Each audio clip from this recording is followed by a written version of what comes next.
welcome to Boston. I may be a road guy, but the way I came in today was through there. That's South Station. Cars don't go in there. Well, they should. That's where the trains go. And I saw there's some chats there, and I clicked a button, and I didn't click a button. They disappeared. There they go. Okay.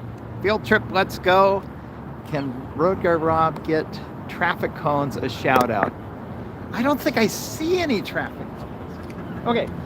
So because you're here right on time, I gotta tell you a story. So I came in on MBTA, the commuter rail system, from where I was opportunity to stay, just one day in Boston real quick, and wanted to share it with you to show you the 20th anniversary roughly of I-93 getting its hat, its roof. So I went down to the commuter rail station and went to get on the train. And I've ridden LA Metro Link and trains in Portland, trains in Salt Lake City's front runner system, in Chicago, commuter rail. And you line up at the platform, right? And then the train pulls up and all the doors open and you get in. So I'm standing there at the platform out in the suburbs to the west here. And I noticed like that elevated platform where disabled people can wheel their, their wheelchairs and things straight on. A lot of people are gathered up there for some reason, and not a lot of people down low. And I thought, well, diffusion, right? So I hung out down on the lower platform, and I stood there as the train pulls up. It stops, and I walk up to it, and I'm looking for that little button you push to open the doors, and there's no button. And then I heard the train go boop boop, and then just start to go again. And I'm like, I'm going through the stages of grief. I'm thinking, well, okay, I probably this can't be the real train, because the real train, the doors would have opened. So this must be like a train returning to the garage to get worked on. But then there's conductors. Literally, some of the doors, they opened them, and as they go by, they're waving to little kids looking at the train, I'm standing there on the platform like a doofus as the train goes by. It turns out that even though every other transit system I've ever ridden in Denver and Portland and anywhere else, the train pulls up, all the doors pop open. In Boston, the MBTA controls it. And everybody who's a local knows you go up the platform and you get on the back door. That's the only one they open. And so I missed the train, so I barely got here, but it's great to see you. And I now want to figure out how to get the chat to stay open, because it keeps closing. Okay. Some messages, such as potential spam, not possible. Okay. Well, hopefully it stays. Hello, saw somebody from Oregon. Hi. What do you think about, I have a bunch of car dependency and channels like Not Just Bikes. We talk about Not Just Bikes a lot on these live streams. Morally correct, the change is step by step, bottom up, not revolutionary top down. Anyway, I'm standing on I-93's hat. 20 years ago, not exactly in this spot, the drivers for the first time were able to drive into the tunnel for Interstate 93 rather than having to drive on a big, nasty, elevated viaduct. And it comes literally right under my feet. Like this is I-93 right here. And it's a little bit of old news, but the story of how this road got here is just fascinating to me. I'm from the West Coast, so I didn't really follow the Big Dig all that closely. 20 years ago, I was, like an older teenager at that point, so I wasn't paying that close attention. But you now have, let me flip this around so you can see here. Turn the camera. This beautiful park. And not that far down the road, it used to be the nastiest elevated viaduct you'd ever seen in your life. Something that like immediately after Massachusetts built it in the 1950s, they got down to this part of town where I'm standing here, and the viaduct would kind of end, and then it finally did go into a tunnel here, because even in 1956 they're like, oh, that didn't turn out the way we thought at all. So we'll talk a little bit about that story and there's a few fun construction techniques they had too. But let me give you a picture here of what used to be here. Isn't that beautiful? No buyer's remorse whatsoever on that thing, right? So let's take a walk. Let's go around this way. Oh, somebody's saying hello. No, just kidding. I noticed East Coast, there's a lot more honking than I'm used to out west. You mentioned there, I think they called it the Other Green Monster. Everything I've read says that's true. I have never been to Fenway. Let's walk and talk. I've never been to Fenway, but they talk about Fenway being the green monster because there's that big green wall there, you know. And Massachusetts, many of the freeway overpasses, they paint the steel in green, well, and rust, but you know, Mother Nature does that painting. And so they called this the Other Green Monster because it was a Boston area landmark. It just wasn't a good one. It was one that... And so there was talk trying to figure out, okay, what do we do with this green monster? And even by the 60s and 70s, they're saying, you know, that tunnel we built down on the south end is pretty nice. It lets the traffic go underneath and keeps the ground level sane so people can actually enjoy it, you know. And kind of saying, you know, I have no idea what it would cost. We've never done something like this before, but what if someday, in some distant decade, we could bury this thing in the ground? You kind of end up with a win-win, right? If you take the big ugly freeway and you make it disappear without having to get rid of the freeway. And so they batted that around for decades, and we'll stop here in just a second. I'll show you. It wasn't always a idea people were warming up to. The one thing everybody agreed on was that the freeway was ugly. The big viaduct, I think by the 70s and 80s, it was already rusting out and starting to have some problems. There were design issues because they really tried to shove too much freeway into too little a space. So we're getting into the actual part here where you'd think, oh, I'm just, you know, walking through some downtown park. But it's, you know, has 10 lanes of traffic underneath. I see a hello from Texas and a hello from Australia. Well, hello back. A little bit cooler here than Texas. You know, it's funny, when I left California a few days ago, it's like 97 degrees. I almost didn't even pack a sweater. Hello from Orlando, Indiana, South Carolina, Redlands. Did it get up to 97 in Redlands? Central Valley, if it's getting hot like that. But yeah, when I went to pack up, I almost didn't pack a sweater because it was 97 degrees. And boy, you get down here by the waterfront, you kind of need a sweater.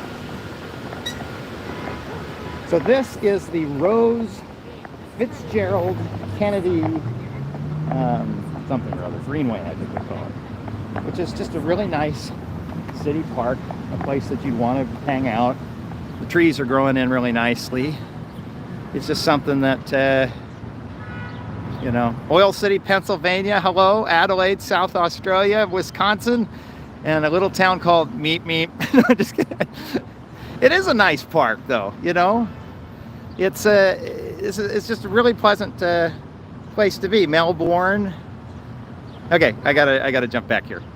So, what's interesting is that the original elevated expressway was named after a guy named John Fitzpatrick, and they tore it down, and then they named this after Rose Fitzgerald Kennedy. And so the name Fitzgerald is still around, but it's not the Fitzgerald Expressway anymore. It's now the Fitzgerald Park. But yeah, you go back. So I guess the question is, how do you end up with, like, find another picture here. It's this nasty viaduct how does a city make a mistake of building that through the heart of their city? Because Boston is an old city, right? It's people first started showing up in the 1600s. And so you have a town that has narrow streets that are great for walking around because that's what the town was designed to do. Oh, hold on. We got a funny super chat here. Something, Pizzagate, Jeffrey Epstein and Bill Gates. Keep up the good work. I don't think that happened in Boston. I think that was in D.C. Save that for when I'm down there. That's great, Jordan. Thank you so much for $5 there. So how does the city end up building this? And if you talk to an urban planning type, they almost kind of say, oh, well, you know, engineers hate humanity and they love destroying the environment. So they like purposely are like, we're going to take downtown Boston and we're going to destroy it and tear down all the historic buildings. And Paul Revere's house, we're going to level it and put in a parking garage. Like it's like, I don't know. I was going to say Cyril Sneer, but that's a very obscure reference. You know, Scrooge McDuck. That's one more people would have.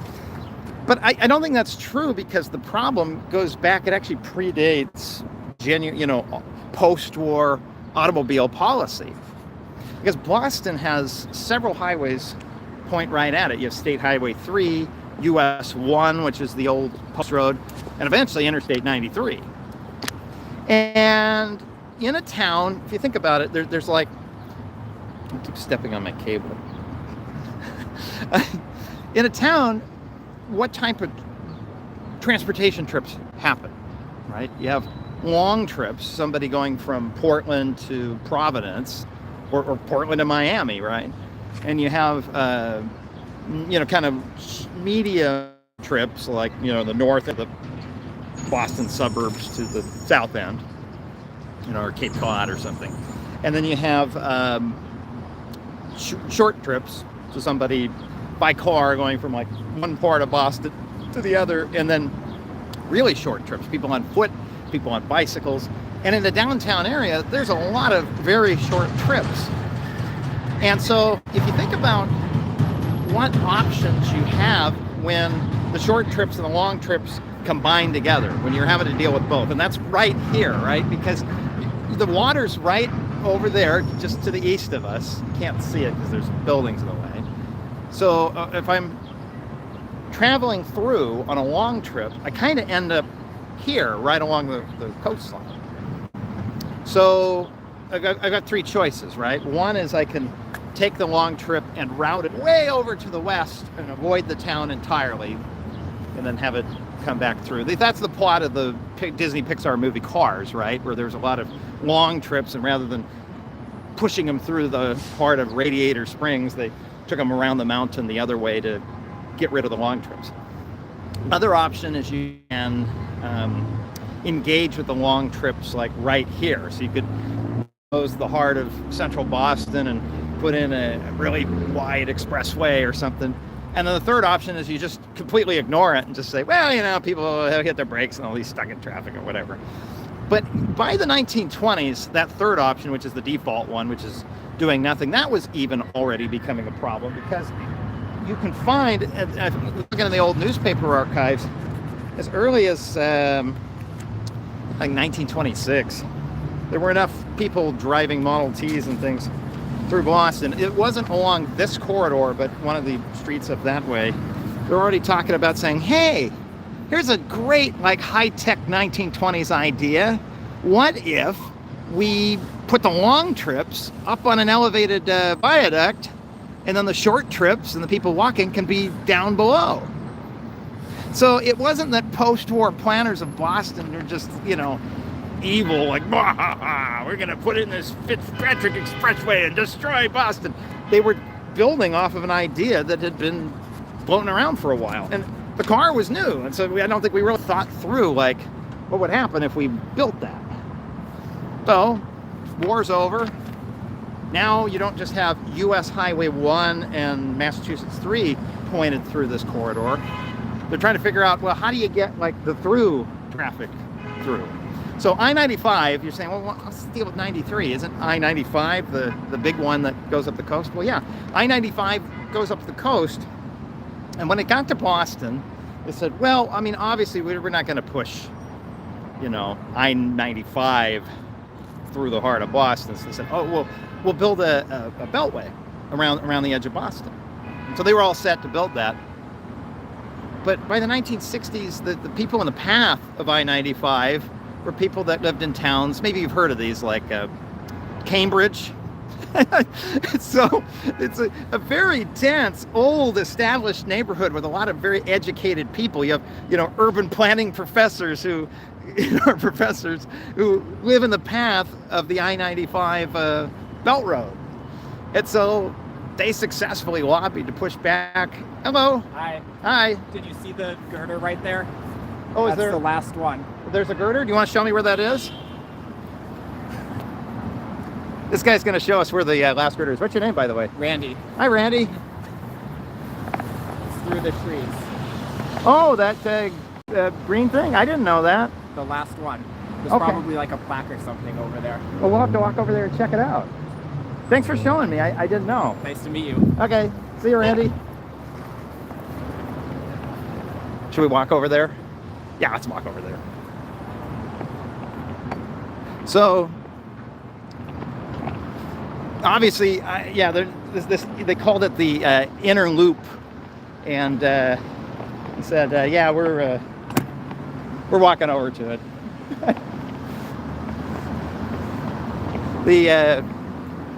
Okay, that's not going to work for I-95. So they had an outer beltway. It was Massachusetts Highway 128, and so they said, okay, well we'll slap I-95 onto that. And when you're doing a really long trip, it's not so bad. You do swing, I'd probably say dozens of miles out of your way, but you know, if you're going from Miami to Portland, who cares, right? But if you're going from the north end of Boston to the south end of Boston, does it really make a whole lot of sense if, say, you're a delivery truck driver, to have to drive dozens of miles out of your way to the western fringes of Boston, at least at the time? And so, come back to this highway. Well, they were going to do something anyway, because it was still US 1. You still had through traffic. 93 is getting built. People going from the south end of Boston or north end of Boston, people interacting with downtown, they're still going to cut through here. So there it is. Now imagine this whole beautiful park lined up with these things. I'm glad they kept one. Because I was trying to figure out, you know, is there still a chunk of this that I could go walk over and show you? And instead you have this kind of neat phenomena here where they just cars just magically appear from underground on this ramp. It's a lot different. My chat window disappeared again, so I got to get caught up here. Sorry. Boston EMS. Somebody's having a bad day. Tom Trask, $10. Thank you, Tom. You're right. I feel like my favorite tour guide just scheduled a walking tour of my favorite town at the last minute. Thanks, Rob. Well, thank you, Tom. Hopefully, my ignorance is showing a little bit, because this is really genuinely my first trip to Boston. I've been to Boston once before, and I got to drive the Big Dig, and that part of the reason why I don't count that as a trip to Boston is I never got out of my car. Same way I've been to Manhattan once, and that was also in my car. So, oh, Petru writes, "Hi Rob, great to see that you're in Boston. If you would like a free blue bike pass, I have a few extra. I'd be happy to send you." Thanks, Petru. This trip is so fast. I haven't really gotten a chance to do much of anything, and so today's the day where I said, okay, I'm making time. Let's go into Boston. Let's go see the Big Dig in person. I got to scooch ahead. Sorry, I feel bad jumping past so many comments here. Can you pan up? Well, that might be really outdated. Okay, how's that?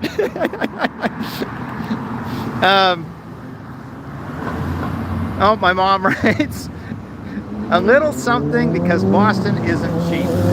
Yeah, I drove, so part of my trip, I drove some of the toll roads, the turnpikes up north.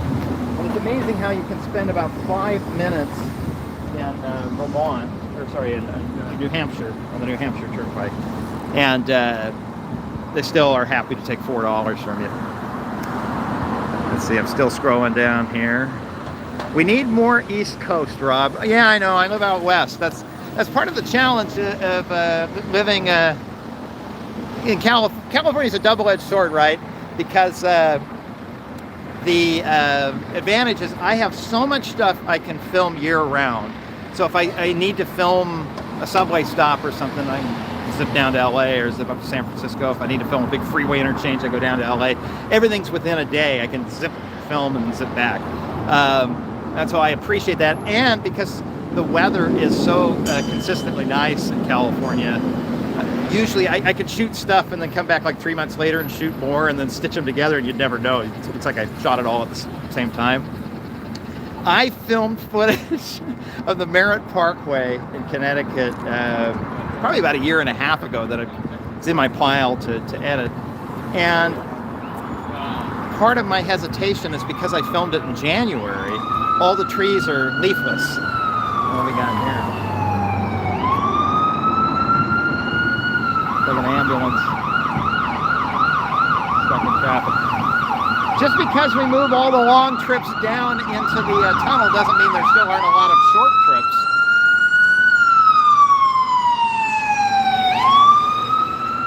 So, see, that's the other half there where people are getting ready to enter the freeway there.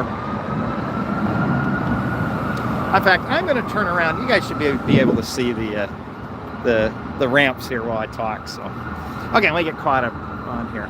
Alexander Hawk with $9.99. Thank you, Alexander. You're right. Treat yourself to some Mike's pastry in the North End. It's incredible. And welcome to the area from Manchester, New Hampshire, section of 93. Well, thank you, Alexander. Yeah, hold on just a second. You probably can't hear me because of the ambulance.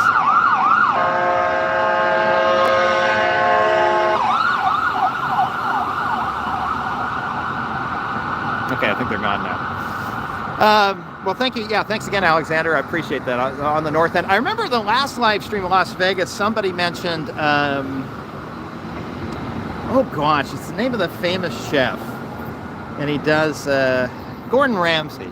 Gordon Ramsay's Fish and Chips. And I was skeptical because anything that has that kind of branding on it, I'm like, it's going to be overpriced. People are buying the name. It's, you know. But I thought, you know, I think of it like Marie Callender's or something. It's like, oh, people are buying the name. So I went there because you guys, you know, I can't remember who of you tipped me that, but I thought, well, you paid me the money, I should go. So I went to a lot of trouble. I'm cheap. I like to stretch the money you pay me. So I parked at the nearest free lot, which was all the way down at Treasure Island. And then I walked on foot about 1 mile to Gordon Ramsay's Fish and Chips. And I bought some, and they were fantastic. They were excellent. They were really nice. They weren't something that blew me away of like, oh wow, they're just addicted to Gordon Ramsay's Fish and Chips. But they were good. They had a good flavor to them. The fish was good quality. That was worth it. That was a good tip. Okay, let me get caught up here. PBT Donut with $1.99 says, pronounce the word under Quincy on the highway sign. Oh boy. You really want me to do that? Coming from the state of Utah, where I grew up half my life pronouncing the word I-T-A-L-I-A-N as Italian. All right. Worcester. Did I get it right? Somebody's looking at me funny. I think I got it wrong. How do you pronounce it? Worcester? I got it right? Worcester? Oh, wow. Thank you.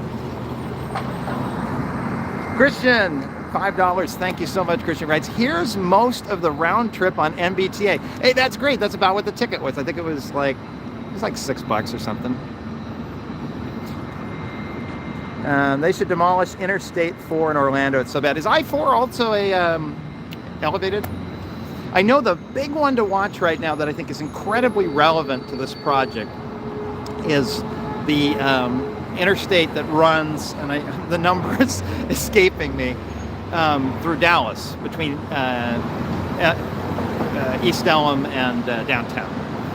And 635? I don't know, I'm trying to remember. And because it's the same story.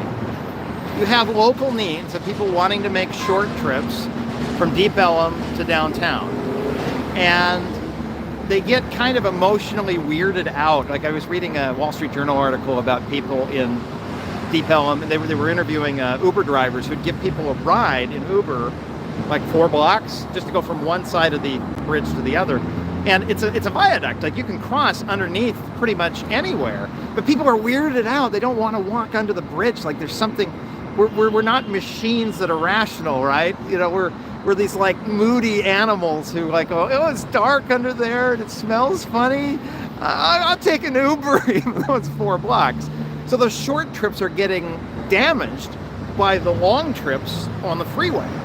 And so the urbanists are coming in and saying, hey, why can't we do like San Francisco of the Embarcadero, where we'll just demolish that highway and people can route around downtown and take kind of the longer trip around. That one, I think the bypass is only a few miles. But people rolling coal in Boston? That's not something I expected to see today. Speaking of Texas, anyway.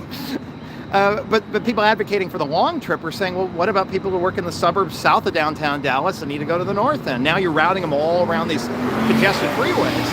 And so that's the big fight in Dallas right now, is long trip versus short trip. You know, do we just rebuild the viaduct as is and continue to emotionally hinder those short trips? Do we remove the freeway but then hinder the long trips? Or does Texas do their own big dig and put it under the ground, which would be amazing? But that actually segues into an interesting thing about part of what happened with the big dig here. It's hard to get an exact figure on what this thing cost because the project took 15 years. And so what a dollar was worth when they started in 1990 something, 1 or 2, and when it officially ended in 07. You know, there's different amounts, but it's somewhere in the neighborhood of about $15 billion. And the main section here is only 1.5 miles. And so they're saying, well, you know, it's we're paying $10 billion a mile. That's not even, I mean, that beats California high-speed rail money, you know. But that's a little unfair because it involved replacing a bridge, redoing a freeway interchange south of here, extending Interstate 90 across underneath the water to the airport. Let me show you a map. It used to be that if you wanted to go to Boston Airport, see, or courtesy of Wikipedia, you'd come in on 93 and you'd get on the viaduct and you get stuck in traffic. And then you grab one of these bridges on 1A and you go across and you get off the freeway and meander around to the airport. And this was an opportunity to say, let's fix that. Because some people, it would add, compared to today, even with traffic, some people were adding 45 minutes. So now, unfortunately, the maps don't match. Instead of coming through to 1A and around to the airport, they just took the Mass Turnpike and extended it through the Ted Williams Tunnel. That opened in 95, I think, to carpoolers and stuff first, while they finished up the other half. And now, I mean, when I was driving around 1.5 years ago, maybe I caught it at a lucky time, 3 or 4 in the afternoon in January, but I was surprised at how effortless zipping around in these tunnels was. Now, this time of day, maybe not so much, but this is the one hard part of this, is that I can't take you down in the tunnel because, one, I don't have a car. I came here on the train, and I'm glad I didn't bring a car, because part of why I didn't stop in January, you know, say, hey, I'm in Boston, let's film a video, is I stopped to get a lobster roll. They're in Boston. I got to try that. And my lobster roll was about $20, which is steep, but it's Boston. But the parking, I didn't stay to eat the lobster roll. I went into Quincy Market, I grabbed it, and I ran back to my car. And for 15 minutes of parking, it was $18. It was almost as much as the lobster roll. So, okay, let's get caught back up here. California and cars go hand in hand everywhere. Now, this isn't California. Show me a place for cars in America or North America where cars don't go hand in hand, other than maybe Manhattan, Central Boston, San Francisco. But I understand, but California gets a bad rap for being like, oh, people in California only drive. Well, that's true, but people in Denver mostly only drive too, Maddie, with 2 zeros in the middle. Maddie 00 Maddie, $10. Thank you very much, Maddie 00 Maddie. Maddie writes, traveling to Boston next month and solely stoked to drive through the Big Dig and definitely be the scenic route despite the traffic. Well, that's great. Yeah, I mean, it did feel like a rite of passage of sorts because I'd heard of the Big Dig growing up. Again, I'm growing up, in the Rocky Mountains and the West Coast, so I didn't follow it closely. I didn't experience it firsthand. But it was still really cool, this idea of hey, they took the freeway and put it underground. Show you some traffic cones. The project's done. They don't have traffic cones anymore. We'll walk down that way in a little bit and see. Nice view. Okay, let's see. Let's get caught up here. $1 from Jay. Thank you, Jay. No comment, just $1, but still. Thank you. Let's see. Yep, Interstate 345. Okay. Do you have any slow zones on the T? I'm not sure what a slow zone is. I know when I was riding the commuter rail, I had a section where we came to a full stop because it was a single track section. They had to let the other train by. And I'm familiar with those when I would ride. UTA's Front Runner in Utah was the one I'm most familiar with. And don't ever fall for the trap that, Democrats love transit and Republicans like highways. Because that's really not true. Some of the most aggressive transit spending I've seen lately has been from Utah. Utah's spending, I think it's nearly $1 billion just to try to double track more of Front Runner with an eventual goal of trying to have trains every 30 minutes and maybe eventually electrifying it. They've got some pretty long range views, and it's not just the transit agency driving it. The state kind of took over the transit agency because they see the value in saving money by investing in transit in addition to the highways, that it can allow them to delay. The Wasatch Front of Salt Lake, I'm sorry, we're in Boston, so I'm getting way off topic, but the I-15 through there is like the main street. It's a long, skinny thing. It's kind of like Miami is with 95, right? Where you basically have the one highway that goes all the way up and down, and the other turnpike and stuff. They're at a point, like Miami, where they're like, what do you do when you run out of space? And so investing in transit's really exciting. And so it's the same thing. You can go to blue states where they're crazy about widening freeways too. So everybody likes transportation. It's not a red-blue thing. Okay. I am way behind. Hubris Incorporated offers $11 Canadian. Thank you. Come up to Vancouver and discuss our traffic. Well, I got a taste of what it might be like living in Portland. But one thing I noticed is Portland, I think the speed limits are slow but reasonable, and people I've talked to in Vancouver say, not so reasonable up here. It's only fun. It'll be fun to check that out. Yeah, I've never left the United States yet, so I need to do that. I have a passport. Okay, get down, I think close to the... Yay, I'm all caught up. Good, let's get back on topic. What were we talking about? The Big Dig, right? So, somebody's making a left turn for the right lane. Let's go for a walk. This is a fun area, but Let's walk and talk here.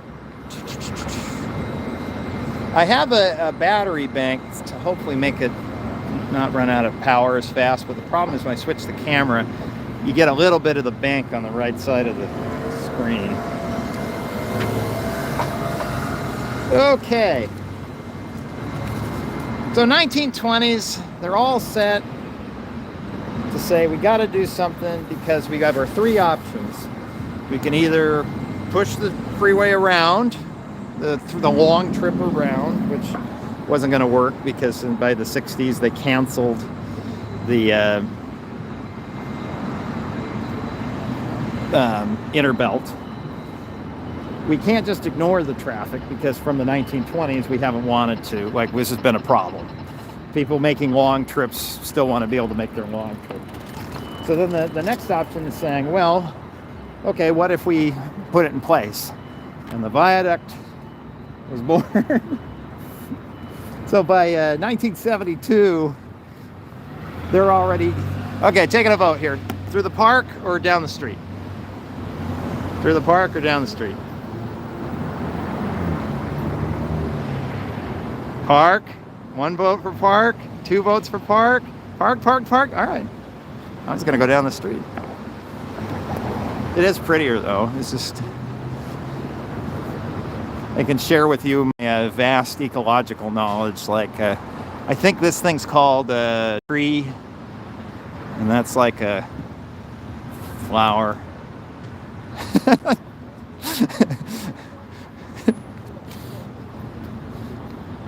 It's really pretty. They have some chairs sitting out, and I don't really know why.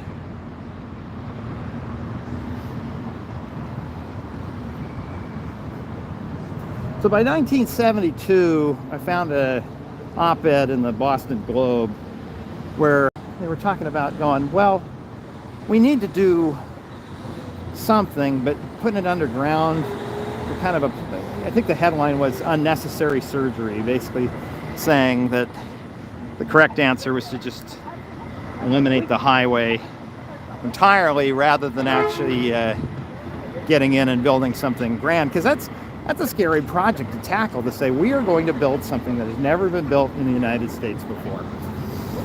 And you know, when you're talking that kind of money, it's not something that, you know, mayor and state legislature sit down one day and say, yeah, let's do it, and then, you know, in one legislative session it's funded. I think if Massachusetts had been left to pay for this themselves, they never would have done it.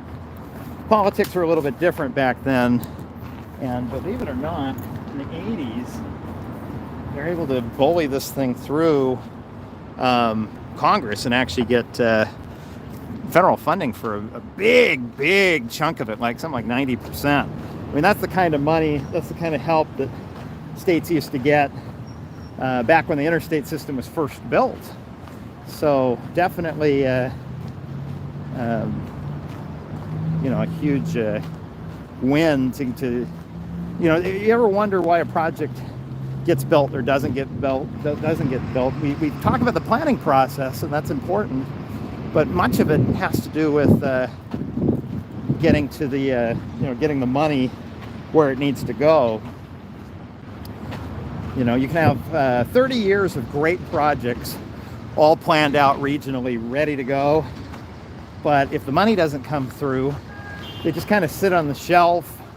The designs expire. You can even have the environmental impact statement all finished, and I think those only last about 5 or 10 years, and then you got to redo the environmental impact statement. Many good transportation projects have just died from sitting on the shelf with no money. Well, here we are, a little ways down, another magical place where people are just popping out of the tunnel there, appearing from the underground lair. I'll flip this around for a second. Where's the tunnel? There they are. Okay. Open the comments back up again.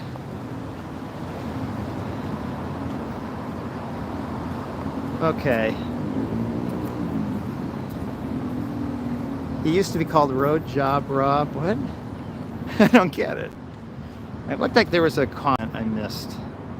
One that somebody paid a couple bucks, and I want to make sure. Okay, that's what we're all voting on the park. Park. Do you have any interest in filming Syracuse, New York, for the Interstate 81 viaduct project? I drove through Syracuse on that trip to Connecticut, and so I filmed some of the viaduct, and then it just kind of died in the pile. I kind of feel that the challenge with the video is simply just driving through town and shooting footage isn't enough to do the video right.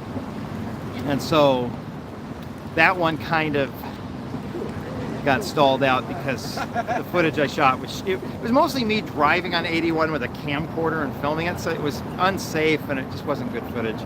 Absolutely though, I need to I always say this, I need to get ahead. I need to get like 2 or 3 videos done, scheduled and ready to go, so I can sit down and write several videos and then go around and gather these, because 81 is such a great story. It's the same story happening over and over again.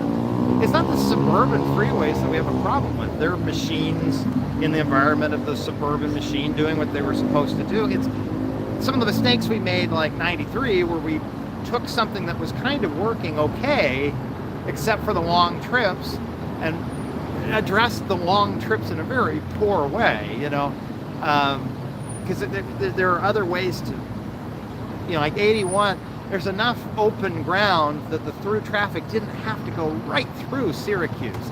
It could have gone around. And I think in the long run, that might be what they try to do with, is it 481 or whatever, the 281 that goes around. I don't know my upstate New York geography all that well. I know Buffalo is the one next to Niagara Falls. I've been to Buffalo and I didn't see the falls. That's the way I travel. Okay, what's next? Yay Park, Yay Street. Are you a park guy? Clearly not, considering that's a dark green tree, and over there are lighter green trees. I think these are the kind where the leaves fall off in the fall. So yeah, I'm a park guy. Oh, somebody writes, I love these skyscrapers. Yeah, but I mean, this is, to give you some idea, like, sit there and say, well, 15, billion dollars, that's a lot of money. That's true, but think about the lifespan of how long 93 is going to last. And you're talking about, I mean, just massive buildings, and more that they built down below. We got a fire truck here. Wonder if they're off going to the same call, or that's what's kind of neat about this area. Is we talked about long trips being on the freeway down below, short trips with us walking around, but you have kind of these medium-sized trips. If you're a first responder and you need that kind of wider road to zip down to get to a call, this might be your route to go. Manhattan is similar that way, where they have few north-south streets. I mean, FDR Drive and West Side Highway, and even some of the central ones like Avenue of the Americas, that really you can kind of move along pretty well for those medium trips where you're trying to get from, maybe the bottom of Manhattan to Midtown or something. And I kind of feel like this road does something similar, but in a nice way. It's something that's compatible with the type of development that you got going on here. I mean, it's just everywhere. I mean, that blue building there, and there's even more down when we get down lower. But okay, what else we got here? No. Spruce Oaks, $10, says, enjoy your work, Rob. Hope you... Rubber bands are in the way. I have a battery bank on here and the rubber bands are blocking my view. Hope you do this for a while. Thanks. Whoa! What did I do? I was debating whether I needed to trim my beard today. I'm like, nah, nobody's going to get that close. All right. What do we got here? No gorilla, no chicken. I know, not this time. It's kind of hard to pack a gorilla on a plane. The manhole cover seen from the top of the skyscrapers looks like a penny. I imagine, yeah. They're very tall buildings here. Nice, Steve. Okay, all caught up. So, 1972, get an op-ed in here saying, yeah, I know we hate these, this highway, but do we really need to change it? You know, and so I think it was, they called it, my notes are all falling apart here. I'm blowing away, hold on. Yeah, come back. And I came unplugged. We don't need that. We don't need that. Don't worry. Don't worry, folks. I'm a professional. Okay. I've got my papers everywhere. I got to plug back in. I even put gaff tape on it so that wouldn't happen. It happened anyway. Hear me now? Hopefully. Okay. So.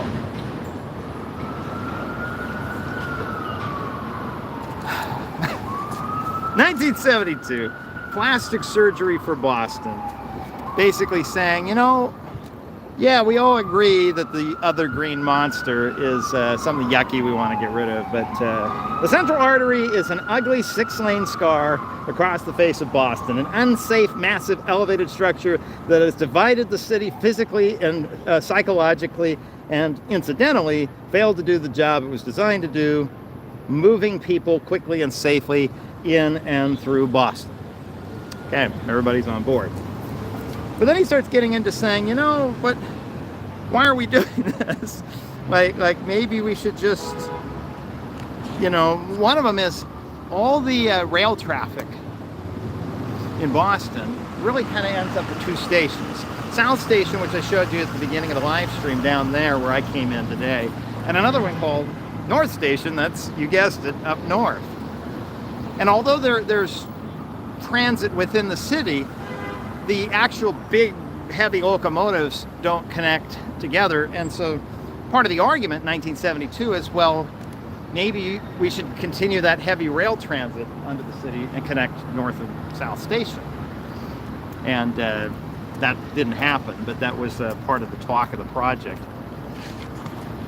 So I get to 1984, and the wheels are starting to spin. They're starting to have a dream of saying, well, okay, maybe we can actually bury this highway for good. And you start getting NIMBYs, despite the fact that they hate this highway, they're there protesting, you know, basically save the city, because they're afraid of what this highway project's going to do, even though it's going to take the highway and make it disappear underground. So, Teese, Salvador Teese, I'm not sure who that is. Somebody else who used to own a restaurant in 1984. Teese told reporters that the proposed 12-year construction effort would wreak havoc in their neighborhood, reduce precious parking spaces, create unnecessary noise, pollute the environment, and drive customers from the neighborhood's bustling shop-lined streets. So that's an argument I've heard. I hear this on LA radio all the time. They say, oh, we're going to do some sort of highway project in Wideman. And they say, yeah, but you know, you say that highway project's going to make traffic better, but the carpooling project, but you think about all the traffic it's going to create while it's being built. And I just want to of course it's going to cause traffic while it's being built. Like, how else do you get it? And so it's fascinating to see a project that if you set aside the money aspect of it, nobody is going to say, oh yeah, this was a mistake. This turned out great. And now that we have it, now that it's done, now that the 15 years of pain and suffering are over, now that the billions of dollars have been spent, this is really, really nice. So it's just so surreal to literally see people holding NIMBY signs saying, no, don't build it. Here's where it talks about The Central Artery Project is also the focus of a political wrangle in Washington, where the state's congressional delegation is pressing for 90% federal funding, a contribution that may yet be scuttled by the Reagan administration. And true to his word, after Congress passed it, Reagan vetoed it. Congress overrode it. In 1991, they were ready to go. So all through the 80s, they did the environmental. So it's like the 70s, they had the idea. 80s, they did the environmental and tried to track down the money. The 90s, they really started getting going, building this thing. Let's take a walk, and I'll get caught up with some of your chats. Okay, I'm going to point back this way and start walking. Hello from Indiana, from Jamie. Hello. I guess people don't like something in tunnels, driving in tunnels. It is a little surreal driving through a tunnel, but the tunnel's really nice. It's well lit, it's wide, you know, it's very modern. I drove through, Zion National Park. If you ever want some fun, look up the tunnel in Zion National Park. It goes from one end of the mountain to the other, and it's so narrow that the only spot where a tall vehicle like a RV can go through it is if they drive down the middle of the road, because it was something built back in the 20s and 30s. And so they have to have a operator on both sides with a radio, so that when somebody is ready to drive through an RV, they have to shut the entire tunnel down, all 2-3 miles of it. And when you are driving in it in a two-way setting, two-way traffic, I was in a little tiny Honda Fit, and it just felt like I was inches from the wall. So by comparison to some bad tunnels out there, old tunnels that are narrow, the Big Dig feels really, really nice. You know, you just kind of zip, well, traffic permitting, you just sort of zip through it and don't really think much of it. You're more focused on, the task at hand at driving.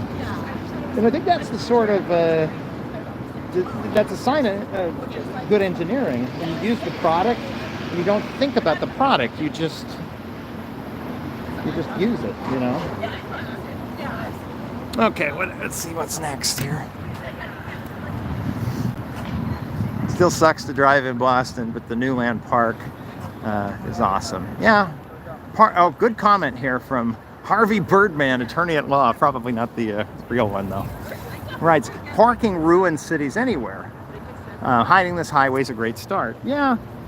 If I was standing in South Station, hundreds of people milling about, and as nice as it would be to today have just borrowed a car, driven into Boston at my own schedule, not have to worry about MBTA and what door I am and am not supposed to wait at to get on the train, to be able to actually just,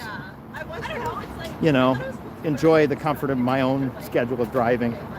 What would that do on this end? What would Boston be like if all of those hundreds of people waiting there at South Station had a parking spot for it?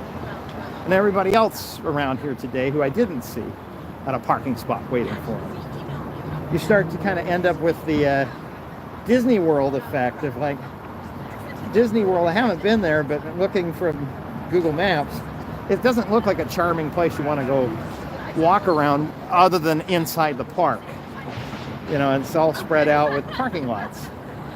Another fun thought exercise, this would work for any theme park, Disneyland or Disney World. Imagine every ride had its own adequate parking at like Splash Mountain, adequate parking at Indiana Jones, adequate parking. And we would, every time you finished the ride, you got in your car and drove to another parking lot for the other ride. Like, how fun would Disneyland be? It would be horrible. And that's kind of what we do in the suburbs, and that's okay. The suburbs are a machine designed to do a special job that we set out. It's people who want to own freestanding houses and have a backyard, and so we create a machine that does that job.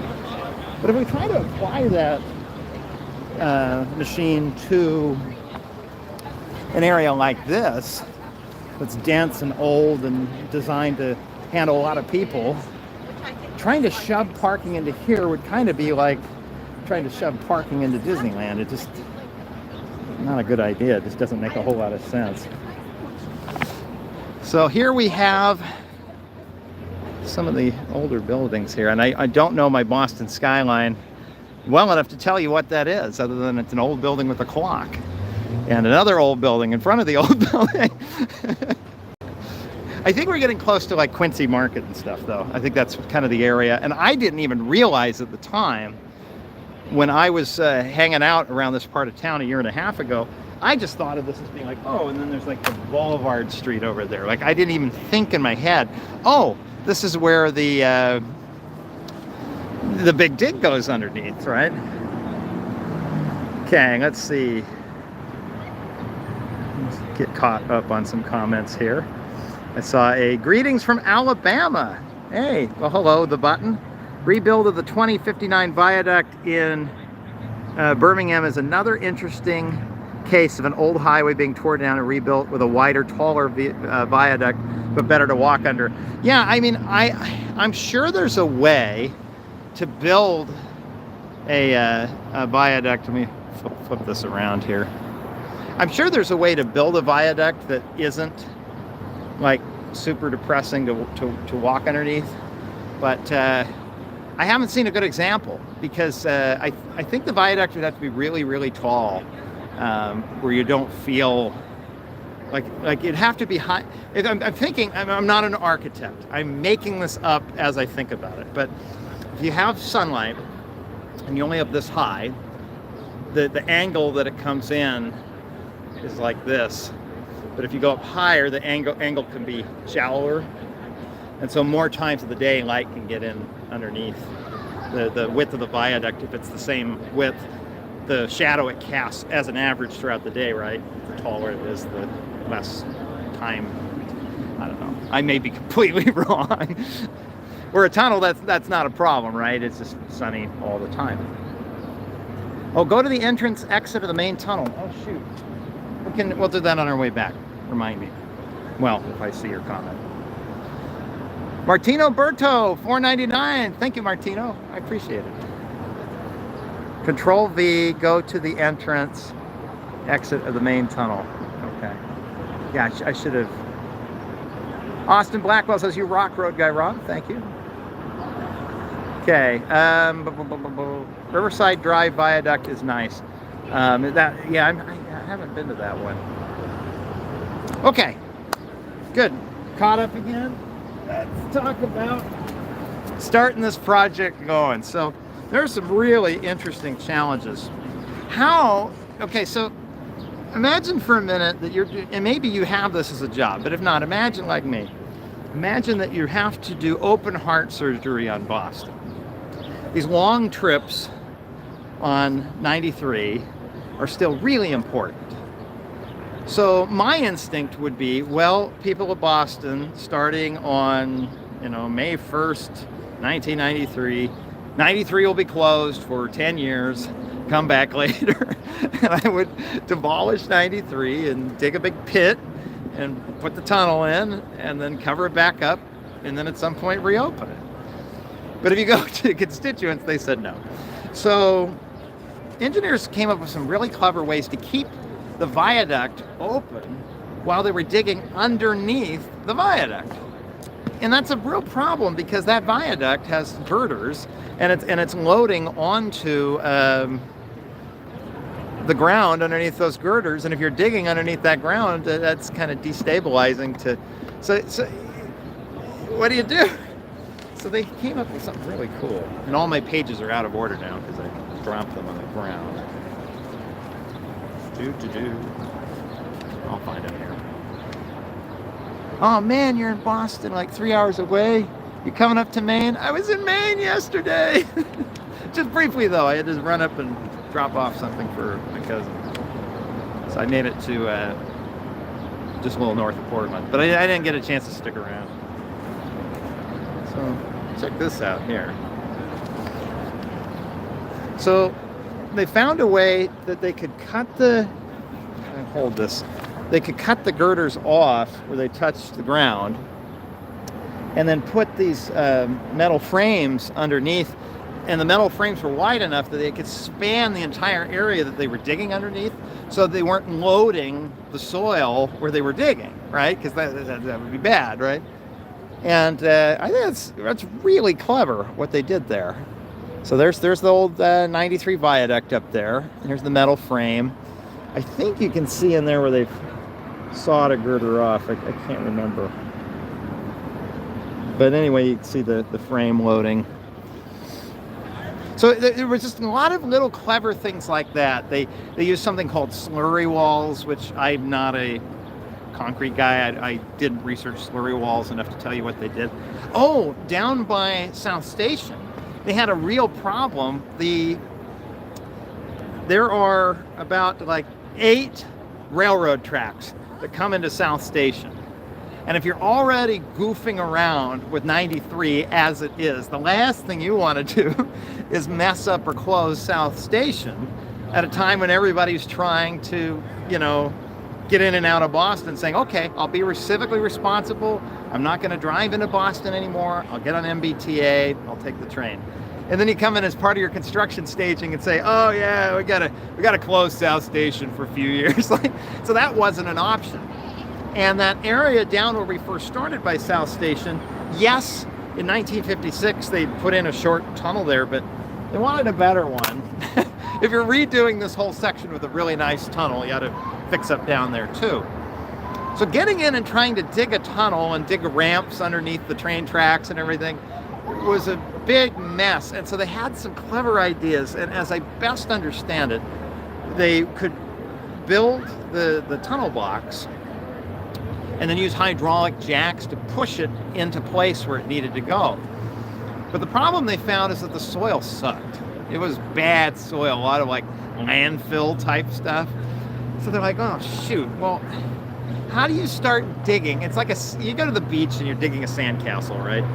And you think like, oh, I'm gonna build like a wall, right? And so you start digging, and immediately it just starts sloughing off, and you always end up with that like 45-degree angle of what the sand can handle. Well, soil's the same way.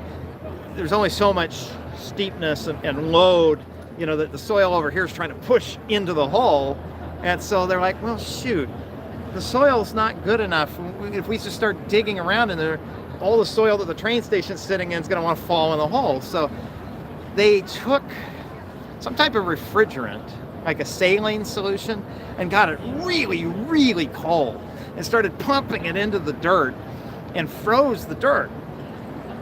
And that makes the dirt as hard as concrete because it's frozen. And then some weird problems, like, obviously when you put water in something that causes the ice takes more space, the volume expands, right? So there's some frost heaving and things, but they calculated all that so it wouldn't break anything, and just kept pumping the saline solution through and around like a big air conditioner to like really just ice up that ground good, so it was as hard as concrete. And then when doing that, they could get in and start digging around by the train tracks and not have it all fall in, because that strength ratio of soil, and forgive me, I've only ever taken one soil class and I didn't do very well in it, but that strength ratio, if you, again, like beach sand is really weak, so you just start digging and it immediately falls in. Soil's a little stronger. Frozen soil, even crappy soil that's frozen, is really strong. They say it's about as strong as concrete. Wow. So, I mean, just little ingenuitive, the ingenious of getting, these are things they thought of once they got into the project. They go, shoot, we're into this thing. We've never done this before. We're discovering problems we never thought we'd have to deal with, but here we are. What do we do? And somebody had the idea. They tried it and it worked. I mean, the entire project is just full of stories like that. Let's see, I got my notes here. Let's get caught up on some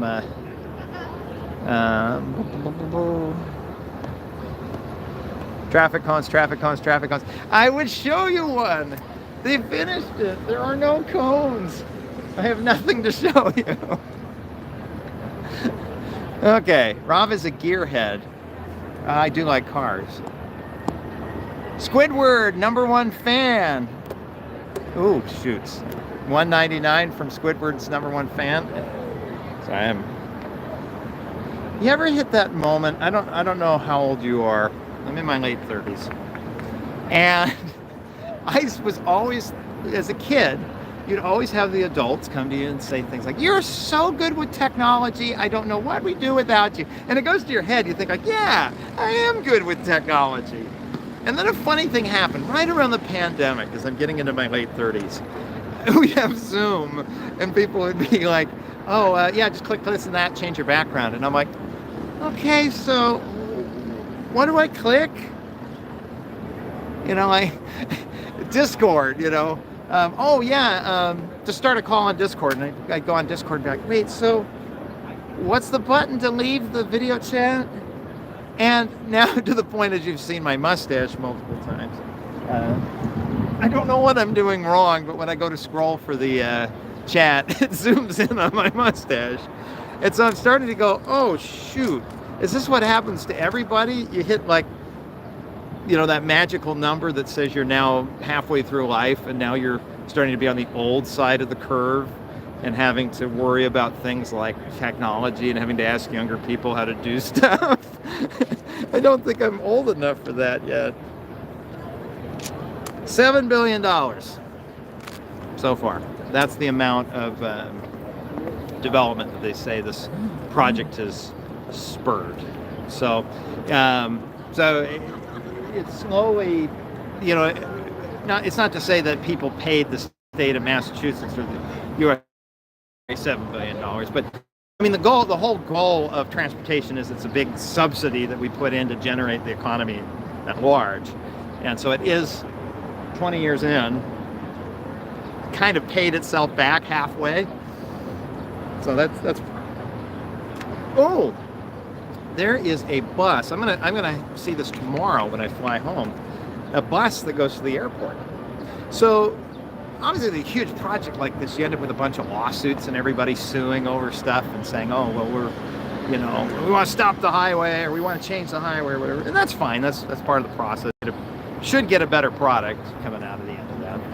And part of the settling of the lawsuit was, I don't have a list here, but it was like 7 expansions to the commuter rail system. It's possible, I didn't look at it, but it's possible the train I took today, some of those stations and routes might not have existed or may be better today because of settlements over the Big Dig. So the Big Dig wasn't just a big boom for automobile and truck transportation, and also improved transit in the city because it made the commuter rail system more robust coming into those north and south stations. But also there's a tunnel out to the airport now, and one of those tunnels runs a bus. So it's not quite as good as a train to the airport, but you know, a bus in kind of its own little dedicated path that can zip back and forth between Logan, Boston, and Logan, Boston Airport and back. Sounds pretty good. So, you know, if you'd come to me and said, "Hey, Rob, tomorrow when you go to catch your flight, grab this bus." Well, a bus is scary because you get on the bus and you're like, okay, it says airport on it, but I don't know if that's like airport or if that's like airport. And it kind of eventually gets there. And or buses can deviate, but a bus in a fixed guideway might as well be as good as a train. We'll find out tomorrow. You want to see some pictures of what it looks like down there? Let me just get caught up here on some comments.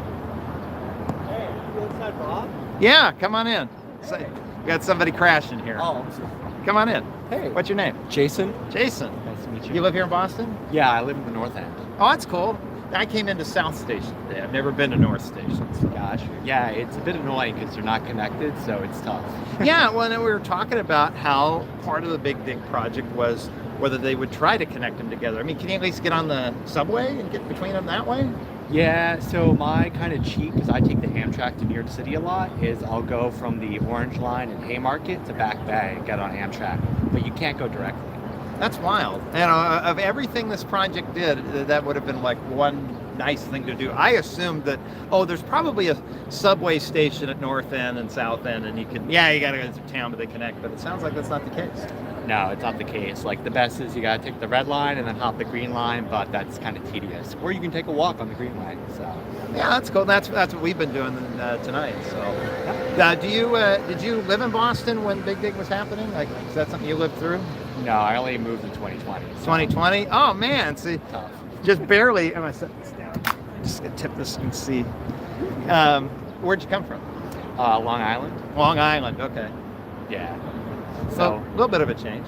yeah, different vibe being in a big city. So Well, I'm from out west, so it's a big vibe change for me. Long Island sounds pretty urbanized compared to places I've lived. yeah, that's true. Yeah, I was like, wait, is that Roadside Rob? I'm like, isn't he out west? So, Yeah, well, today only I'm in Wow. Boston. So it's a spur of the moment thing where I did a crash course and starting to learn new things about the Big Dig myself, and we're walking around and talking about it. Awesome. So that's fun. So what had you out and about today? I was just visiting Shake Shack down in Seaport and just taking a nice walk. So Shake Shack. yeah, Is that I spent $20 and I'm mostly full. yeah, that's basically it. I get them mixed up because in Las Vegas there's Shake Shack and there's Steak and Shake. And then one of them I walked away going, that's pretty good value. And then I was in Chicago and I said, oh yeah, Shake Shack. Yeah, I think that's the one I like. And I went in between Cook County charging, 11% tax on it. And just, Shake Shack being Shake Shack. I spent about $15-16 pre-pandemic and thought, well, that was yummy. Should we go again? Yeah, it's okay. I only do it because my credit card gives me a discount once a month, so it's like use it or lose it. So it's $19 instead of $20. Yeah, exactly. Awesome. What if you were giving this tour? Where would you go next? Are you interested in like infrastructure, or are you interested in other things? Yeah, infrastructure. That's a good question. Preferably walking distance. So, have you been to Park Street before? Never heard of it. So that is, I believe, the oldest underground subway stop in North America. Oh, really? So Um, well, I don't know how good the cell service would be down there.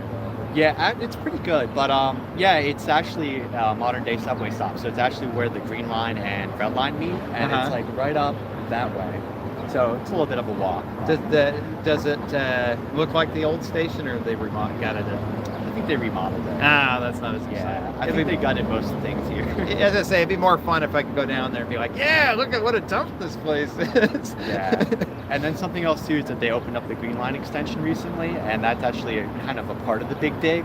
So I think it was like the MBTA had to take on money, and in exchange they built the Green Line extension up towards Medford Tufts. So before it used to end just at like the tip of Cambridge and Somerville, but now it goes deeper into Somerville. And that's part of the subway light rail system, the T. Yeah, the Green Line. Okay. Well, that's cool. Well, you missed the years that they had the viaduct. Wish you'd lived here with that thing, big shadow in your face all the time. Yeah, so my landlady's really old and lives in the North End, and she complained about the old viaduct all the time. She's like, oh, it's so much nicer now being here. So, And that's kind of the takeaway I get is that, yeah, it took a long time. And yeah, it cost a lot of money. And it had contractor issues and problems with substandard materials. The ceiling fell down at one point in one of the tunnels. But when all was said and done, was it worth it? I think that's kind of the vibe I'm getting from. At minimum, it's like somebody coming out of surgery being like, well, yeah, I didn't like the surgery, but I'm glad it's over. yeah, I mean, I don't think you get the amount of people here. Like, we got a beer garden over here. They do food trucks a lot of time down here and other, like, public market stuff. Yeah, in fact, So- I'm going to flip around and keep talking, but yeah, they have a whole area there where people could just hang out outside and just like chill out on top of the freeway. Yeah, so it's pretty nice, and I don't think people would come here and do that if there was a highway. So, Yeah, I mean, that's what we were talking a little bit, is that psychologically, I think being in the shadows, it's almost like being in a cave. Is there a way that somebody could do an elevated highway and still make it pleasant underneath, or a place somebody would want to hang out? The only thing I can think of is they'd have to make it very high to let in a lot of natural light. But, and at that point, you just put it underground instead, like this. You know? Yeah, I know. I used to live in Somerville at a place called Assembly Row, which is kind of like a newer development, and 93 North kind of is to the side of it. And I would occasionally go from Assembly Row underneath 93 to the other side where there was a grocery store, but it was kind of like dark and dirty, and I never really wanted to do that. So I went to another grocery store that was more expensive. So it's a barrier. Yeah, and that's an issue that we were talking about in Dallas. They have right now is that there's a freeway that cuts between what used to not be part of downtown, but now kind of is like a little extension of downtown. And downtown, people will take an Uber 4 blocks, so they don't have to walk under the viaduct. Isn't that weird? Yeah, that's super weird. But I guess that psychology is psychology, right? So people are going to do do what they're going to do. But Yeah, definitely. Well, nice meeting you. I'm glad you Safe spotted me. Yeah. So it was Jason, right? Yeah. Yeah. Well, pleasure chatting with you. Yeah, nice meeting you. And we'll keep walking down the way here. Let's see if I get caught up on comments here. Kevin Davis, did I thank you? $1.99. If so, thank you, Kevin. That's very kind of you. Let's see. Silver Line bus. Yeah, that must be the one that goes to the airport. That's correct. But a bus with a smartphone with GPS? I'm not sure. I guess I'm out. I don't know the context. Rokas Sniper 89 says, I dig this. Ask Jason for a ride in his car. Oh, I don't know if Jason has a car. He seems to be on foot tonight. Comment from Paul S. Rohrbaugh. I apologize if I'm pronouncing your last name. 2222. Congrats on getting stream sniped. You're famous. It's kind of fun. Like I guess I found out from our first live stream that there's a term for that called stream sniping, and normally people frown on it. But my background, I was a reporter. I had a professor in college who this is kind of his way of weeding people out. Is he said, okay, it's an 11 o'clock class. We got done at around noon. He said, by like 3 p.m. I want an email from you where you've talked to 2 strangers, people you've never met before. They're not like a roommate or a friend of a roommate. It's just you walk up to a total stranger. It's a university campus, so it's not that hard. And I want you to find something about them that could be a news story, something interesting. And I was horrified. Because I considered myself, earlier in my life to be an introvert. You want me to walk up to a stranger? But I didn't. I cheated. I went to lunch in the cafeteria because as a young college student, that it's easy to strike up a conversation in the cafeteria. And I just was honest. I just said, hey, so I'm taking this intro to journalism, broadcast journalism class, and the professor wants me to talk to 2 random strangers and find something interesting about them that could be newsworthy. And I'm like, isn't that a crazy assignment? Yeah, I know, man. I don't know why you're talking to me, though. I didn't do anything interesting. And it's like, yeah, well, what'd you do this last summer? Oh, I was interning up at, oh, wait a minute. I do have something. And he talked about how, as an intern, certain types of living organ donation or whatever, I don't know if it was blood or whatever it was, but they'd give him a cooler and then he'd get into a company car and drive him from one hospital to the other. Because they would need to move things around quickly while it was still healthy and alive.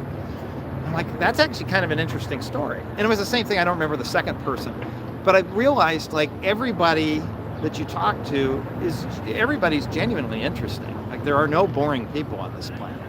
So when somebody stream snipes, I get excited because it's somebody to talk to. You get to meet Jason, who's from Long Island. He moved to Boston. He does a big dig, but his landlady does. What it's like to live in a neighborhood where going under a viaduct is scary and you don't want to do it, and it divides the community. It's just fascinating. This random stranger, I couldn't have set that up. A random stranger who reinforces. Earlier today, we got talking to the guy who doesn't know who I am, but could point out the fact that they had the original girder back over there. So definitely, if there's one thing I took away from the years I worked in journalism, it's that everybody's interesting.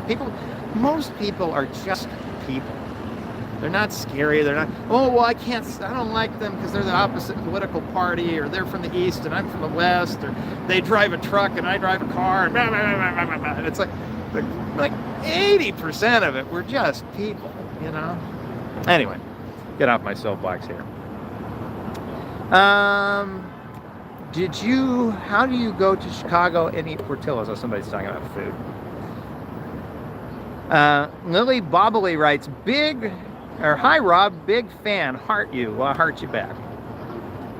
Talking about Glass Highway, well, we're getting way back here.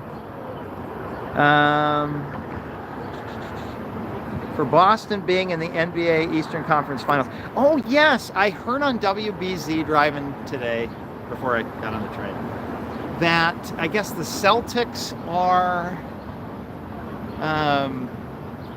okay, my sports knowledge here. I guess it's the playoffs, and the Celtics are down, and it's a must-win game. Otherwise, they're out. But despite being all the way down, the sports guy in WBZ says that somebody's got to break the impossible record and come back from being a must-win game and win all the remaining games to win and advance in the playoffs. And so they're saying it's a 150-1 shot, but they believe in the Celtics, which is exactly what you'd expect a local radio reporter to say. Myself, I can't support the Celtics for two reasons.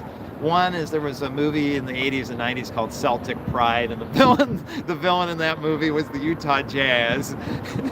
And second, Karl Malone and the other guy, John Stockton, were the only NBA players I ever knew. But then they got old and they retired.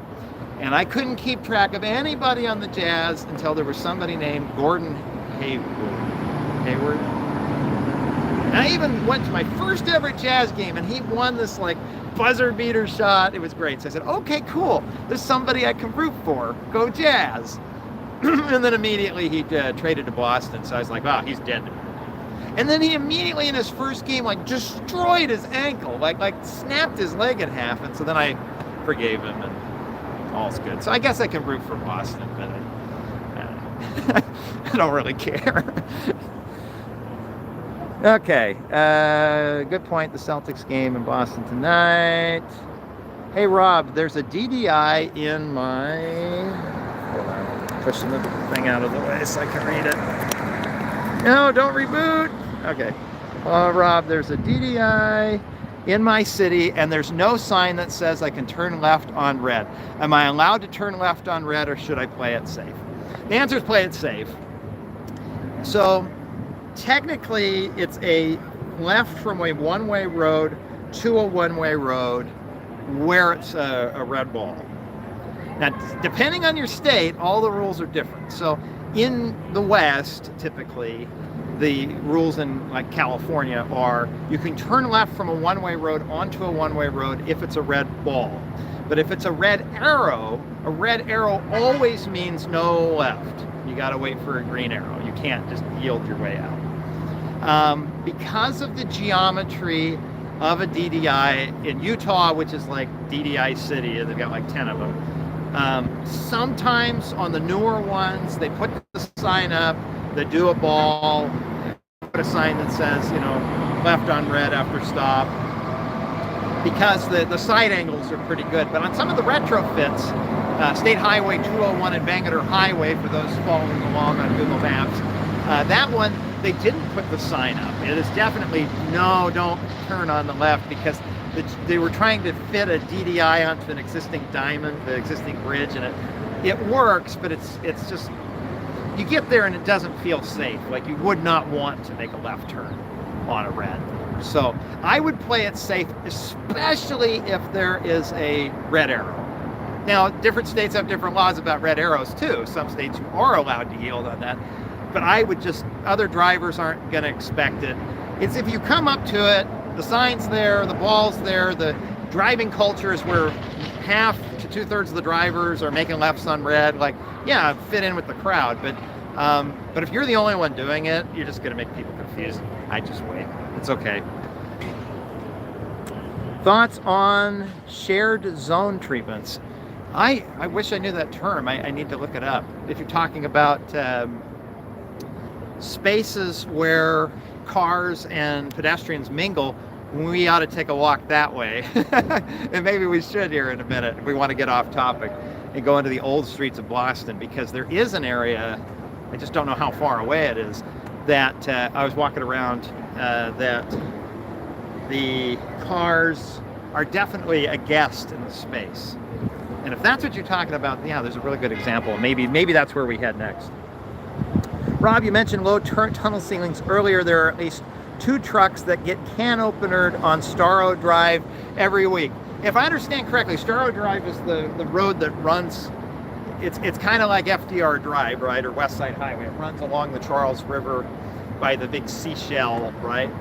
So I'm assuming there's some, is it actually a tunnel, or is it just a low bridge? But in either case, that goes back to what we were talking about last live stream about Tropicana, how that bridge was only like 2 inches under the standard, and that was enough to kick off Las Vegas doing a major renovation. Fitting too, because since we did that live stream in Las Vegas, the Oakland A's have been goofing around with incentive packages, which I'm not going to get into the politics of that, but it is what it is. And have signed, apparently they're going to build 2 stadiums because they've agreed with 2 different developers, but both of them are off the Tropicana interchange. One is to the west, where we, if you were following along last time, where the road swung around by the In-N-Out Burger. There's a big vacant lot there, and the worst Days Inn I ever stayed at in my life. It was called the Wild Wild West, but it was sort of like, you think about a Motel 6, this was like a Motel 5, only it wasn't clean. It was so bad, I wrote the VP of Station Casinos to say, like, yes. He called me back.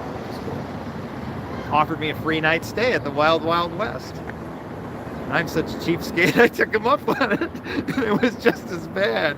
So they demolished that place, and over those blocks intend to build the Oakland A's, now Las Vegas A's, stadium. Right there by the interchange, like a block. So that makes a lot of sense.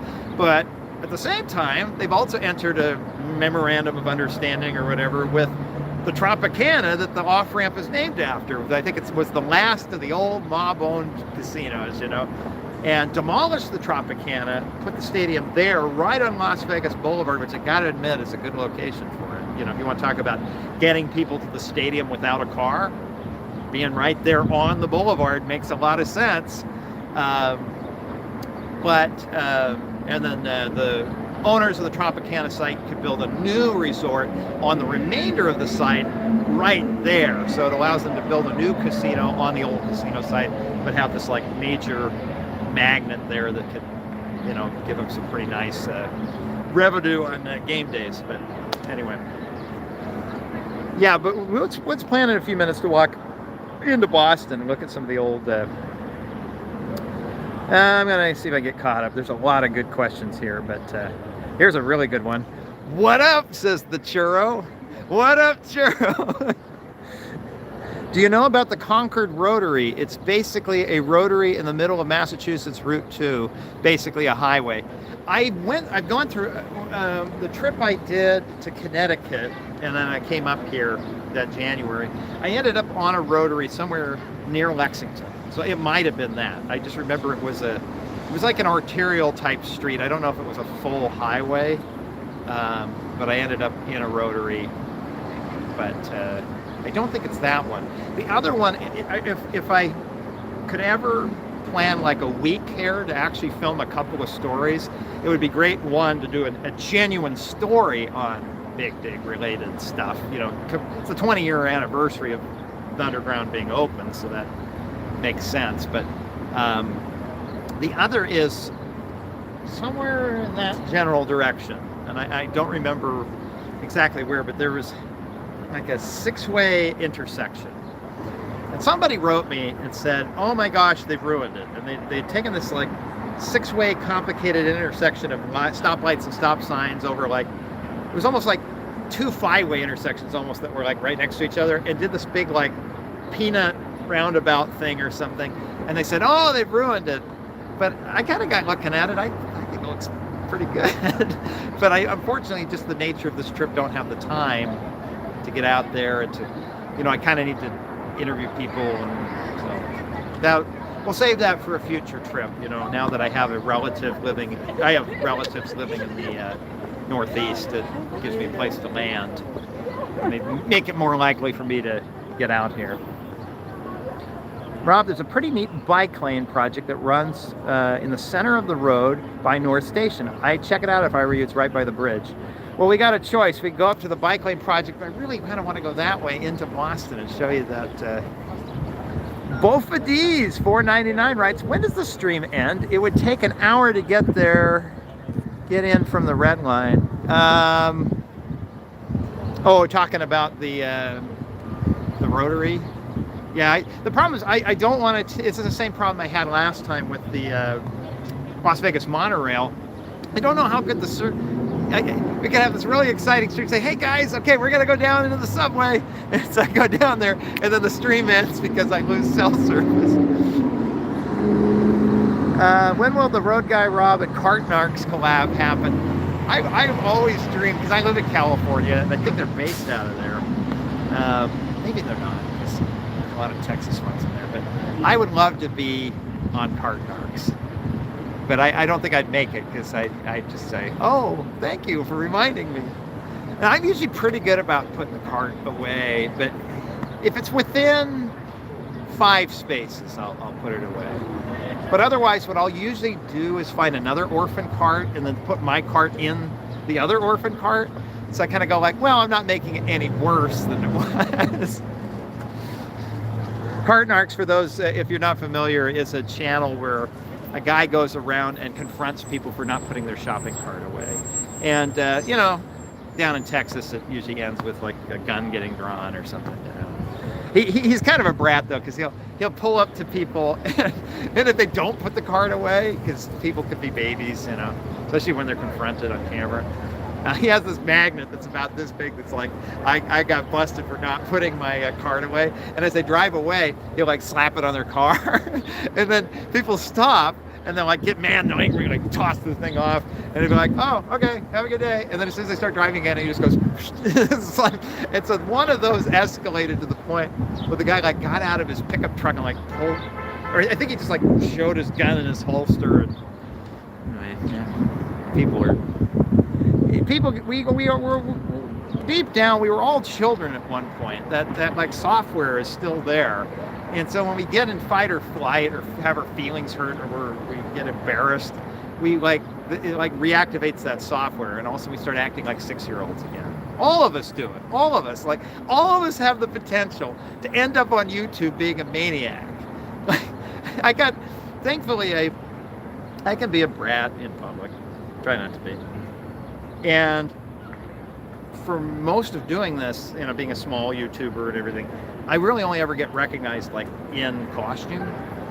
One time, one person in North Hollywood at the Fat Burger recognized me out of costume. And I thought, oh no, that means I can't like act like a brat anymore. I'll end up on YouTube, and not in a good way. Okay. Mark Rober automated some shopping carts. That's fine. Rob Psychology Hour. I will clarify that I have no education in this. This is just random. Should we go for a walk into Boston? I think we should. Flip this around and we'll walk. And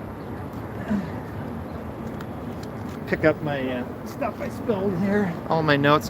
In fact, if you bear with me for 10 seconds, I'm going to actually put all these notes. Oh, real quick, you want to see what it looks like under there? I have a picture.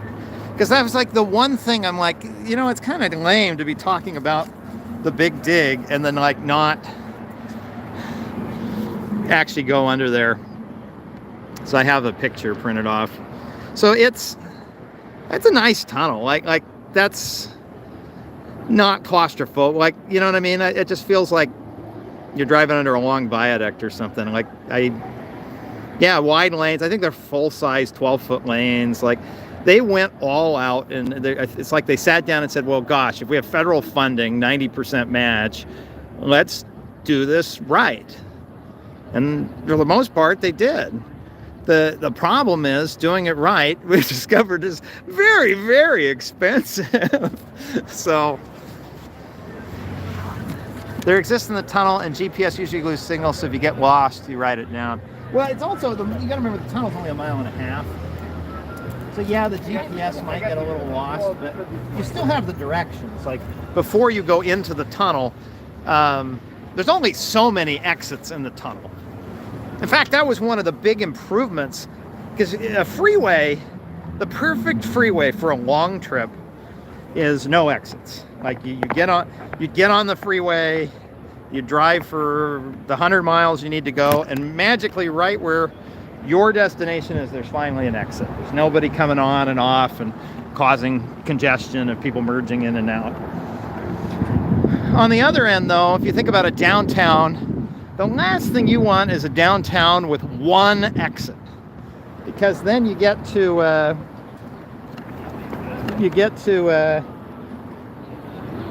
the one downtown exit, and everybody who's commuting into the city takes the same exit at the same time, and just destroys the city street right at the exit. You can probably think of some examples if you think about your downtown where there's like a viaduct and like most of the people go to like the downtown exit and all dump off there. And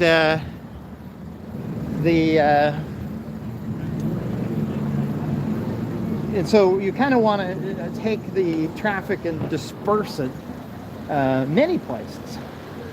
So it's kind of the opposite. You want to have like lots and lots of exits and entries so that people can, you're dispersing the traffic throughout the city kind of evenly rather than just dumping it all in one place. Well, the challenge is that's bad for the freeway. And the old viaduct road, it was built that way, where it had, well, I can't remember, something like 28 on and off ramps, and they cut that in half. And so this flows a lot better. But I was thinking about this and going, how come this doesn't feel, like how come where the traffic comes out of the tunnel, it doesn't just suddenly destroy Boston in like 2 or 3 key spots where the ramp starts? And I realized it's because it slips off onto the surface road. And so it's running in the same direction. You're not immediately making the cars turn right and go into Boston. They're able to stay on this parallel surface road as they get on and off. And then this surface road connects to multiple city streets, all the city streets. So that disperses the traffic out. So you kind of get that perfect blend of like, okay, you have few highway exits so the traffic can keep moving on the freeway, but you aren't forcing everybody onto the same streets. They can still distribute out. And then I was just thinking today on the train, I go, why does that sound so familiar? Where have I seen where you can exit the freeway going in the same direction and then disperse out to wherever you want? You're not committed to just turning onto one street. And then I had a horrible thought that would make everybody from Massachusetts cringe. This setup is, it's a Texas feeder road. It's just vertical instead of horizontal. I mean, think about it. Am I wrong? The freeway's invisible. It's underground, so you don't see it. But this is the exact same thing you'd see in Texas. You exit the freeway and you slip onto these one-way frontage roads, and you can, make a U-turn and come back the other way, and you can slip back on the other way. I don't know. I mean, to me, I just thought it's a vertical Texas. Oh, you saw the duck boat go by. Shoot. Sorry, I should have followed it. Okay. So I am. I need to find a map. Well, we'll start walking into Boston. We'll find it.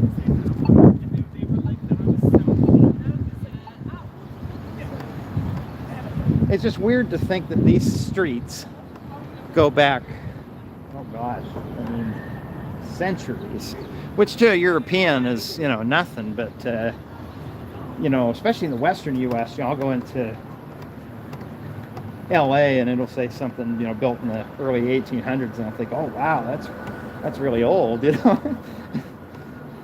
You go to the Middle East, families have been living in the same house for 1400 years, you know, don't bat an eye at it, you know, like in Syria and stuff. So I think I would say Damascus is the oldest continuously occupied settlement or something. I might be wrong on that, but so at least for America, in some of these suburbs you drive around and it'll have the name of the suburb, and it'll say, you know, established 1690 or whatever, and like 1690.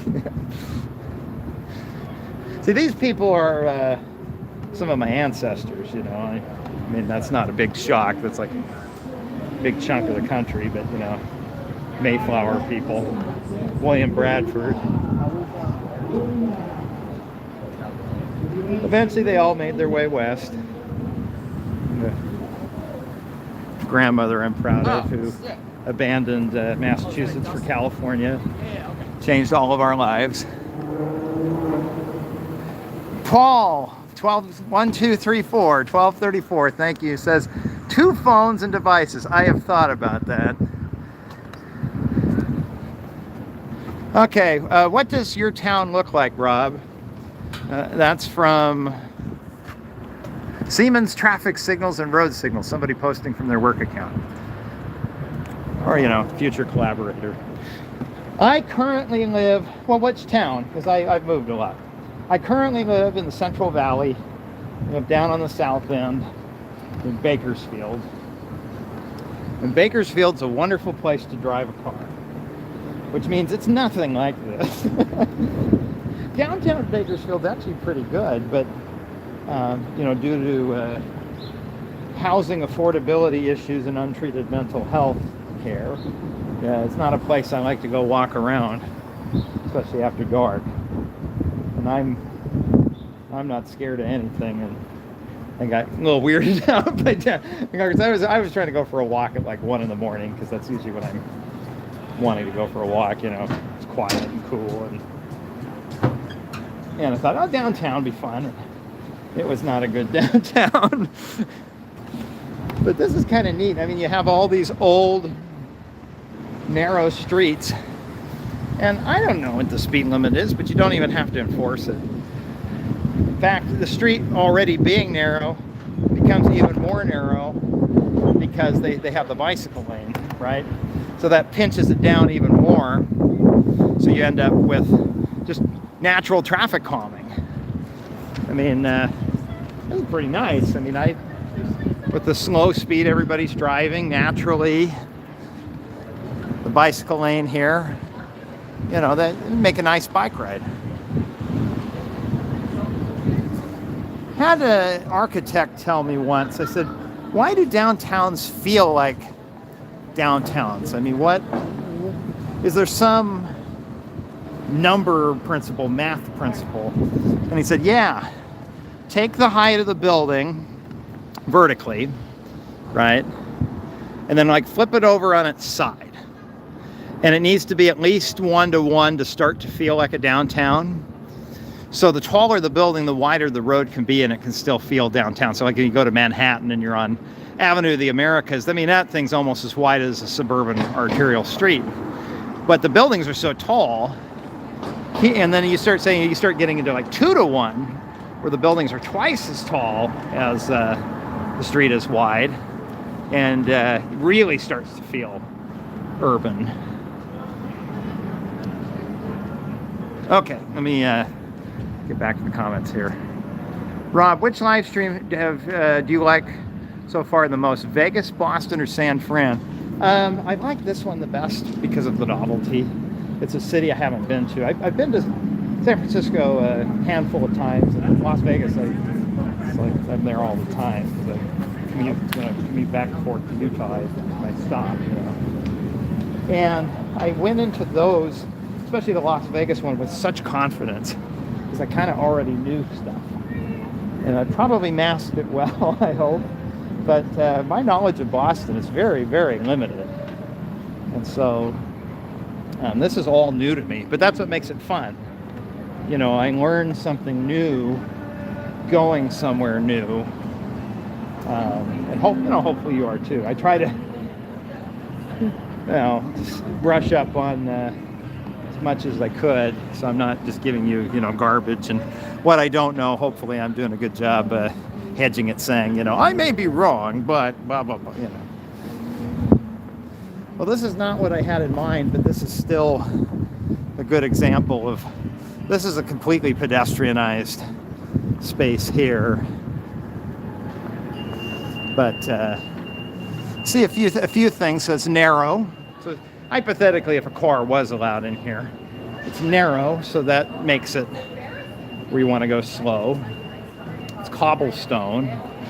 There's a lot to this that, there are cars in here. I just don't know how they got in here.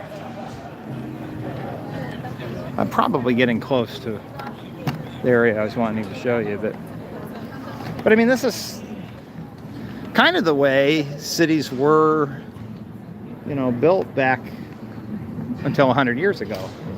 And we didn't have to sit down and say, oh, we're intentionally building it this way to build it this way. Well, there's Quincy Market. This is where I parked and got my $20 lobster roll that was $38 with parking. The Quincy Market's a bunch of food places in here. I think it said the original building goes way back, but they fixed it up. Not that exciting in there, huh? They give you some idea of this building over here, the Great Hall. That one's making me realize I need to brush up on my early American history. Something important happened there.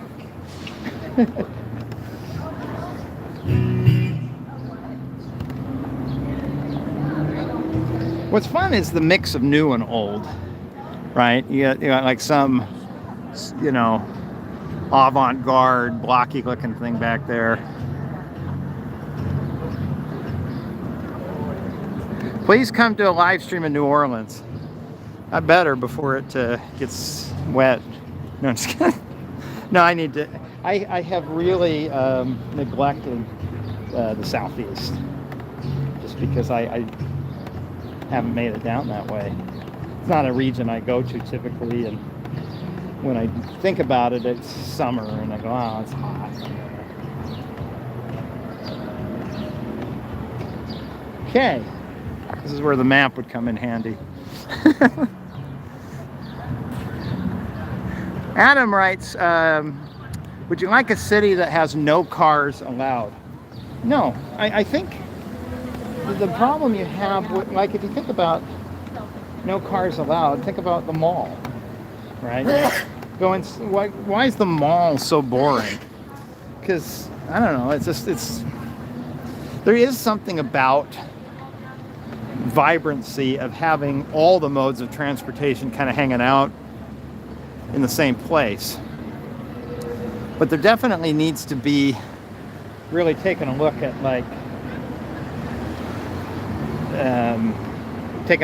the goal, what you're trying to do with the transportation, and sit there and say, well, it's mostly people walking around.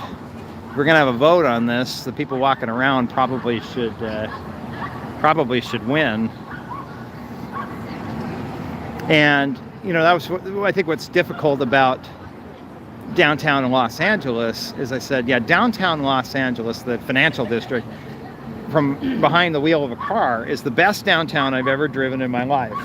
You can go 50 miles an hour, not legally, but you can go 50 miles an hour, especially on some of those streets that come off the 110 freeway. And so zooming from the garage, from the freeway to the parking garage is a piece of cake. But then when you get out of the car, downtown LA is pretty scary, because you're on these narrow sidewalks and people are zooming 50 miles an hour off the freeway. And so, and you're all of a sudden in a different set of shoes. suddenly it's not a good downtown at all. Where I suspect trying to drive around downtown Boston, central Boston, is not very pleasant. But it's a trade-off, right? Like, what are we trying to accommodate? And you think about the land use here, it lends itself to the short trip. You know, that you don't have to go dozens of miles between errands, you just walk. So there's an area that they put out the water barriers so that they can have, they call it California al fresco dining, where you sit outside. And that's a good use of the street. Maybe not all the time, but definitely tonight. Maybe all the time, actually, come to think of it, because they've got two-way traffic over there. So it might be, you know, that was an interesting question the pandemic brought up, is you have all of these businesses who'd say, oh, don't take away our on-street parking in front of our restaurant because we need that parking. No one will come and eat at our restaurant if the parking's gone.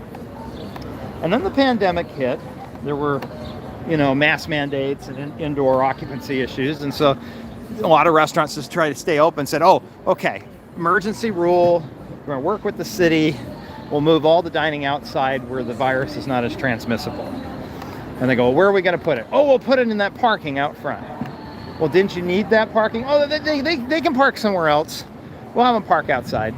Or we'll have them park somewhere else. We'll dine outside. So then as the pandemic was starting to get better in 21, I went down to San Diego one day where they had al fresco dining like this. And they had filled up both inside and outside the restaurant. They were using it all. I mean, it was just a moneymaker for them, you know, and especially this time of year in Boston, the weather is perfect. Just, I mean, this is California nice, you know, which is definitely not the way Boston was a year and a half ago, January. And so it sure seems like it would be a real waste of opportunity to have this be on-street parking. Al fresco dining makes a heck of a lot of sense. And then you start to say, well, like in California where the weather's nice most of the year, maybe we should make the al fresco dining permanent. And then you start thinking the opportunity cost of parking in an urban area of like, gosh, like how much square footage are we wasting? Because in front of that business you can maybe park what, 5, 6 cars? But look at how many customers there are here, right? It's way more than 5 or 6 cars. This more, you know, instead of looking at it as how many cars can we serve, look at it as, well, how many people can we serve? Well, that changes the discussion entirely. Anyway, just kind of an interesting tidbit. Okay, let's shout out to Oildale from Alex Hayden. Hello, Alex. Take a left on State Street. Uh-oh. I don't know where I am now. Let me get caught up on the comments. Much love from Australia from Sammy Boy Chips. I love chips, especially the ones that are French fries. Can we get rid of jaywalking laws, says Adam. Waiting for a cone, says Savvy. Oh boy, I'm way behind if we're talking about bike lanes. Boston is It's Not Me 07 writes, Boston is awesome except November to April. Boston has 2 seasons, winter and construction, writes Matthew Angelo. You know, I asked ChatGPT, there's a small town in Idaho. I had a cousin go to school there called Rexburg. I've only been there once and I did not like that town at all. But anyway, I asked ChatGPT, write me a joke about Rexburg. And it said, Rexburg has 2 seasons, 6 months of winter and 6 months of bad skiing. So it kind of reminds me of that. Michigan roads are very bad. Quincy Market, $38 in parking. Boy, I'm way behind here. Xanadu with $1. Thank you very much. Burgerman writes, ever think about going somewhere outside the country? Yeah, I'd love to, but you know, income I make, I can't. I'm trying to still survive inside the country. I think venturing to Mexico and Canada is possible in the future. But yeah, I've never been to Europe. It would be great to go. I ever have the opportunity, I'd love it. More back plates on the signals. Yeah, it's interesting. We're out west, putting a back plate on the signal like that one there, the little sun visor. Oh, there's a bus. That's common everywhere I've lived out west, but back east, I guess they kind of get away with not all of them having that. Xanadu, $2. Thanks again. Yeah, New Orleans is miserable during the summer. Okay, I got to really scroll down here. Xanadu with $5. Wow. We have a what's that called? Fibonacci sequence going on. I like that. Right, so New Orleans built a new airport but no road to it. Apparently it takes us 3 years to build a flyover with a diverging diamond. Yeah, well, and a lot of it is contractor experience. Like if it's new, you know, or if they run into something. Okay, anybody want to give me directions which way to walk to that central part of Boston with the... I usually have a good sense of direction, but I kind of lost track at Quincy Market. So I think I need to go south, and I think this way is south. I'm at Congress and Hanover, but I have no clue where that is. It's midway between the Big Dig and the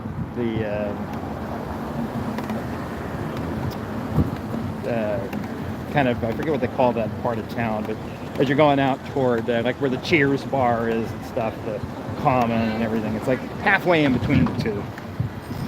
Guess I could ask somebody, but says, yeah, we aren't a big fan of reflective backplates around here, says Petra. I like the reflective ones though. I've got to push back on you on that, because I drove in West Sacramento back when they were having the big storms, January and February. The power was out. It was when I was filming the stand-ups where I was in front of the state capitol, and I'm near Boston City Hall. That's cool. The power was out, and it's very difficult to see where there's a stoplight, where there's not, when they're all painted black, and it's overcast, and it's starting to get dark.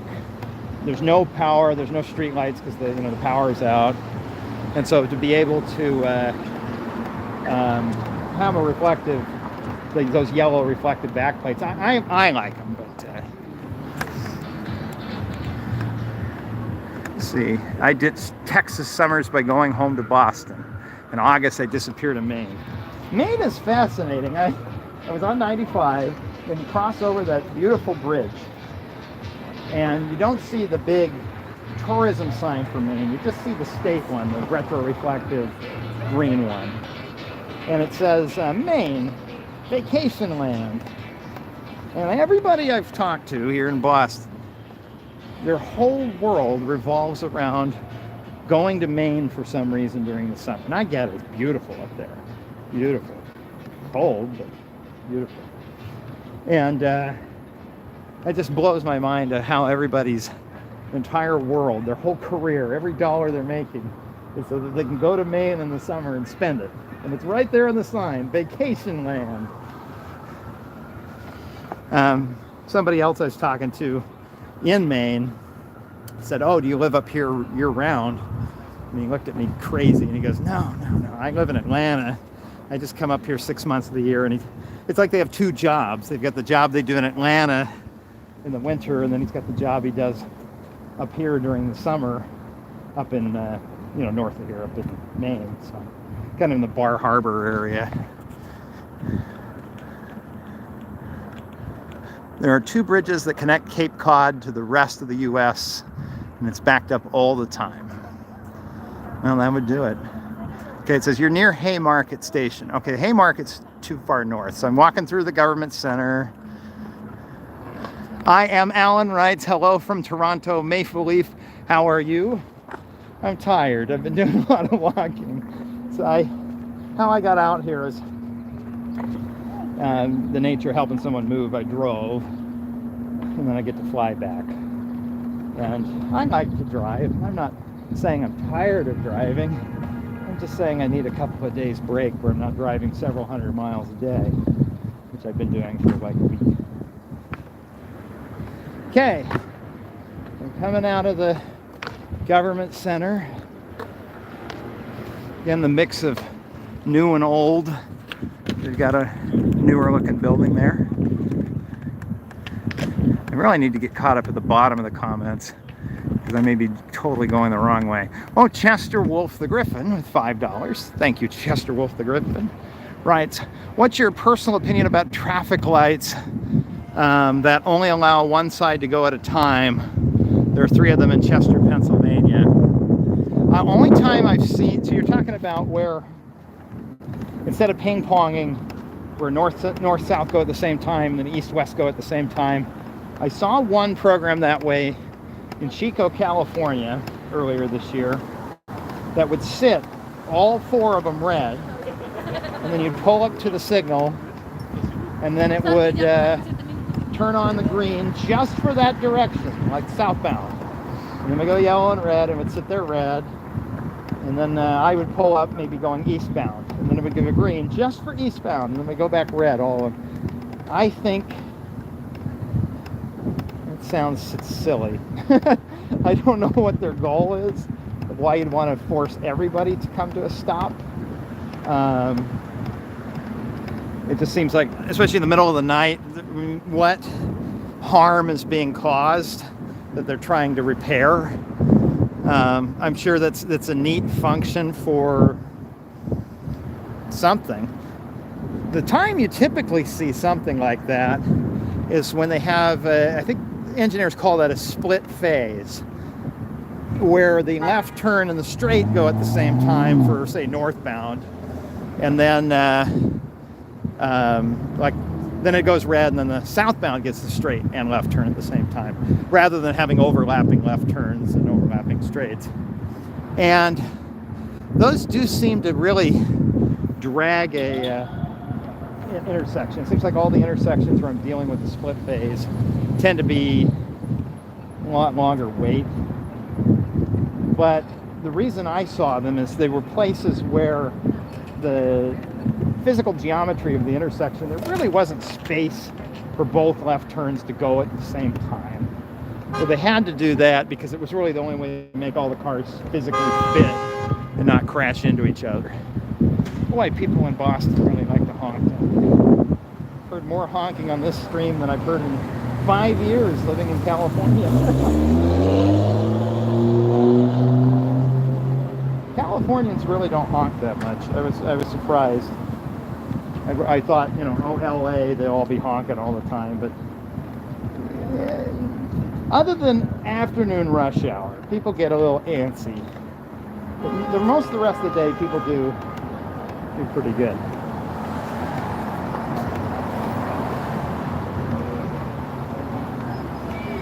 Oh, I think I'm getting close. I remember that church. Okay, I'm going to stop here in a minute and read your text. In fact, I'll try to do that while we walk here. Paul again, 987. I'm liking these sequential numbers. Oh, got something going on here. Oh, they were getting all yelling, getting really enthusiastic and yelling out the window of that cab. I like the way they blend in a big box store. They have a Target just here in the base of some building, and it just blends in nicely. South Station as a CVS drug came in handy because I needed to get some rubber bands to hold the backup battery, and it worked nice, you know, just being able to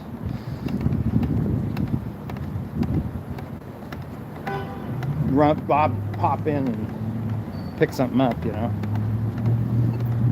Make it. The slogan of Dunkin' Donuts is America runs on Dunkin'. I think it's mostly just the Northeast. Every highway off-ramp sign that has those blue information guide signs about what services are at the off-ramp. Dunkin'. Dunkin'. The Northeast runs on Dunkin'. I couldn't tell you where in Bakersfield or even LA you can find a Dunkin'.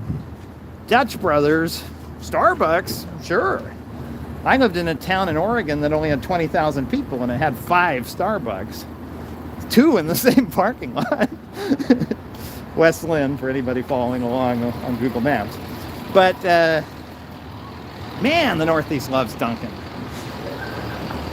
Okay, I think we're getting close.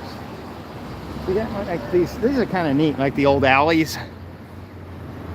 Where, I mean, this is something from just a different time. I mean, you imagine being a neighborhood developer now and coming in saying, yeah, we're going to build high density 4 and 5 story residential buildings. And they go, oh, okay, well, your minimum parking requirements per unit, and oh, access for the fire truck, we're going to need like a 25-foot wide street. It's like this thing's got to be like 12 feet wide. It works though. You know, I mean, the dirty secret when it comes to fire access is if they really want to put the fire out, that pumper truck's pretty big. It can just shove the car out of the way. You know, it's just fascinating because this is just such a different way to build a city. You cannot, this is not legal anymore.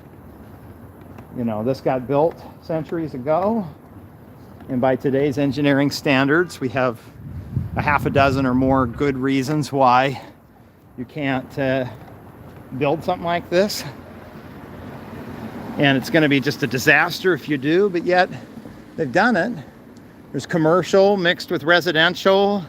There's a street that's just barely wide enough for a Honda CR-V, and yet everything works fine. There's not enough parking, but that's okay. People, you know, they figure out a way to walk where they want to go. It's just such a different way to build a city. I don't know. To me, this is a very educational moment because I've always heard about this existing, but to see it is it's really cool. Okay, I gotta zoom down the comments. Tim Hortons. Oh boy, that's getting into another coffee discussion.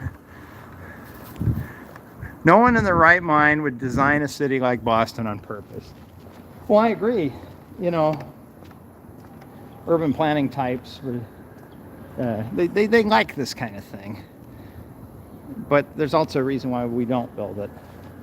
Truth is, if we built something like this brand new, some idiot like me would move into it and say, great, where's the parking? So, it's self-reinforcing. I've thought about this a lot.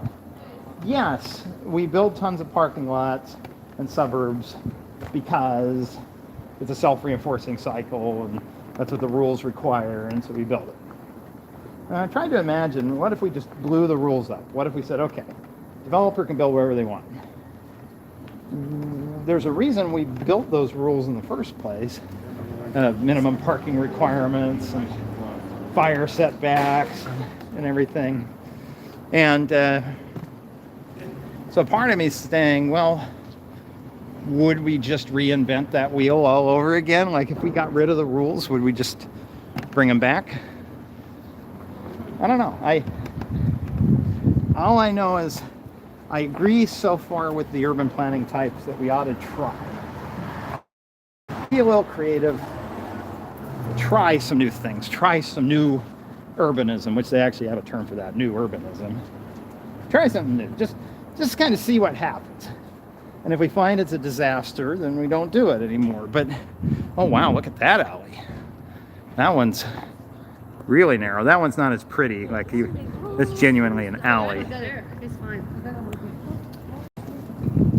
I do agree with him, like simply saying, nope, you just got to keep building quarter-acre lots on 30-foot wide residential streets that don't connect together forever. It's like, well, you can be more creative than that. You know, it doesn't mean we can't build more of those, and just you shouldn't have to own to build those. Okay, let me get caught up here. Many Hawaiians never even honk if you sit at a green light. Well, they sound chill. Hawaii sounds like both a great and terrible place to live, depending on whom I'm talking to. Not just bikes would like this alley. I agree. Like I'm, you know, it's easy to paint me as like the car-loving maniac, because I am. But it doesn't mean that I don't recognize something cool when I see it, you know. But I also don't know that we build that everywhere, you know. Okay. Let's see. Boston is built kind of like when you realize you make a sign and realize too late that there's not enough or way too much space on the end of the sign. Oh, I know what you're talking about, where you're like, welcome, and there's like a little bit of room at the end. What would LA or Las Vegas look like without cars in the modern day versus the beginning? I don't know. Like that's the thing, is suburban, like LA grew up in the age of the car, and so most of it. And so it's kind of like saying, what would Manhattan look like if it wasn't on an island? I don't know. it would so fundamentally change it. But I do know, you know, if LA's run out of room and there are areas near transit, you know, maybe allowing a developer to be creative and build more stuff like this, you know, I don't know. The compromise you kind of see in LA is, okay, well, we'll build one of those like 5-story tall condo buildings, but the whole ground floor is going to be parking. Well, that's fine. But then what happens is you have like 100% of the trips out of that building being by car, because the rest of the city requires it. And now that you put in the parking, you're just further reinforcing that you need to drive. And so you do. And then you just end up with like high density cars. You know? It's like the worst of both worlds, right? Where it's not fun to walk around because there's too much vehicle traffic, and the building's more expensive because, like, I thought about this, the amount of space I rent for residential space versus the amount of space my car would require in a garage would be kind of similar. And I'm going, well, why am I paying so much square footage for my car? Like, can't it just sit outside, you know? And the answer in the city is no, there's not room for it, you know?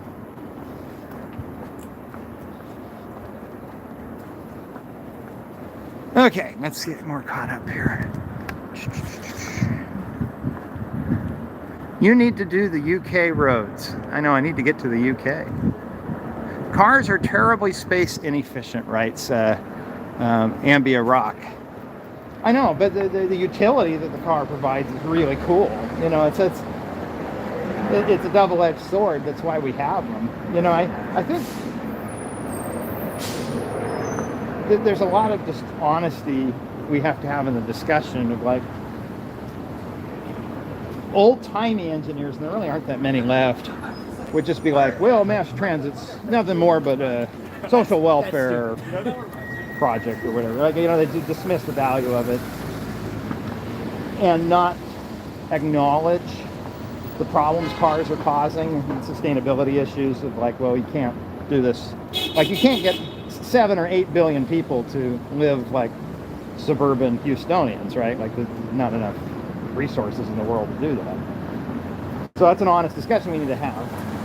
The urban planners, on the other hand, need to have an honest discussion, because their thesis kind of is like, oh, well, people drive cars because they're fat and lazy and don't care about the environment. It's like, I know a lot of people who care a lot about climate change and still drive their car a lot.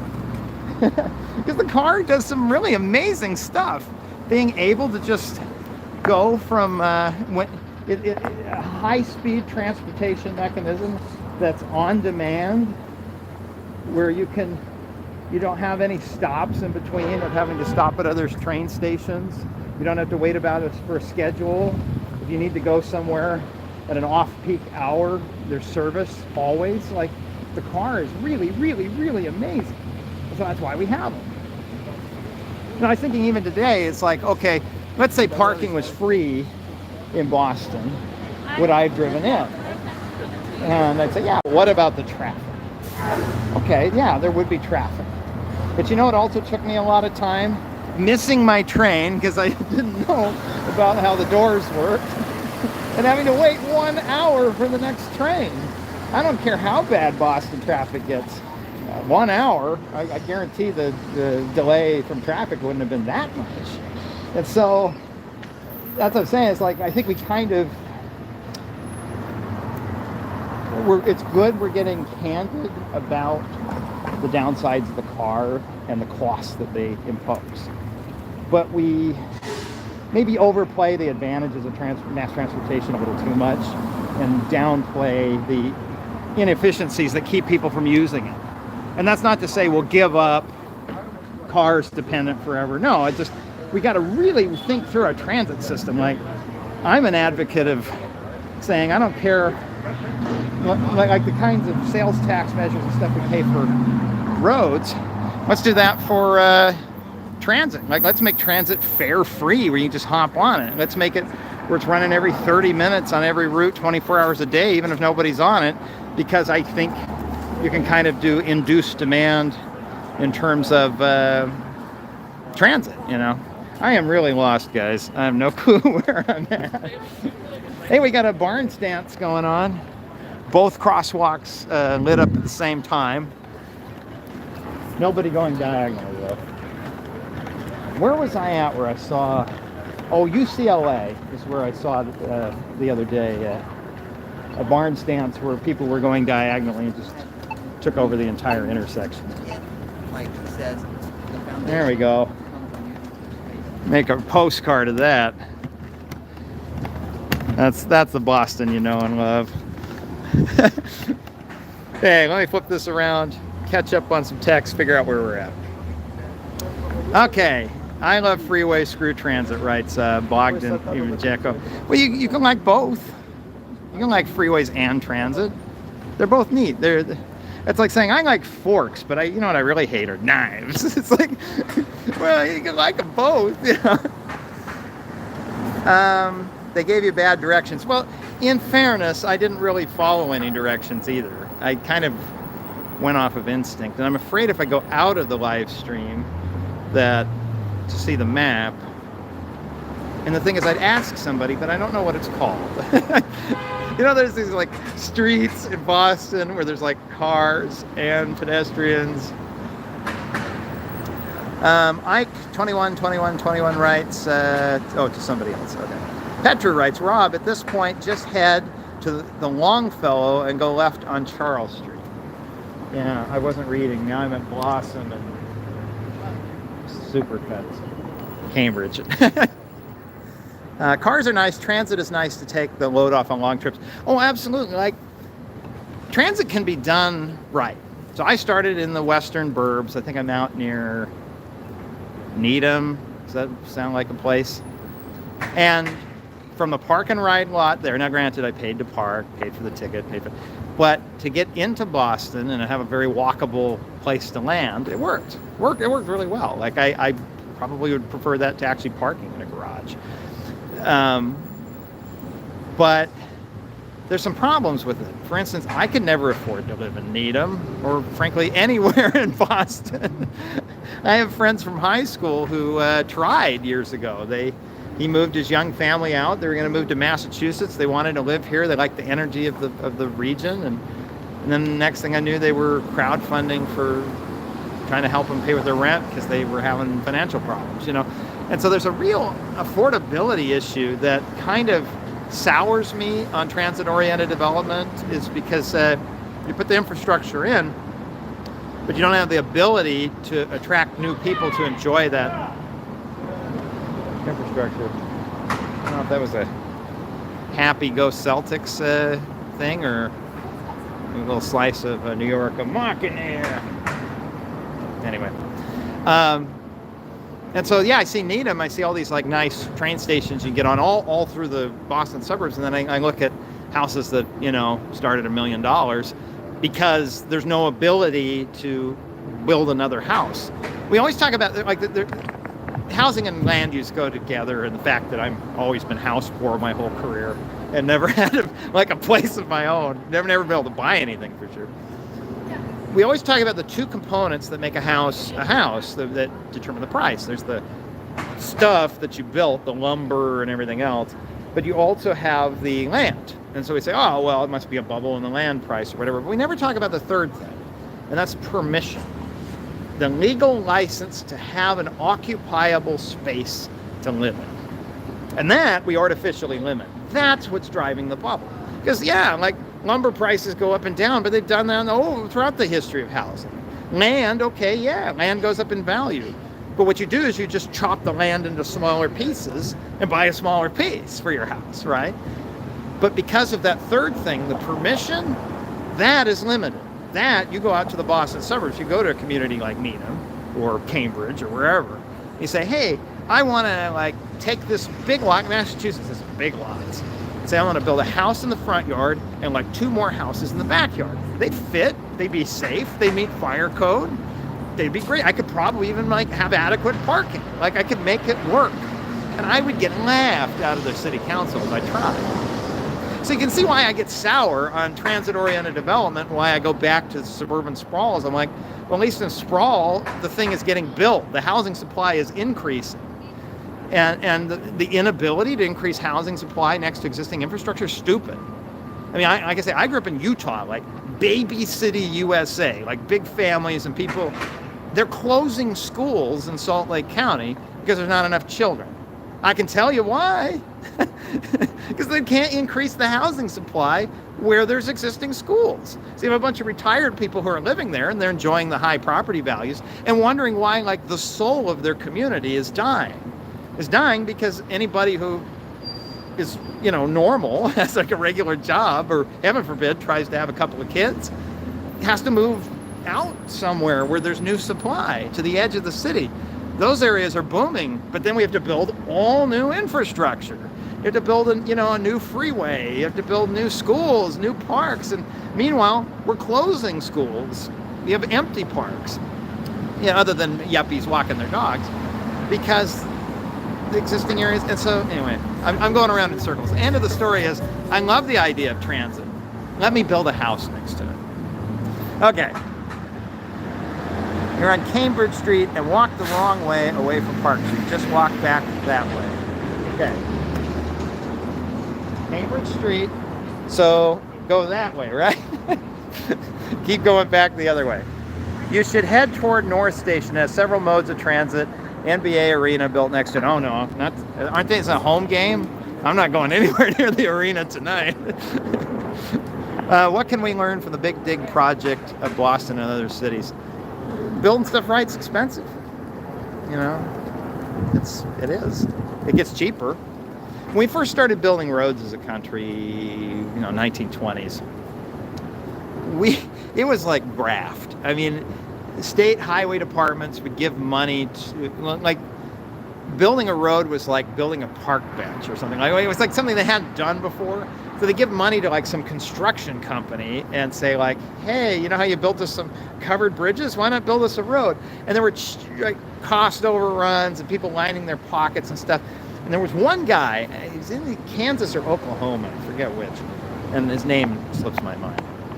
But he's sort of the father of the U.S. highway system because he came in out of civil engineering college and whipped the contractors into shape, used science and said, no, you're going to deliver us a road. You're not going to just pocket a bunch of money because it's something new and you don't know how, And with experience, and as states got better and better at building roads, they got better and better at being able to deliver a project on budget, on time, and create confidence that, the accountability was there that we would actually get the thing built, right? That the money for the taxpayers wouldn't be wasted. And hold on, I'm going to put my light on so you can see me a little better. And but that took time. And so I can't help but think with like California high-speed rail, there's a lot of cost overruns and it's delayed because it's something new we haven't built in America before. The Big Dig is something new. We've never done it before. And there's cost overruns, right? I feel like with the experience MBTA, or not MBTA, the Turnpike Authority, MTA, Massachusetts Turnpike Authority had building the Big Dig, if those people had then immediately gone on to help another city manage their project, that project would have gone a little more smoothly, and the next one would have gone a little more smoothly, and eventually it would have gotten better. Okay, downtown crossing is what it's called. Okay. All transport modes are great when they're used in context. Where did I park my car? Harvard Yard. That's a comment from Adam.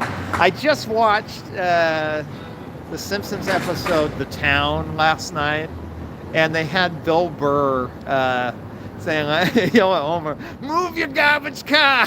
And I just laughed.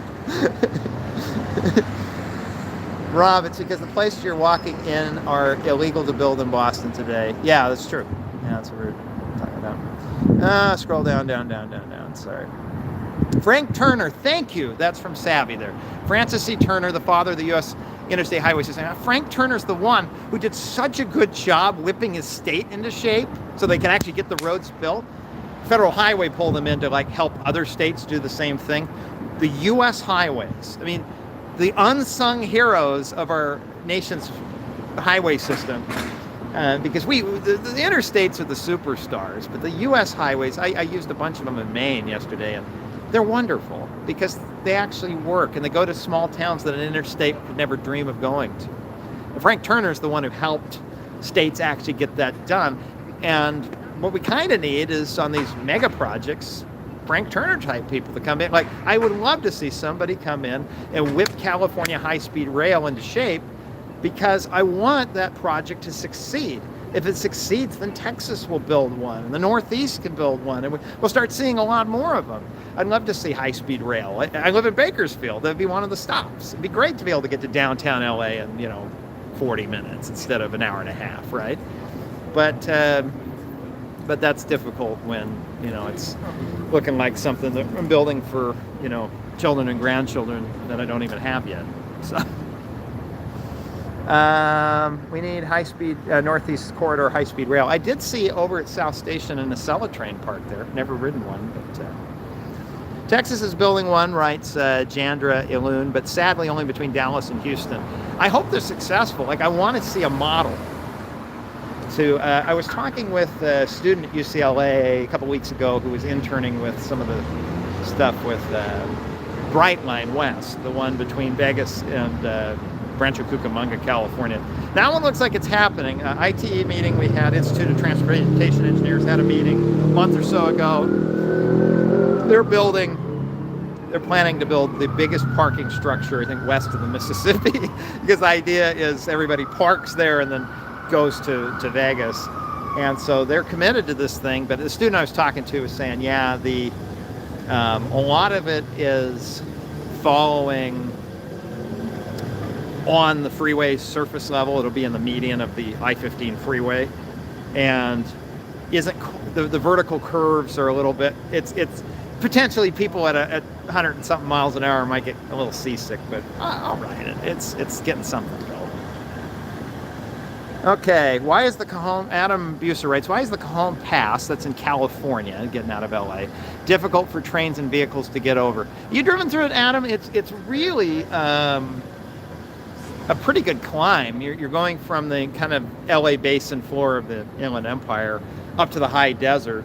And although it's not like a hairpin type curved canyon, it's a lot of turns and it's a lot of vertical climb, and then just add in the crushing traffic volume. I mean, 4 lanes of trucks and cars at any given time of day going up and down the hill in each direction. And there's a lot of seismic issues because I think the San Andreas Fault, or a branch of it, runs right through that pass. So in a big earthquake, if that's the part that slips, you end up with some really interesting problems with... Okay, Luke Rees writes, did I join too late to hear Rob's Boston impression? Never too late.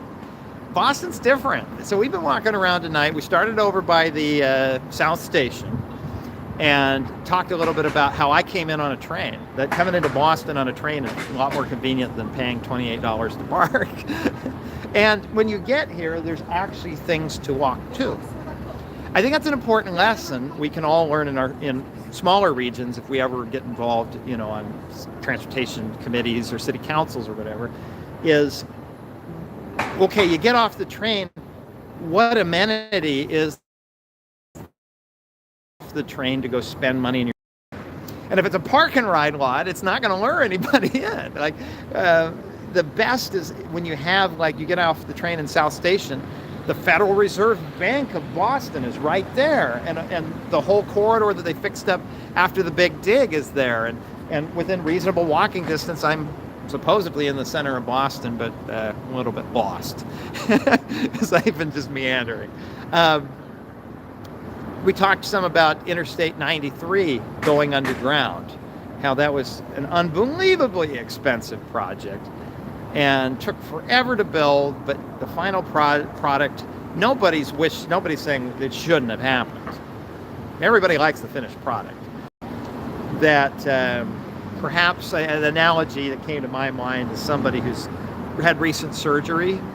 You don't say, oh yeah, the surgery was great, we should do that again. It's more like, oh, I'm glad that's over. We got through the surgery, but it was terrible. I hated going through it. I would complain again if I had to go through it. But now that it's done, it's great to have my leg reattached. Or Interstate 93 underground. Then we've been walking through Boston, looking at the narrow streets, talking some about how loud the sirens are. Go Celtics! Somebody's crossing, jaywalking in front of the siren. That's daring.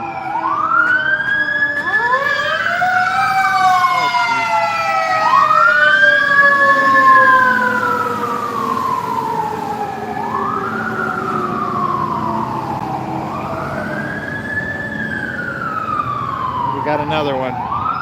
Yeah, go Pats! Go Red Sox!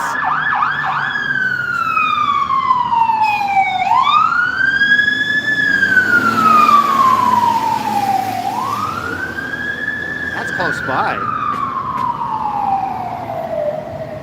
It's like right there.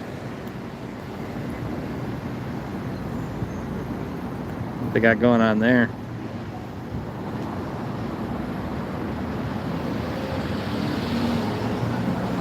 It says Dallas is planning to complete the Silver Line in 2026. Is that the high-speed rail, or is that Cajon is the I-15 one? Oh, wow.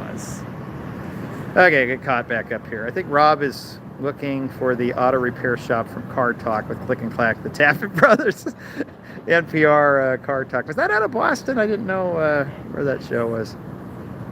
Why are they building high-speed rail in the middle of I-15? It's because where they could get land. The Mojave Desert Preserve is on both sides of the freeway, and rather than mess with the Department of Interior, it's easier to just get Caltrans to sign that away. Okay, get caught back up here. Scrolling. Silver Line is public transit that connects to the airport. Okay. Well, should we keep walking here? So, apparently I was going the wrong way down Cambridge Street, so I'm going to turn left, right?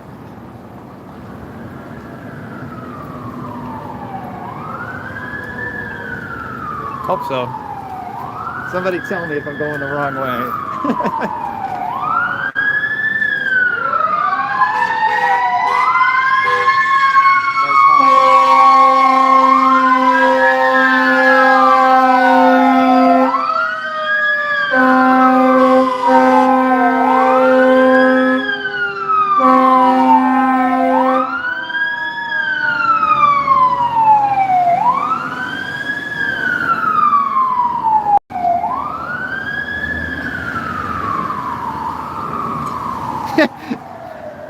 Man, those fire trucks really are cheering for the Celtics, says your local sentient thing. Yeah. Go Red Sox, go Pats, go Celtics. Oh, I got another one coming. Man.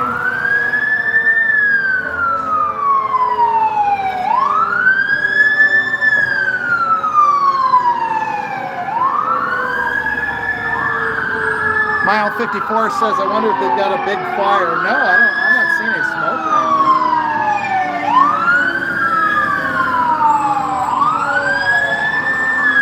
Okay, there's something going on. That's way too many trucks. That's like every truck. Well, I think I know where we're walking next. Amen says, let's see, drop a train says head toward the siren. You know me too well. Way too well. See, they're all kind of congregating down here.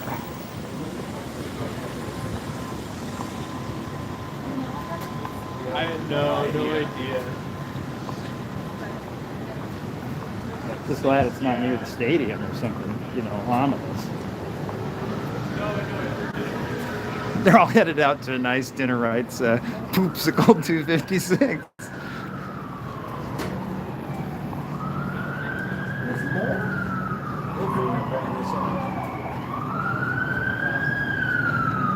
Another one, huh? Or the valets talking to each other going, what? Another one? I don't want to get too close and hassle them, but I'm curious what's going on.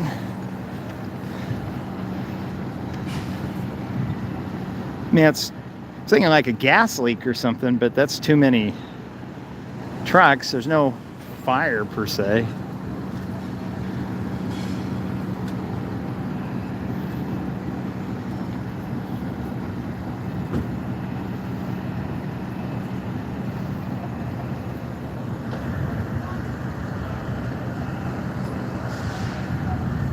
Can't really zoom in or else the lights mess up the focus.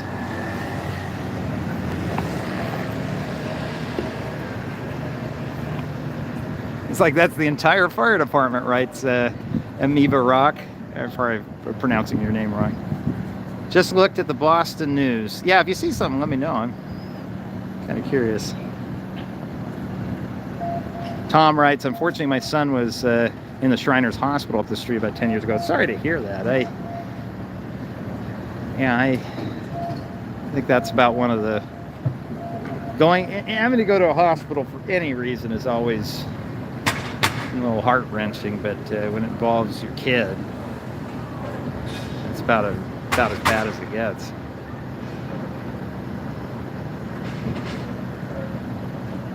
Get away from the sirens. My dog is scared, writes Razor SWC. Oh, that's my friend. I like one of his dogs really well. The other dog was a little standoffish. 99% visible, writes B-Wink, has an episode on how siren levels increasing are related to urban noise. Roscoe writes, are they controlling traffic properly? I think this is all happening so abruptly that there really isn't traffic control yet. In fact, we can see here this officer's about to do some traffic control.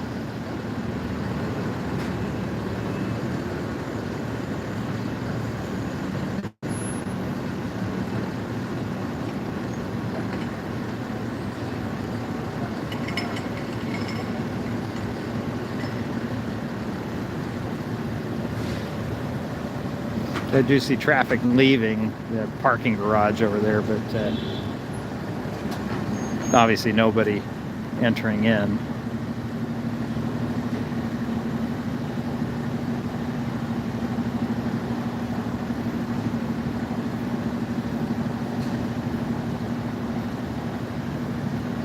I think that's part of the challenge of traffic control is that, construction zone staging, you have time to kind of plan out what it is you're going to do. You get your barrels in place. But police just kind of have to do something spontaneously. So looks like he's pulling his patrol car just to block the street. So it's clear nobody's allowed through. A lot of patience there. Happy to get in line. I've got a few people down there starting to turn around, but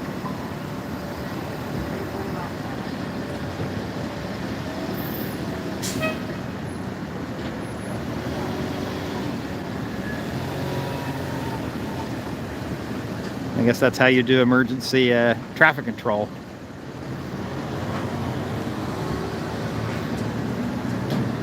All right. I'd love to see Rob do the Autobahn in Germany. I would love to drive it. There's a couple car bucket list type things I've had in my life, and driving the Autobahn is high on my list.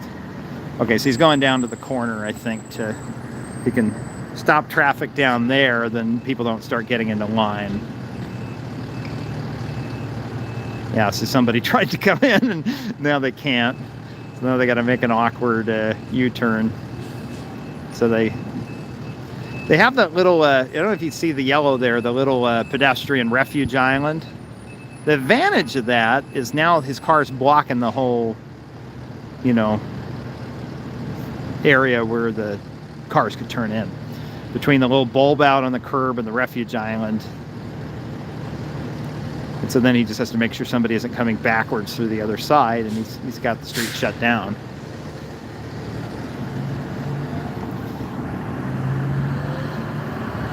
So let's see if I can zoom out here. Got some kind of fire hose thing going on, but no smoke. In fact, it might be putting the hose away.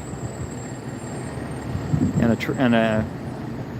one of the pumper trucks is leaving. So anyway, I think that's most of the action going on here.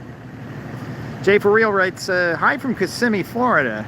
Florida needs some Road Guy Rob videos. Yeah, I know. I need to get down that way. I even have a friend in Tampa, and he's been bugging me to come down that way, and I need to do it. The I-4 Ultimate project is one that a number of people have, you know, I said number, maybe 3 people have written me about.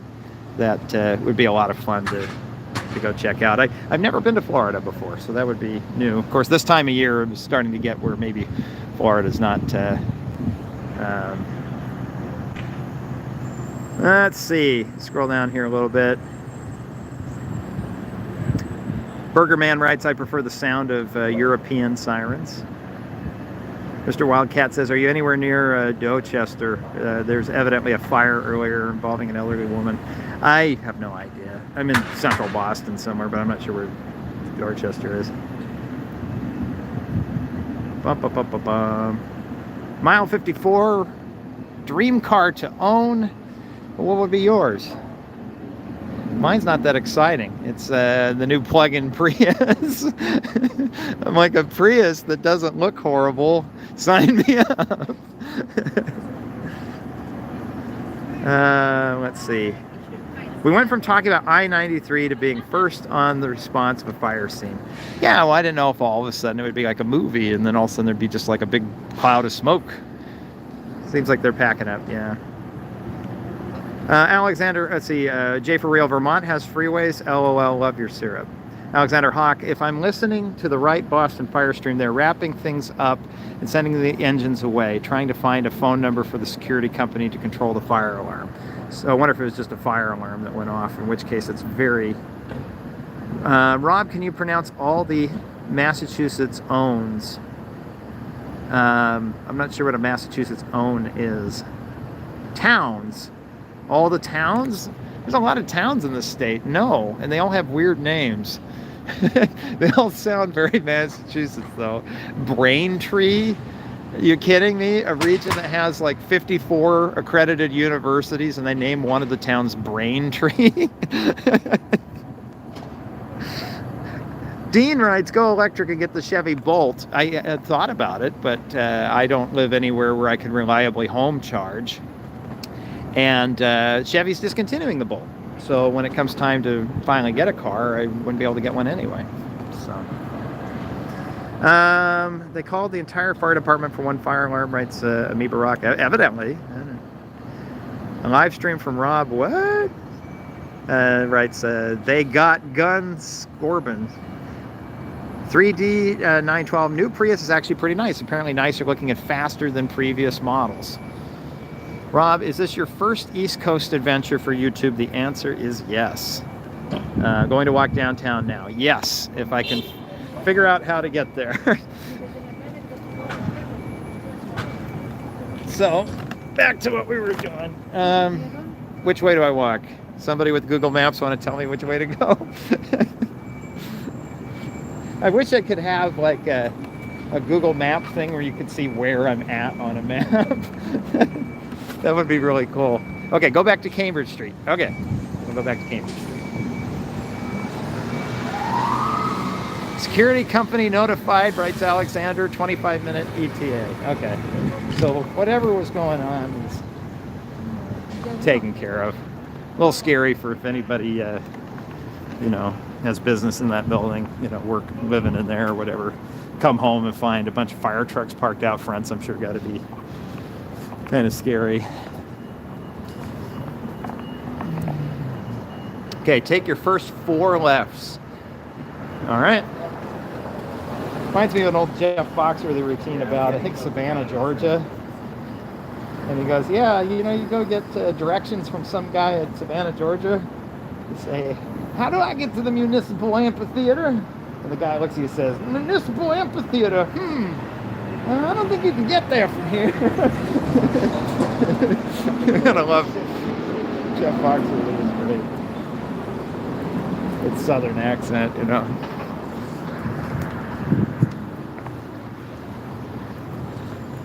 Okay, how about Philadelphia? Never been there. Almost. I've been to Pennsylvania now. Oh, shoot. I'm going to walk over that. Okay, first left. Just head left to Cambridge Street and then keep going straight. All right. You notice one thing.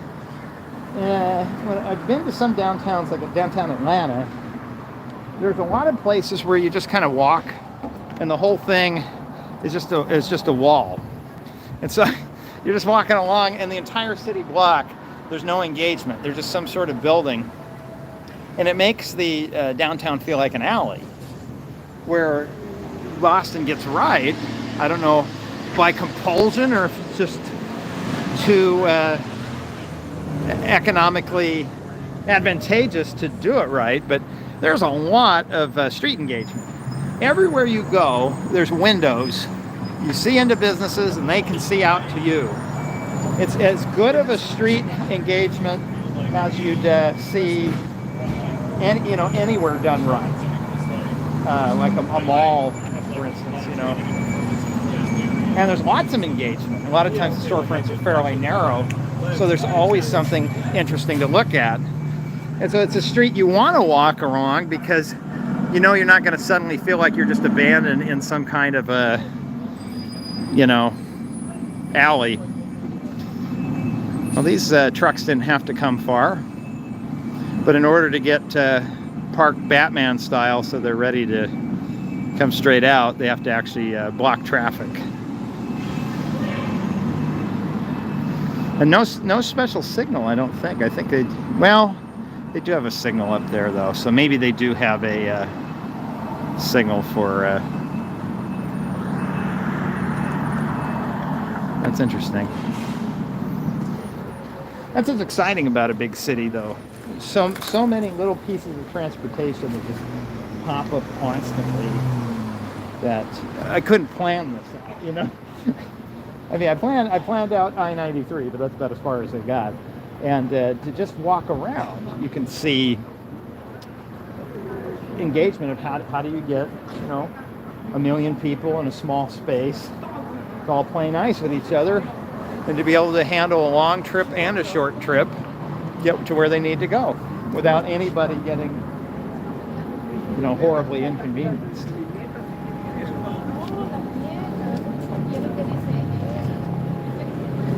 Okay, I'm gonna keep walking along. Jay for Real writes, can we support you other than Super Chat or Patreon? I don't know of any other methods. You know, I'd be open to something else, but typically that's what I've done is I've had Patreon. What I like about them is because I use the base level, they take 5% plus credit card fees, which is, I think, about as good as the Google's overhead can sometimes be 20 to 50%, depending on what it is. I know the ad revenue is pushing like 50%. The Super Chat, I think it's like 20 or 30% cut. Granted, YouTube is generating lots of server time, which is, you know, stream video to you and to a couple hundred other people at the same time. So, you know, for a platform I get to use for free, I guess I don't mind. Stanford Street, make a left.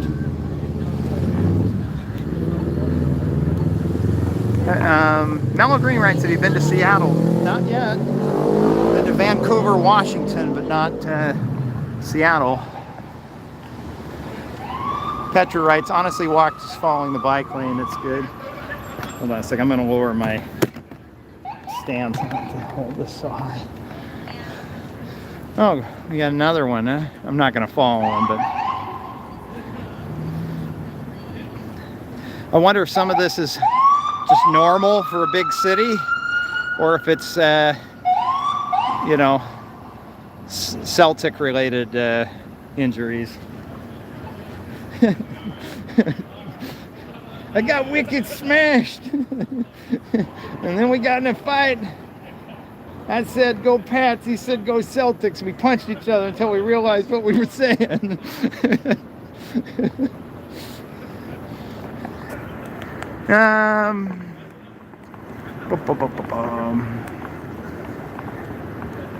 Tom writes, do you need directions back to South Station?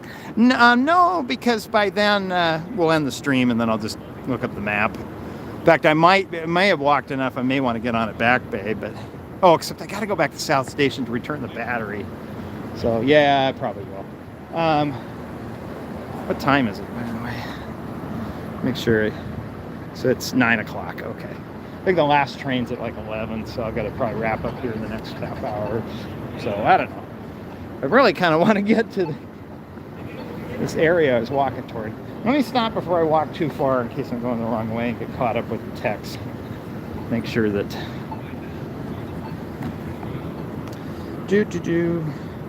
Back to Kansas City. Where's Rob headed? North. Should he be going to Merrimack? What's the temperature? Temperature is lovely. I'm very, very pleased. Like I brought a jacket with me just in case, because I know the other day was quite chilly. And Maine has been very cold yesterday. But today I couldn't be more pleased. Like especially all this walking, the cool weather feels really nice. Probably figure I'd do another live stream in a month or so. It's going to be hot no matter where I'm at. It's going to be a lot less pleasant than this.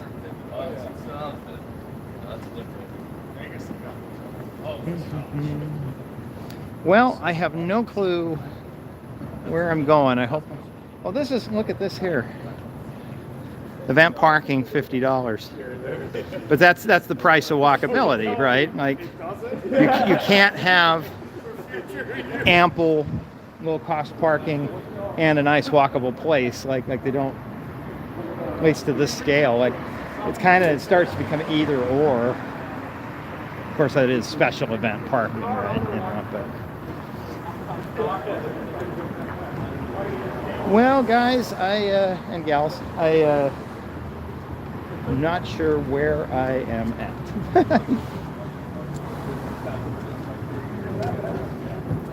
I feel like I've really gotten turned around. But he said 4 lefts, and except did I miss the 3rd left? Oh, look here, somebody has a parking ticket there. That's interesting. The West End Apartments. I wonder what the rent on that place is.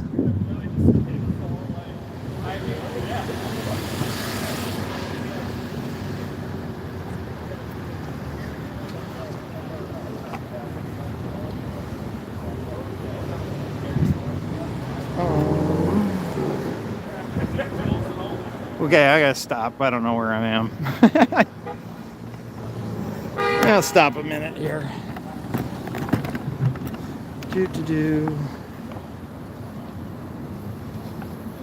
So the live stream gets really exciting. Me being lost. Okay, get some light here. Oh, too much light. Ah, way too much light. Okay. So, where are we? Can you see the moon? No, absolutely not. It's too much light pollution. This doesn't go to South Station. People are saying to go back to Cambridge, rent an electric bike, and take us on an adventure. And maybe try the scooter with the tripod. I don't know how a bike would work. He's trying to go to Downtown Crossing. There's an exit in Seattle where cars often go too fast and crash into the sidewall. Where's the chicken? Back home. +1 for the blue bikes. Regular parking's normally $20. You're headed to North Station. Oh, Petra gave me a bike code. I don't even know where to. I appreciate that, Petra, but I'm not quite sure how I'd ride a bike with a tripod. That's. I mean, I'm tempted. That's. You don't know where you are. We don't know where you're going. We're a good team, writes Bigfoot. Try the code. Maybe. Oh, studio apartment of that starts at $31.20 a month. Man, I live on less than that. Might be headed down to Quincy Market that way. I wasn't trying to go back to Haymarket though. Hello, Rob, writes Cameron. Hello, Cameron. Balance the tripod on your head. I wish I had a mirror so I could show you this setup. It's really janky here. Let's see.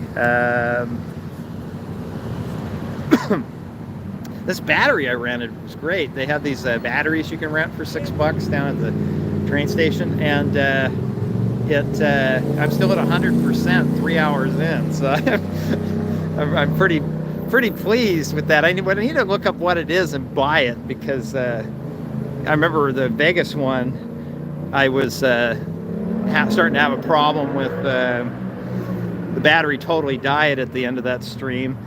But it was fine because I could just get in my car and plug it back in, and, you know. But the this one, I got to buy an MBTA ticket to, you know, go back to where I'm staying tonight. And I can't figure out a way to buy a physical ticket anymore. You have to actually buy it with the phone app. And so, what's that there? Like, okay, well, here's the problem with Boston, is that all the streets keep curving. Is that a map? Please be a map. Please be a map. I think it's a map, guys. I think it's a map. Yes. Okay. Well, good. Well, we started like here, and then I turned somewhere, and then I ended up at City Hall. But instead of going down like I should have, I went over to Cambridge. And then I think I was trying to go back down Downtown Crossing. Okay, so where am I now? So that's Downtown Crossing. I should say, where am I? I'm at Causeway.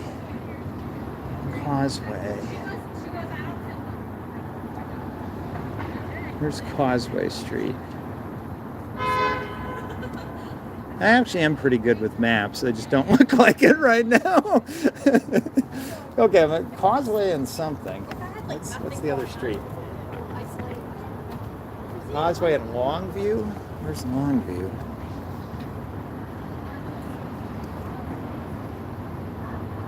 Yeah. Am I reading that right? Yeah, Causeway Street. Causeway's up by North Station. Oh. Oh, how did I get way up here? I thought we were going down here. Oh, well, I guess we're up here. All right, so, shoot. I'm at Causeway and... what was the cross street again? Well, we might as well, if we're clear up by Causeway, let's go see that bridge. I hang out by all the insanity up that way. Okay, Causeway and... try to read the cross street here. Longsea.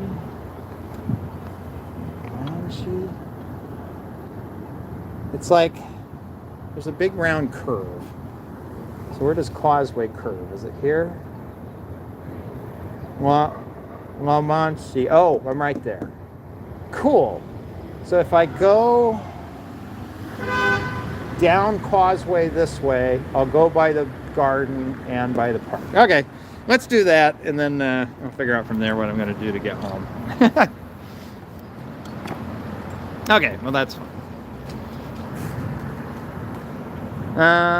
Lona Way. Okay, thank you, Andrew.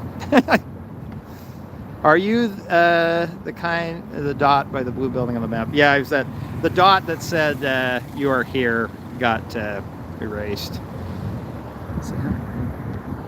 You can stand right over the tunnel entrance or walk along the side toward the water and see it from the side. No, good luck. Stand for. Okay, cool. All right, well let's walk this way and see what happens here. Wait. Happy to give you the blue bike code at the end of the stream. I appreciate that. I'm concerned. I guess my concern is trying to figure out what to do to ride it. Like where do I pick it up, and then how do I return it, and then the others being dark, and then I got a tripod. So there's like a couple of things that get me a little bit hesitant wanting to use the bike code is all.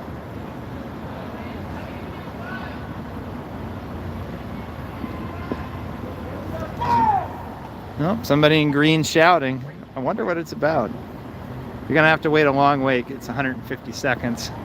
So this is probably, earlier we were talking about signals that only activate in one direction at a time, like a split phase type signal. And it probably has to do with the weird geometry. The road curves around like that. And so that may be part of what's going on here, is that they can only give, one at a time. I really want to walk by TD Garden during the middle of the game. Oh man.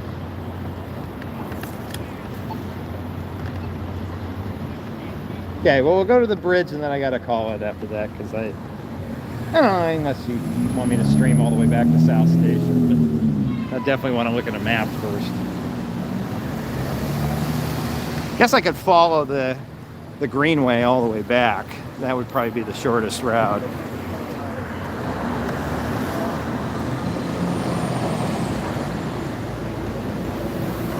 Oh, let's see, it says, I lived in Boston for 4 years. I went undergrad, used to take Amtrak back home to Maine from North Station several times a year. I have a relative, or, relative by marriage, one of my cousins married someone, but they are going to be commuting from Portland to Boston once a week by Amtrak. So I'm really surprised at how important train travel is in the Northeast, but it kind of makes sense. Like, I'm trying to think out west where commuting by Amtrak would make any sense, because you wouldn't want to ride like LA to San Diego even is really too far to commute for a job. Hope the team they're playing against isn't orange. I might get in trouble. I am wearing green under the orange, so I guess I'm good. You guys all are an average. Oh my God. You did not run across the field with Anna and make songs about Anna. Red and black. Oh, who are they playing tonight? Isn't it the Suns or something? No, the Suns are purple, aren't they? At this rate, if you streamed your walk back, it'd be just as fun to watch. That's up to you. I got nothing else I'm doing. I'm basically going for a walk, and a few people are one. Apparently, you are among 152 other people who think this is a good idea. Big night live.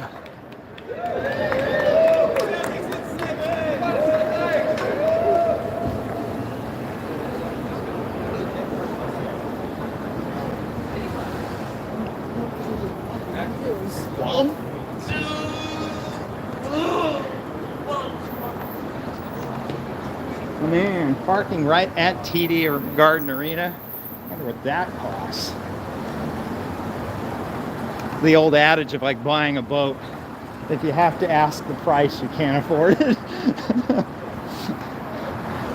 It's got to be triple digits at least. Oh, that's for North Station. Oh, okay. Garage full. Okay. Thinking that was actually for the arena. Okay, so we're North Station. We must be getting close to some stuff I reckon. Oh, this is the area I wanted to show you. So this is the 93 corridor, but so we are literally on top of. There's the bridge there. This is worth the walk. Thank you for directing me this way. So there's the bridge coming off over the Charles River. And then it enters underground. We'll walk over there in just a second.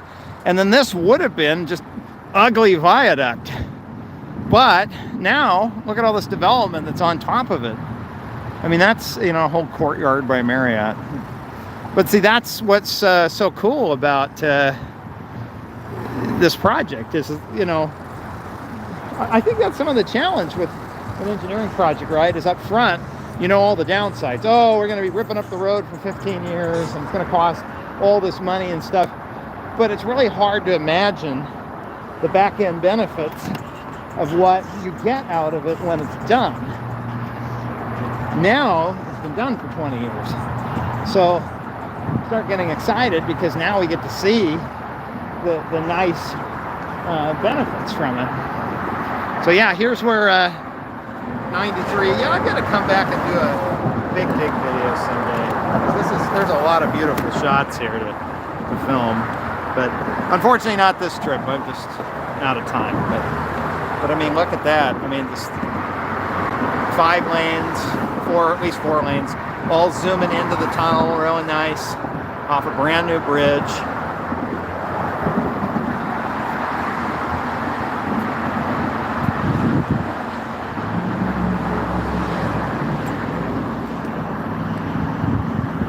Andrew writes, that's the fanciest courtyard by Marriott I've ever seen. No kidding. I sometimes Priceline, I'll get lucky. I can get into a courtyard by Marriott somewhere for like 75 bucks. And I feel like I'm living like a king, you know. But I can't really see much from this side. Yeah, look at that. And I like the way they illuminate the bridge. I think they do green tonight instead of purple, but that's really beautiful. But yeah, let's walk around the other side, see what we can see.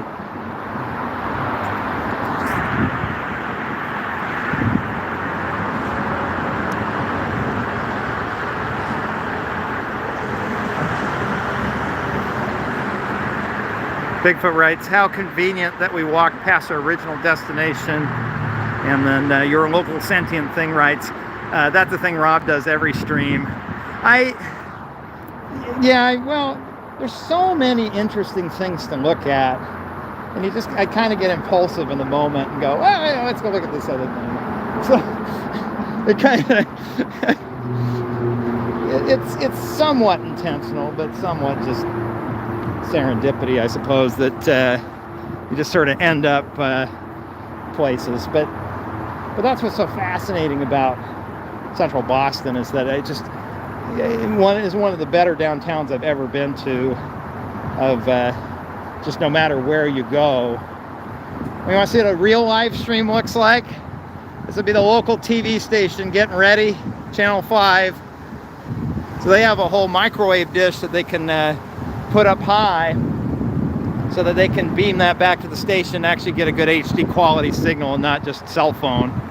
So they're probably getting ready. They'll have the microwave dish talking to their camera, and then they can go stand over there on the street, you know, for the 11 o'clock news and have a really good live shot. It's just fascinating. You can have a little cell phone and kind of do the same thing, just a lot shakier and jankier, you know. Well, I don't think I can get much. I was hoping there was a pedestrian component to the bridge, but at least there isn't on this side. But you can still get a pretty good idea.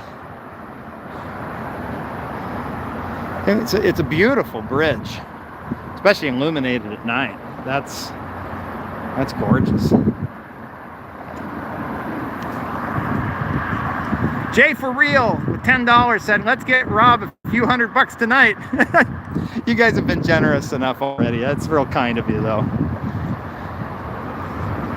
I originally started doing these live streams with the first one. I didn't even know Super Chat existed. It blew my mind. I got enough from that first Super Chat to buy a bigger monitor for editing videos, so it was really kind of you guys to... It makes a difference, though, because you have to keep switching monitors. I can just look right on the previous screen and see it. I understand this is, what they say, it was an asymmetrical cable bridge. So they're the two columns that rise are not, you know, it's probably more than two columns, isn't it? Maybe it's just the two. But because the bridge deck on this side starts at ground level, but on the other side it's connecting to an elevated viaduct. So the whole bridge is sort of a kittywampus a little bit, where it's, you know, and it was some type of a, I was reading about it, that it's a hybrid bridge that's like not all steel and not all concrete. They're doing some of both. But again, this is although this was designed ahead of time, this is a product of a lot of meetings, of trying to figure out how do you get this thing to do what you want it to do within a budget. It really is the epitome of, you know, the definition of engineering, right? What's the difference between a scientist and an engineer? And the answer is constraints. You know, the scientist's goal is to, you know, find truth that, well, I have no clue where I'm walking here. Movable walkways, pass at your own risk. So these look like berths for boats.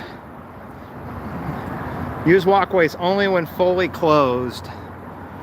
So there's like a berth here where some type of like a lock, but I don't know where it goes. But it gives us a cool view of the bridge.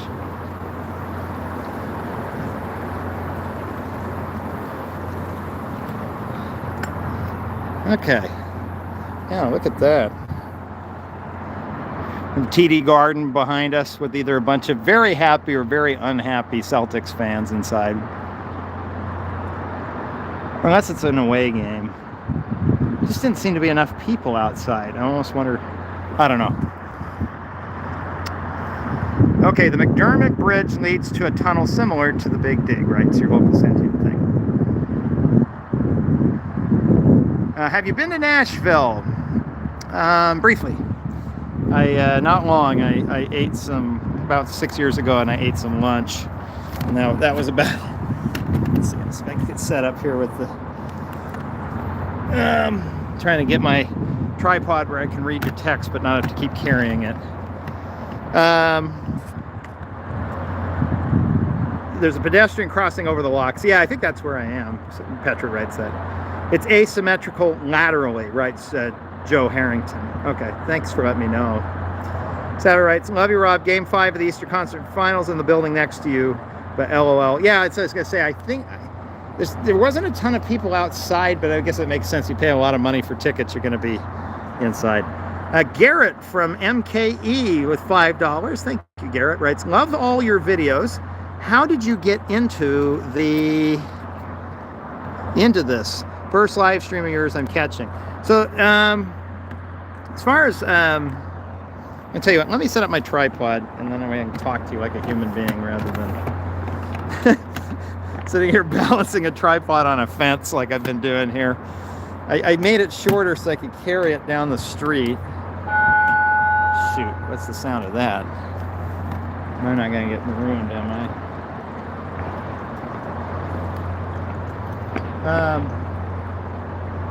I haven't forgotten your comment, Garrett. I just want to get where I'm not stuck. I'm hearing boats, so I'm going to go away from the locks real quick, and then I'll come back. I don't want to be stuck here.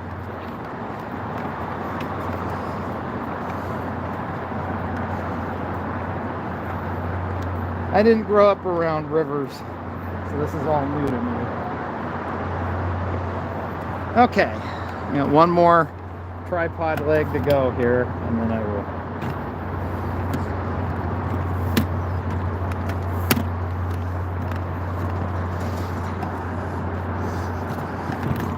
Oh wow, I did something really wrong here.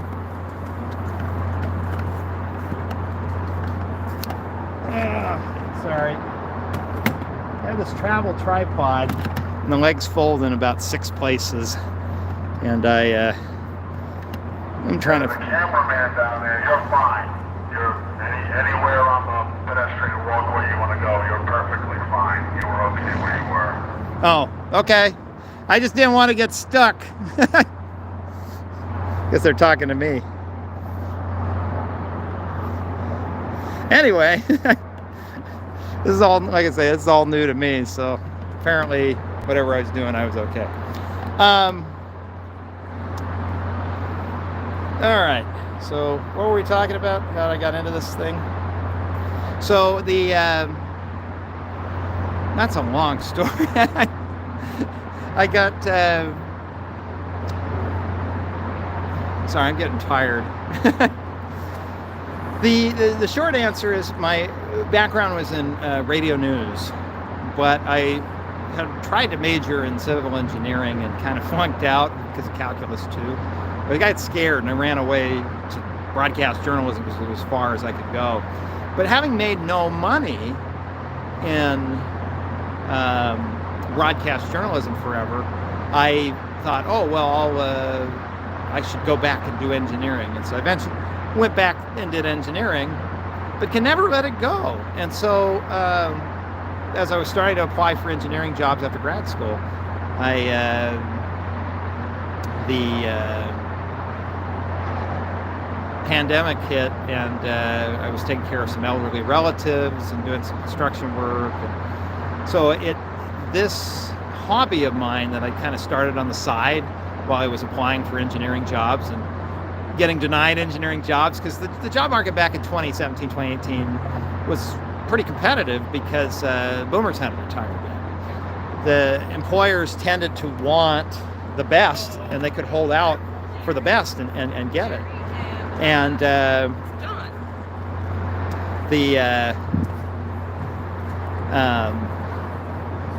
I was not the best, right? I'm somebody who barely made it through school, but also they look at my resume and scratch their head and be like, why are you applying here? Like, because they'd say like, well, where have you worked? Oh, KSL News Radio and BYU Broadcasting and all Cumulus Media and stuff. And because I was in my 30s, I should have done internships, but it's really hard to walk away from a job that's like paying my bills to go back to, at the time, like a $13 an hour internship, right? So I'm like, oh, I'll just figure it out after I graduate. Then I graduated and I didn't figure it out. So this hobby has been gradually turning into a job. I'm single. I even had a couple of relationships I tried a couple of times the last few years that failed 3 times. The same girl. So I don't think it was all my fault.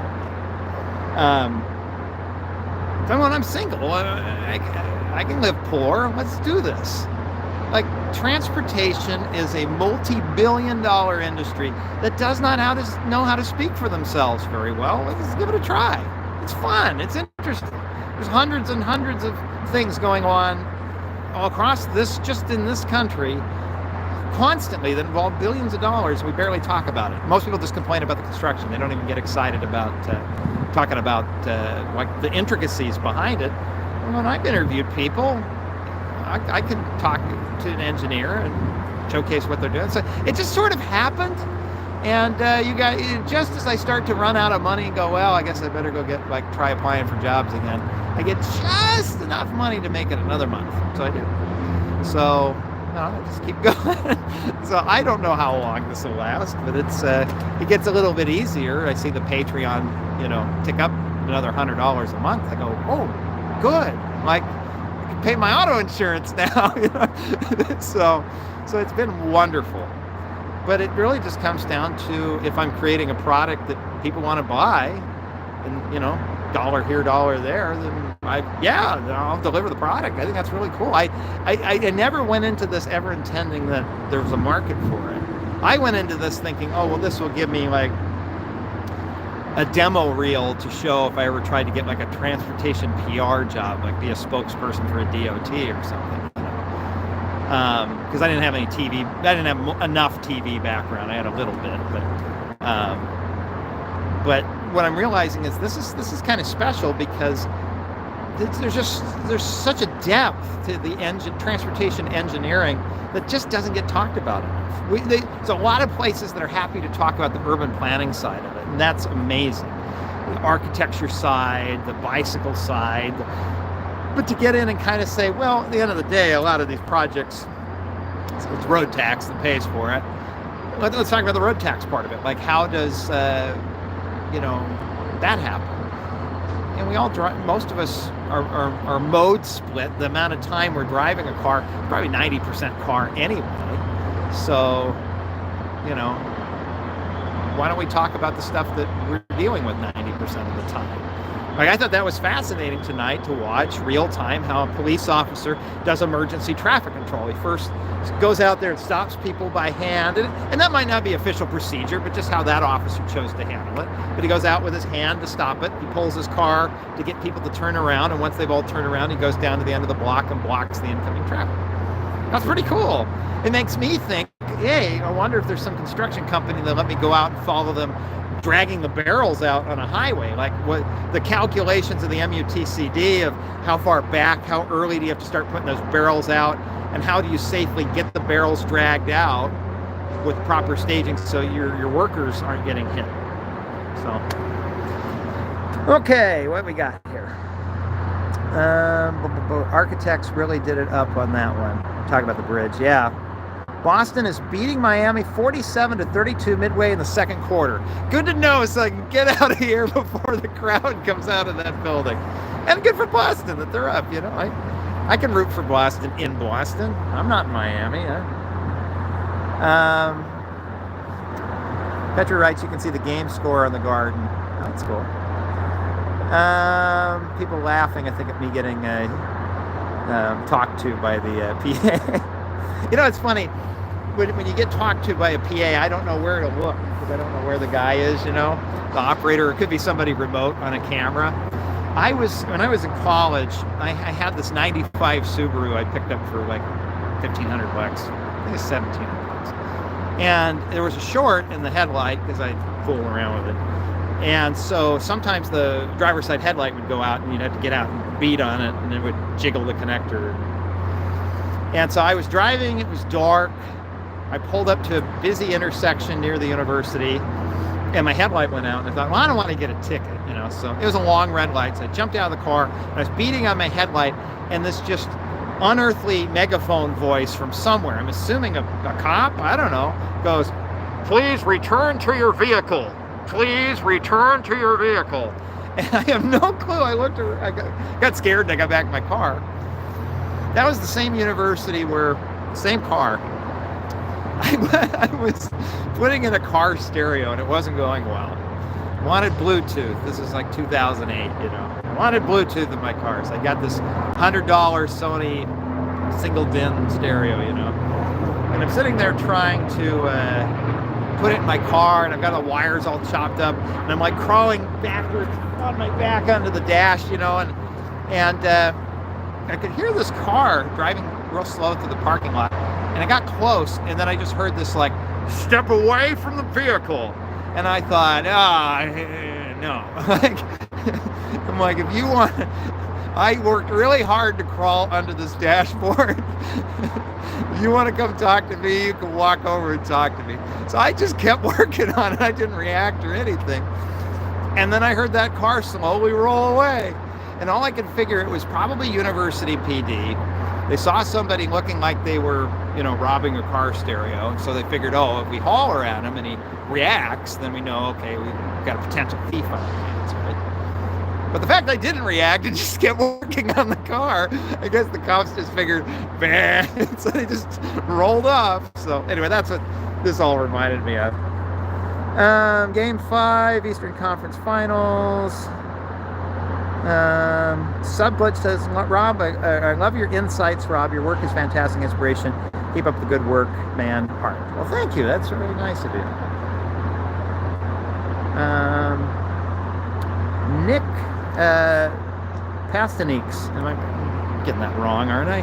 But Nick writes at $9.99. Thank you, Mr. Herman Cain. $9.99. But that's very generous of you. Thank you. Rob, what do you think of cheap bus routes in the eastern seaboard? Some of them are as low as $9. Do you think this helps or hurt public transit as a whole? If there's a viable route that the private sector can deliver for $9, go for it. In the end, I mean, the goal of transportation isn't how we do it, it's getting the job done, right? Like if we all of a sudden have solar powered propeller balloons that can get us to our destination, who cares? Like, never build another freeway again. You just get in your little solar balloon and go, right? So I don't really care how it gets done, as long as it gets done. Now the question is, if these like mega bus things, there's only two ways I can think of that they could do it for $9. One is it's a dead load, right? Where they have a very desirable route going this way that they make their money on, that ticket. But they got to get the bus back, so they figure, well, no point dead loading an empty bus back. So they just keep lowering and lowering the price to get enough meat in the seats, because it's marketing, and maybe people will ride the other route, So but that's fine. Like if there's an empty bus going this direction, sure, fill it up. But if it's the other, where you get some company, and I don't think the companies would be financed well enough to do this, but let's say they said, we want to put this transit line out of business, so we're going to purposely run cheap buses to hurt ridership on the transit line. Yeah, that's a lousy thing to do, but I just don't see the Greyhound or Megabus company, being in the business of trying to, like what route would they be hurting? You know what I mean? So, yeah,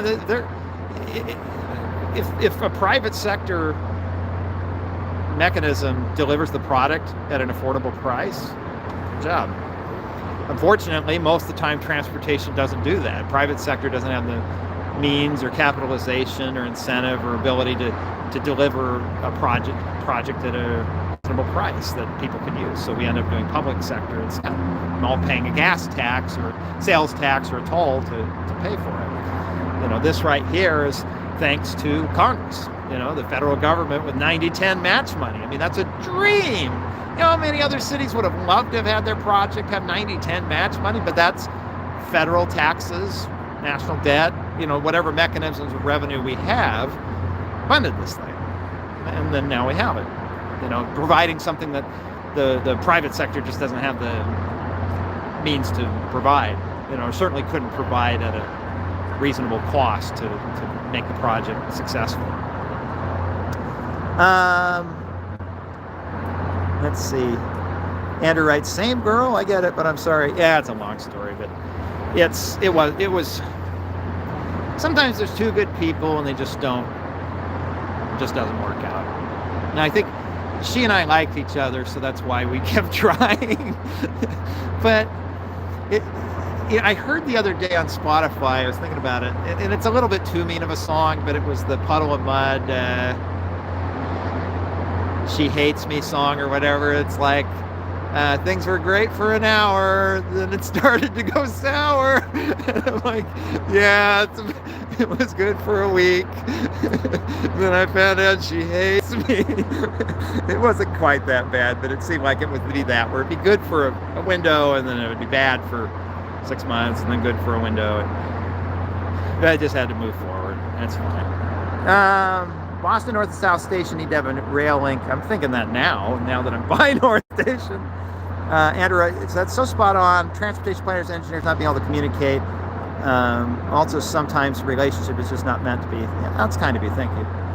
I would like some Road Guy Rob non-polarized sunglasses and Road Guy Rob reflective tape straw hat. Yeah, I've got to figure out I was trying to set up my store and I was all ready to go, but they really limit you to like hats and cups. And then people were complaining that the quality wasn't good, and then I got scared. I tried to set something up. I think I don't buy. I've never bought merch in my life, so that's some of the problem. Do you believe the freeway standard road design could work for bicycles? You mean like, could you take the design for a freeway and scale it down and have like the same like gore areas and everything for like the ramps coming off?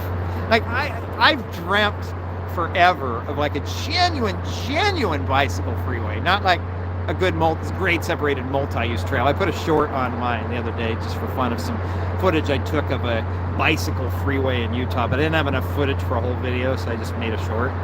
And you know, and I called it a bicycle freeway, but it's not really a bicycle freeway. It's a good multi-use trail that has good overcrossings at all the major streets. And then it kind of has like a little ramp thing, so like you can go down to the other street.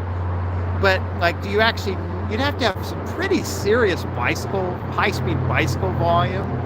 I suppose if we ever got to the point where everybody was riding e-bikes everywhere all the time, and you had serious volume where you had 2,000 bikes an hour going in the same direction, yeah, you probably want to take your freeway standard drawings and scale them down or whatever. But and I just have never seen a multi-use trail so busy that it needed like where two trails meet. Have you ever seen one where you need like a stoplight where the bikes all line up and get greens? Like, you know, they just don't have the volume yet, you know.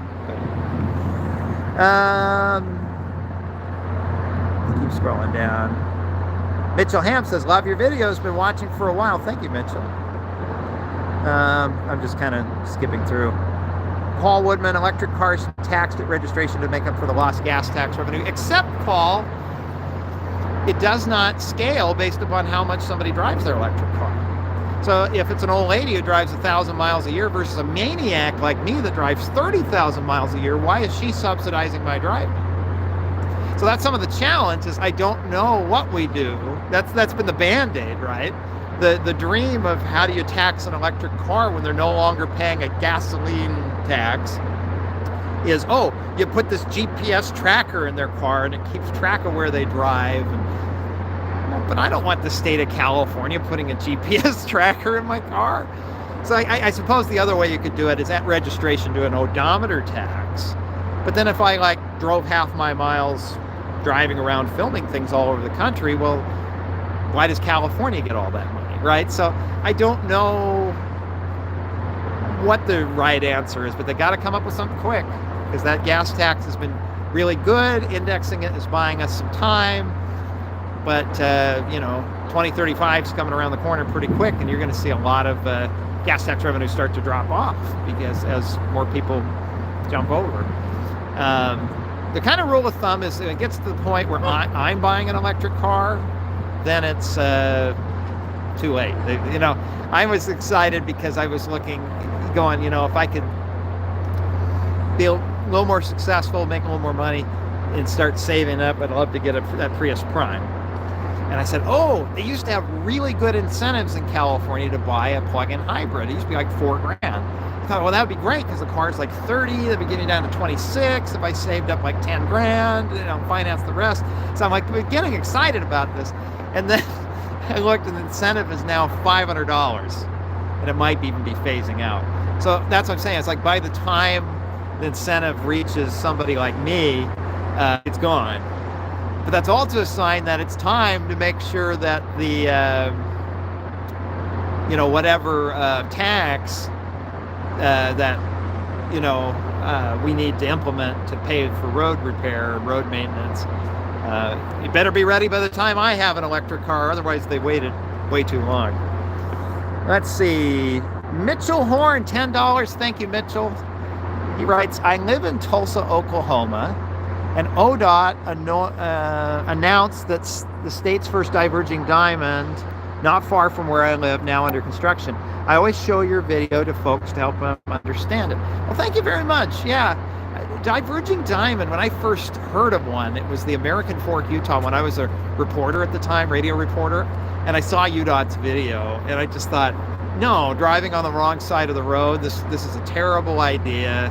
This is some engineer who... Hi. Oh, hi. I'm stream sniping. Oh, come on in. What's your name? Hello, my name's Adam. Hi, Adam. Hey. We were talking about diverging diamonds. Yes, I was just listening to you. Oh, were you? Yeah, I just came up from the red line up the orange line, so made it just in time. Oh, that's cool. Yep. So you saw my stream and decided to Yes. come by? Yeah, Look at yeah. the I'm mic. actually all the way down. Let's trade sides so I get the mic closer to you. I live all the way down in Brockton, so it's Brockton? yes, it's about an hour away from the red line. So. Oh, wow. Yeah, yeah. I've been sitting here on the train, just hoping you didn't leave. Got it here just in time. Oh, you know me, I get easily distracted and just hang out. Of course. I've been watching you since 2019. I love your content. Oh, cool. So- What video did you find first? I believe it actually was the Diverging Diamond. The Diverging Diamond So- one? Yep. Yeah, no, Diverging Diamond was fun. I was just saying, when they first announced the very first one, I looked at that thing. I remember sitting in the radio newsroom with my coworkers. I had a coworker who lived nearby. I got to let this guy on a bicycle by. But I remember seeing that thinking, what a terrible idea. You're never going to get drivers. Yeah, go ahead. Get out of your face, sorry.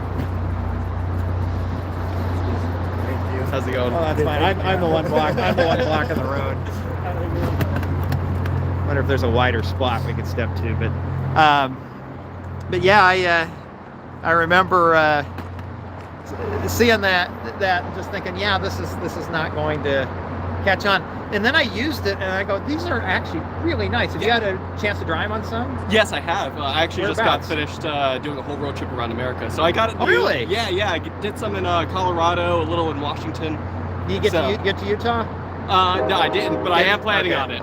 'Cause Utah's like, there are a lot of diverging Yeah. diamonds and spuies.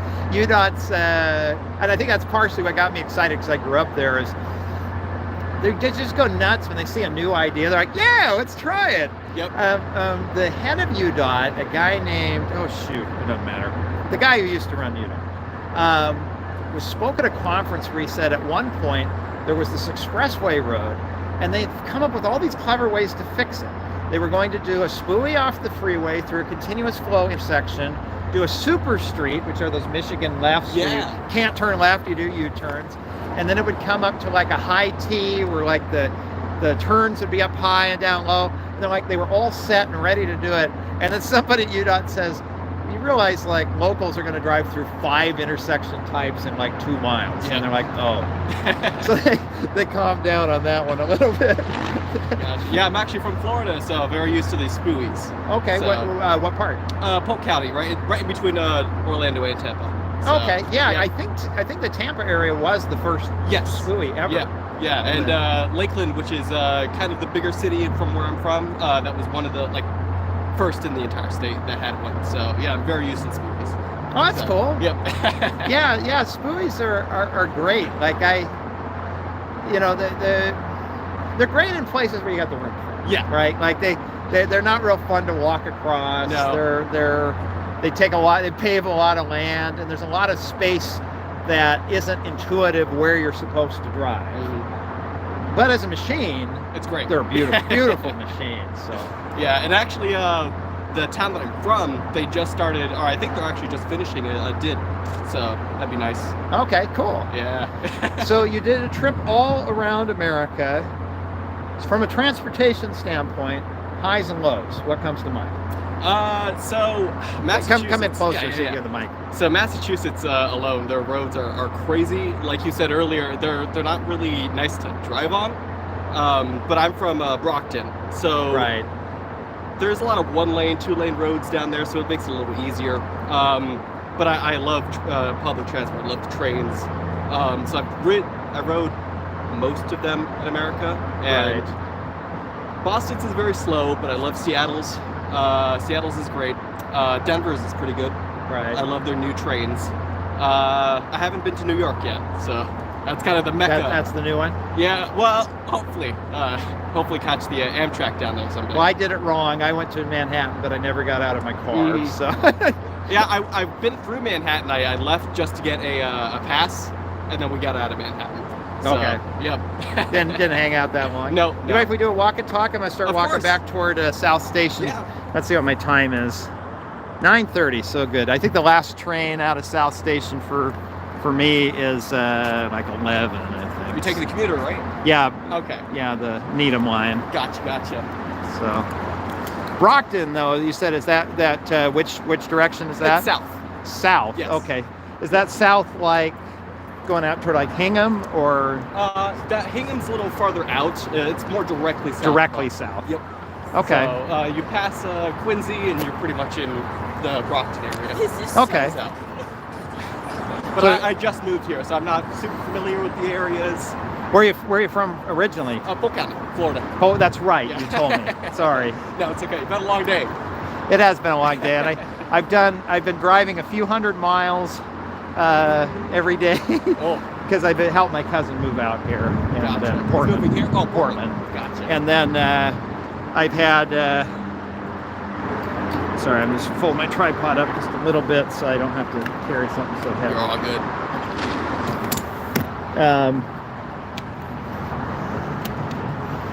Yeah, I've had a lot of walking today. Yep. So, So I haven't been up to Maine yet. Is it? I hear it's gorgeous up there. yeah, Maine is cold. Yes. Maine is cold. I'm coming out of California and it was very hot. Yeah. Maine made me glad I brought a jacket. Although I have to say that Boston tonight is perfect. Oh, I love this one. Absolutely perfect. So, Yeah, I actually explored it to get away from the heat. so that was an intention. It wasn't just like, oh, I got a job and it happens to be in Boston. both. It was Yeah. intentionally getting out of Florida. Florida on purpose. Although I do plan on going back soon. Right. Eventually, I want to move out to Oregon. Oh, what part? Oh, I liked past the Cascades. So kind of the Okeechobee region. Oh, okay. Yeah, near Bend.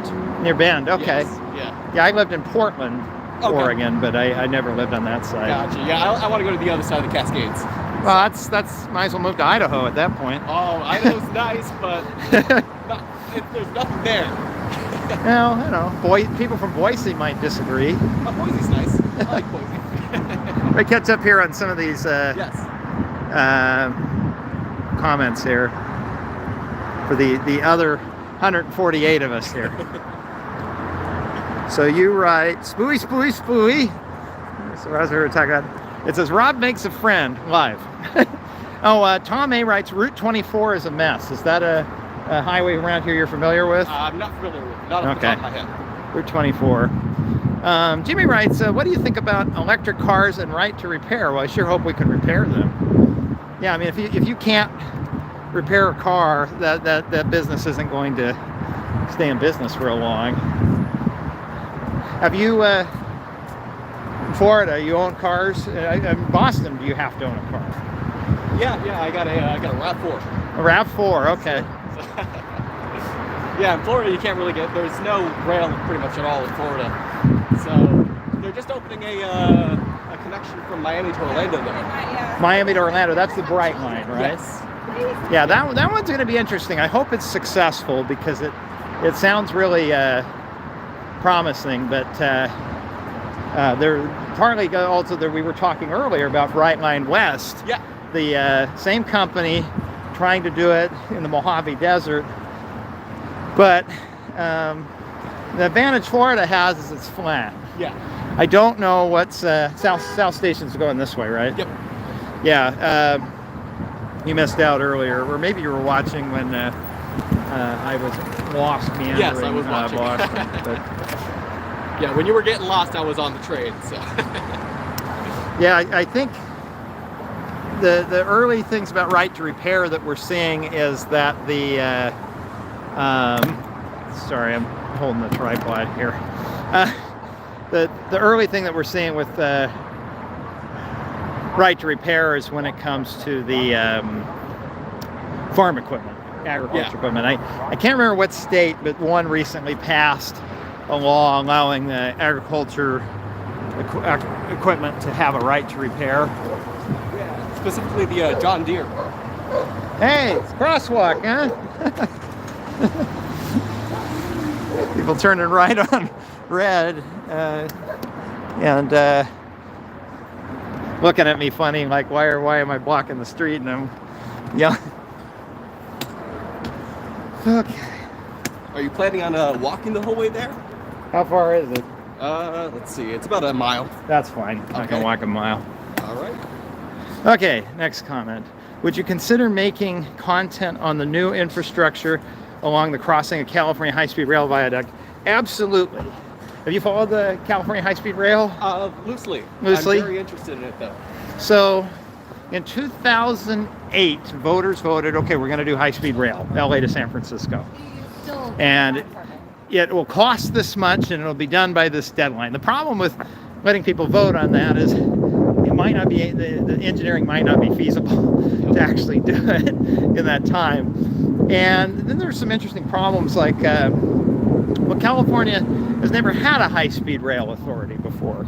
So they sort of outsourced all of the design work to third-party vendors, engineering firms who know what they're doing.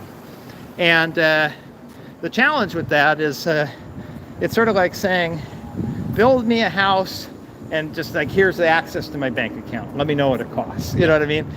And it's not to say like people are intentionally trying to drive up prices, but you know what I mean? Like there's that incentive, like, well, I want to do good work. And so the costs have just completely, what's that? We're going to want to Go this way?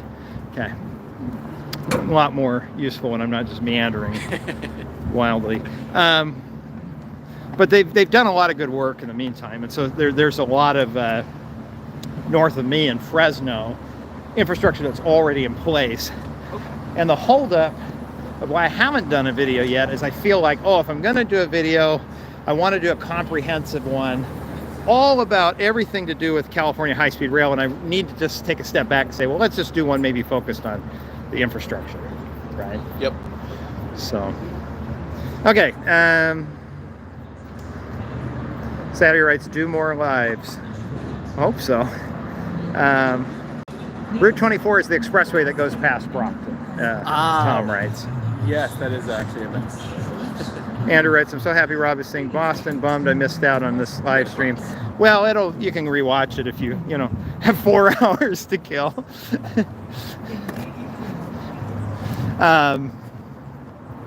Let's see. Boston really need to fix their green line. Those subway cars are super cramped. I haven't ridden the Boston subway, just the commuter rail. Burgerman writes, what do you think about a vehicle weight tax to replace the gas tax? Seems like it'd do a lot more damage than the roads and smart cars. And that's actually true. There's something, I haven't studied it that well, so I'm couching this here, but effective single axle load. So that's how, when a regular car axle goes over, that would be 1 effective single axle. So a car with 2 axles to ESALs, E-S-A-L. And something to do with the way the road breaks down, it really has to do with weight. And big trucks put down so much weight that the ESALs can be thousands and thousands. And so one big rig truck, each axle going over can be like thousands of cars. And so when it comes to road maintenance, replacing the pavement, yeah, an ESAL, it makes a lot of sense, But when it comes to dealing with congestion, well, that's different. A semi-truck is not worth 1,000 cars. A semi-truck is worth like 2 cars, And so I think a lot depends on, are you taxing it for congestion or are you taxing it for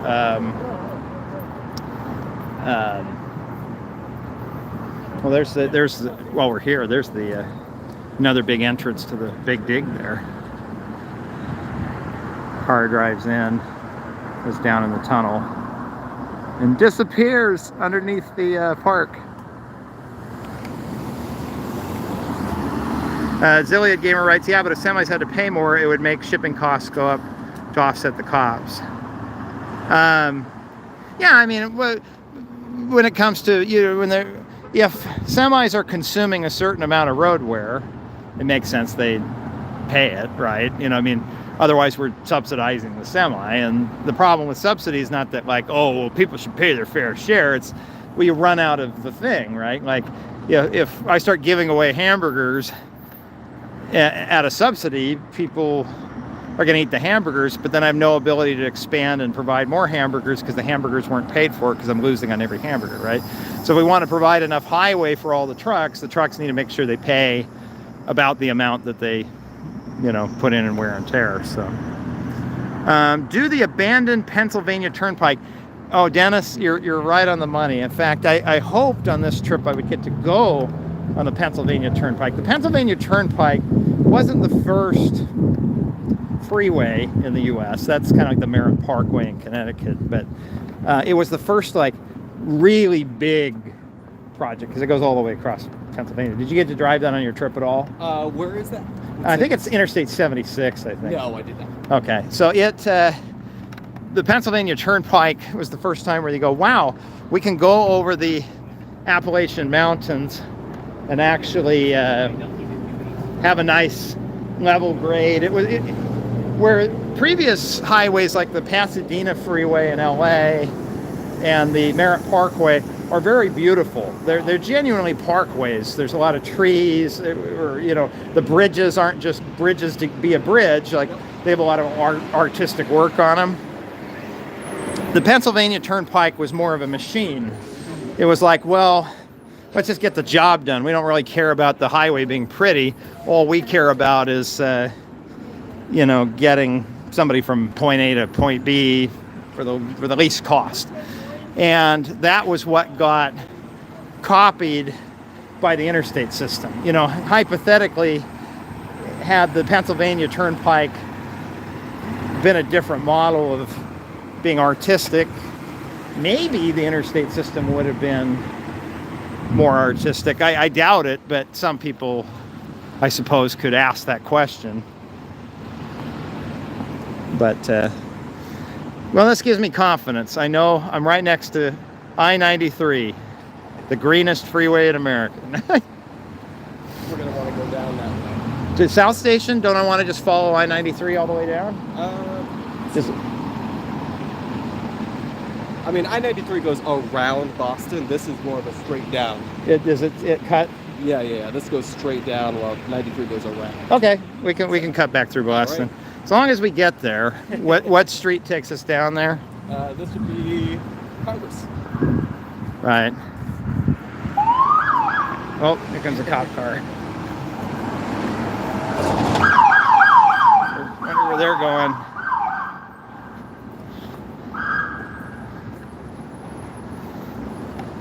He was racing in to get me a jaywalking ticket. I think we kind of... But anyway, Dennis was talking about the abandoned Pennsylvania Turnpike. I'm getting off topic here. Later, the original turnpike, chunks of it, they replaced with... Do I go down this street? Yeah, this okay. is Congress, okay. They later took out chunks of it and replaced it with better highway, but the old highway is still there. Uh-huh. And the creme de la creme would be if I could get permission from whoever owns it, if it's the state or whatever, to actually go in and film it. I think there are sections that are pedestrianized. Yeah, you can walk on it. So the other is fly a drone over it. Yep. But that would be neat to see, because in the history of freeways, the Pennsylvania Turnpike is one of the definitive moments that led to the interstate highway system. Very interesting. I have to take that look when I head down to Florida. Let's see, hoping to do a video about the roads in Tulsa and our silly Cloverleaf flyover hybrid mess. Is that the one, David, where they had this freeway that they were converting a Cloverleaf into a stack interchange with the flyover ramps, but they built the piers first, and then they said, oh, we'll add the flyovers later. So there's just a bunch of piers they're there, but nothing else. It looks kind of funny, like almost like a freeway Stonehenge. Alex says, I'm making no means excuses for MBTA, but I think they are limited when it comes to vehicles because of the small space and tight turns in the green line in some places. Yeah, I mean, that's true. You got old infrastructure, you're trying to fit it in there. But I can imagine that. I have no data of my own because I've never ridden it. Okay, I'll scroll down a little bit.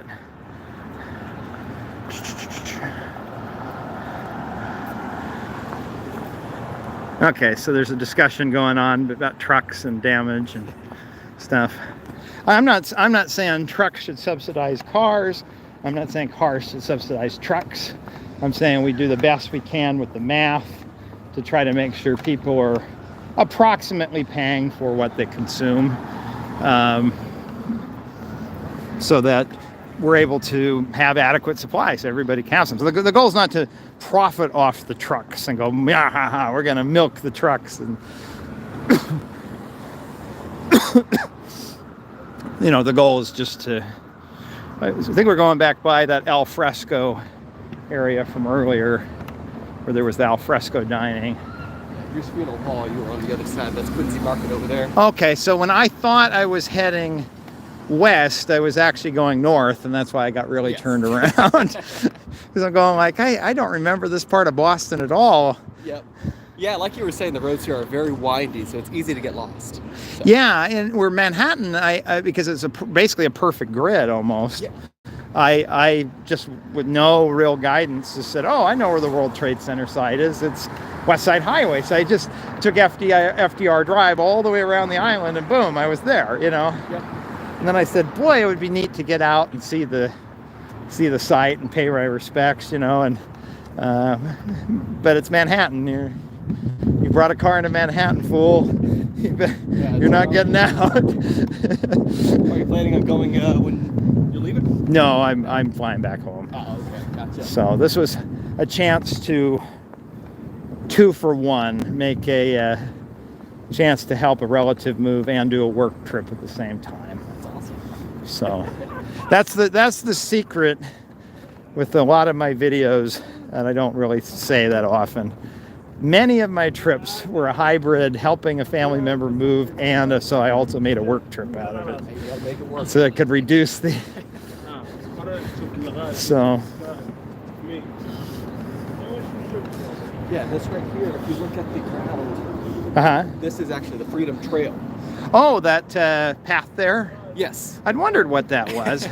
Yeah, so if you follow this the entire way, it takes you through a whole bunch of historical places in Boston. I'll have to... Okay, so Yeah. next time I come to Boston... I definitely recommend taking this. Yeah, because I came to Boston for like 3 hours on Monday. Uh-huh. And we ended up going to the Cheers bar. Uh-huh. And that's about it. So it wasn't... but I didn't know where to go. Like I got to Boston, like, well, we saw the Common, that we're make way for ducklings. Yep. Got another incident going on over here with police. That's the side of the Boston Massacre right there. Oh, the building there? Yep, on the left side of it. Oh, I didn't know that. The alley is the side of the Boston Yes. Massacre? Oh, I didn't know that. Yep. I think we walked right by that earlier. And then to the right is the sign of the other Boston Massacre. No, I'm sorry. That's a dark joke. Anyway, yeah, and the people had said that you want to follow the Freedom Trail, and I had no clue what that was. Yep.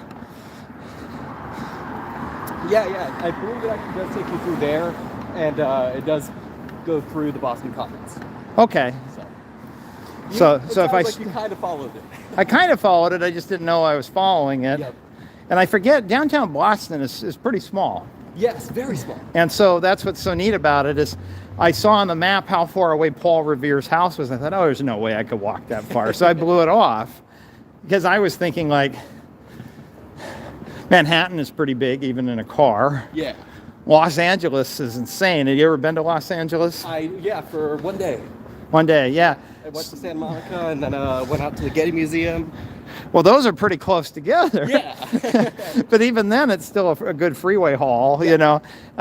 It's the thing with Southern California is there isn't one spot Where Manhattan, Boston, you know, there are definitely places where there's like one spot where there's a lot of stuff in one walkable place, right? Yeah. You know, and I'd say New York would be two. You have Midtown and you have Lower Manhattan. So there's a lot of stuff in a short area. LA doesn't have that. So even in Hollywood, where like Hollywood and Highland is, and the Chinese theater with the stars and stuff, like those are kind of close together. But anything else, like you want to go see the Miracle Mile or the art museum, LACMA, or you know, well, that's a drive. You can't, you know, downtown is a drive. Union Station is a drive. Going out to the beach is a drive. Going down to Disneyland is a drive. You go to the Reagan Museum is a drive. Like, you know, you're talking about getting in a car for 40 minutes, you know. And so, it's the other lie in LA. You want somebody to come see you. And they're from out of town, or don't know your area. So how far of a drive is it? And go, 40 minutes. But what you're really telling them is an hour or 10. But you know, if you tell them an hour or 10, they won't go. Yeah. And if you say 30 minutes, you're just lying. So you say 40, and then that ends up being that's the dirty little secret. But, all right, let's keep scrolling down here. Side note: time is 9:58. Last train is 11. Yeah, so my next stop is to get on the 11 o'clock train. So I'll probably gonna get to South Station and wrap this thing up. LA traffic sucks indeed, but the thing is with LA though is weird because LA traffic, when you're trying to go somewhere at the same time everybody else is, it's terrible. Yeah, it's also true everywhere else, right? It's just LA's decentralized, so it affects a bigger area. Yep. But if you try to use an LA freeway off-peak, you know, late morning, 8 p.m., Yep. oh gosh, middle of the night, it is an amazing system. Yeah. I mean, it's wonderful. My trip to LA, I was actually staying in San Diego, Uh-huh. and I drove up to LA around 5 o'clock in the morning. It was a little packed, but completely fine. Yeah, it probably started having issues about when you arrived, probably about 7. Yeah. Yeah, that would be right, you know, 6:30. Although I did notice, I was driving around the San Fernando Valley late one night, and then I was heading home at about, 5:15.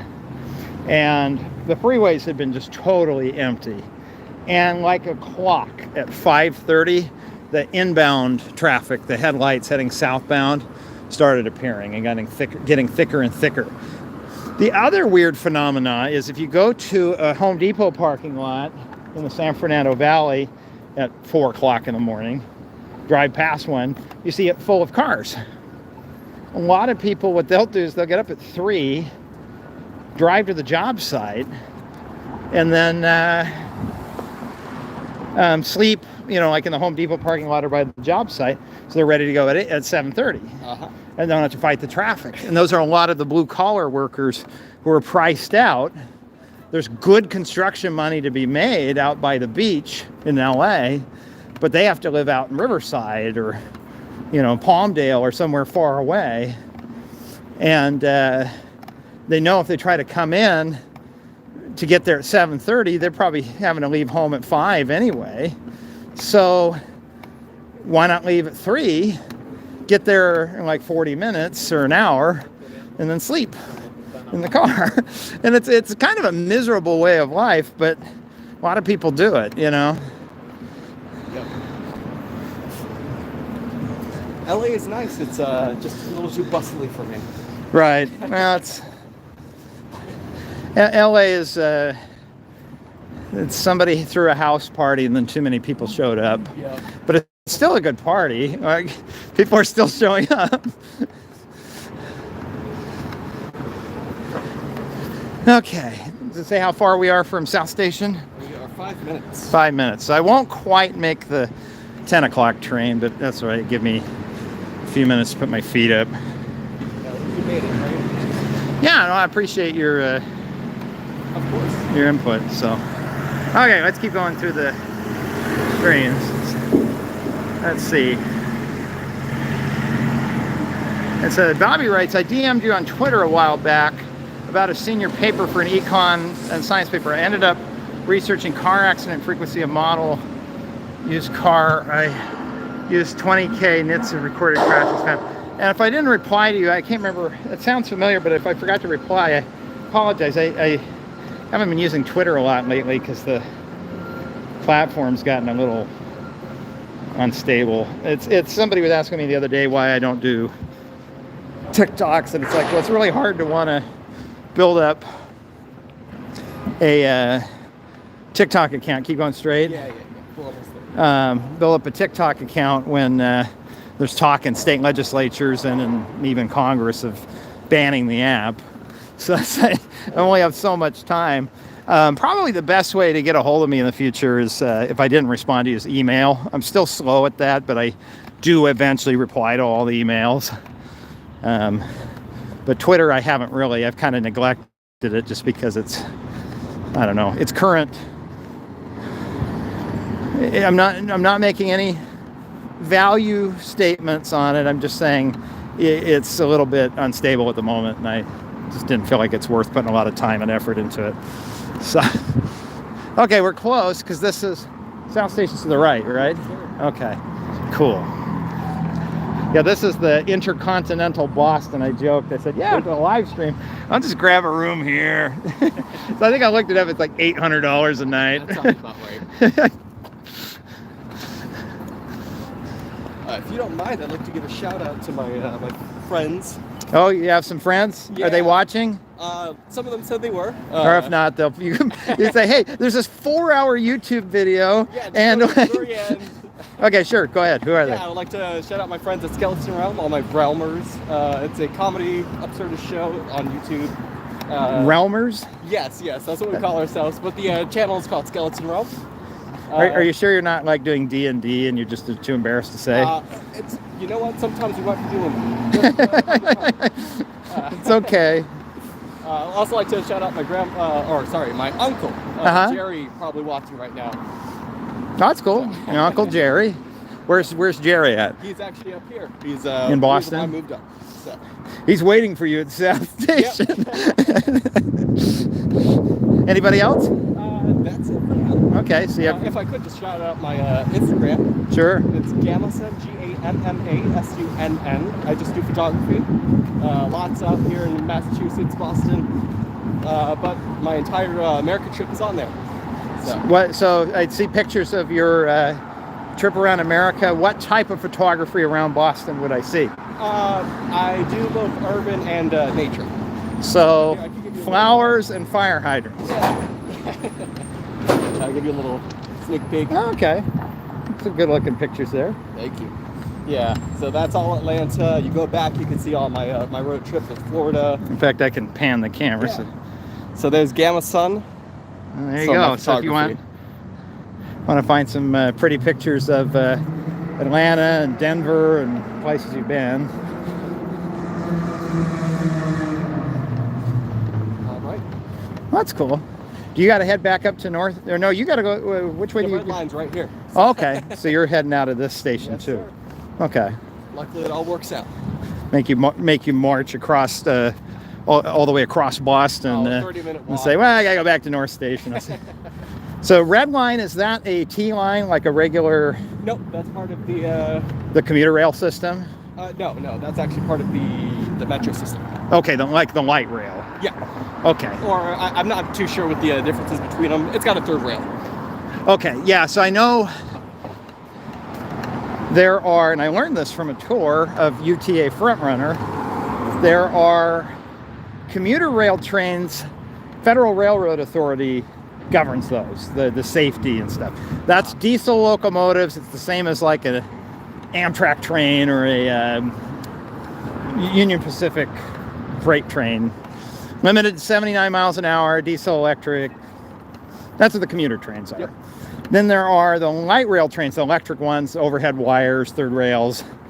That's Federal Transit Administration. And so UTA, being a baby big city transit system, has both. And so they have two dispatch centers that are different. One for Front Runner and one for... They're different systems because they have to answer to different federal agencies for safety. So...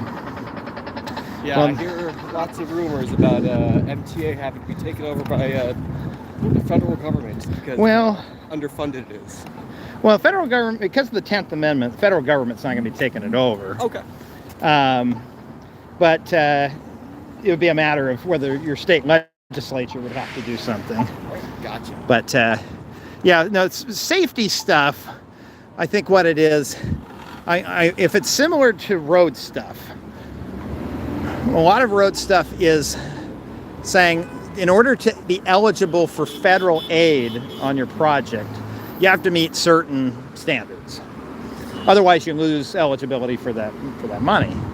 And so I'm assuming safety standards for rail is similar. You have to meet certain qualifications. But as far as whether the federal government would take over a local transit agency, no, I don't think they can, because the 10th Amendment talks about how basically anything that isn't interstate commerce clause stuff, and stuff, like military and stuff that is explicitly outlined in the Constitution, remains a state power.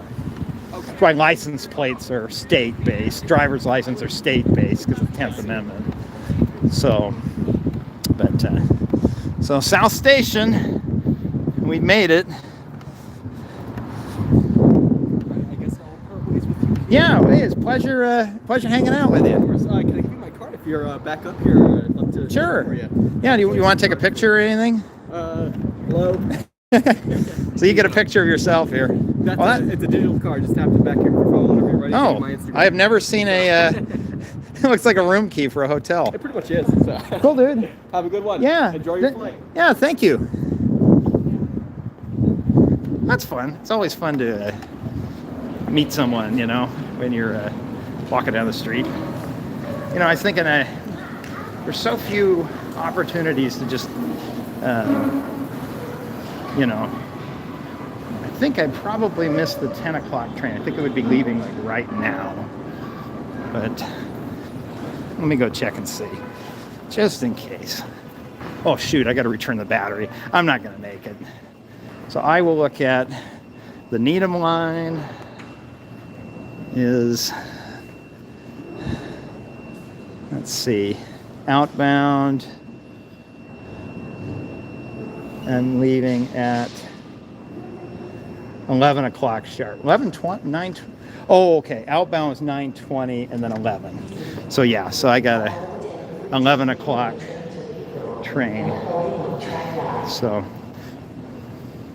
anyway, I'm just impressed that you and 134 other people have literally watched me meandering around Boston, and I would think at the 4-hour and 12-minute mark. Let's step outside so I'm not bugging people. As much as I'd love to sit down.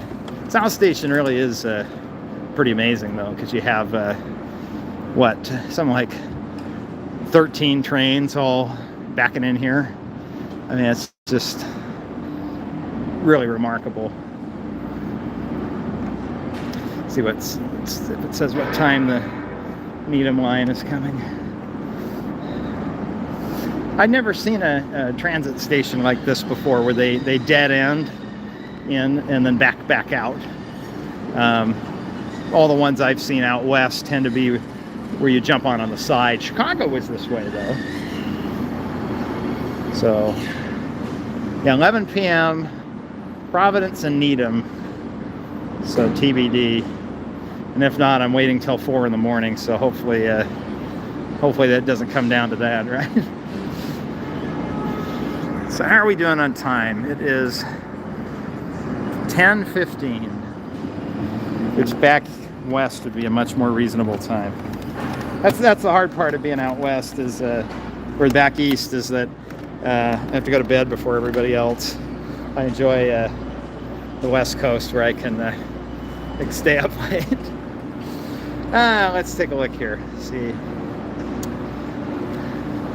see. There's People that live in Tijuana and commute to San Diego. Yeah, I imagine so. That's a, wow, it's still going. Rob's live stream for True Marathons. Well, what is that? Or what am I going to do? Sit down and like watch YouTube videos? That sounds lame. No TikTok, please. You're too old to.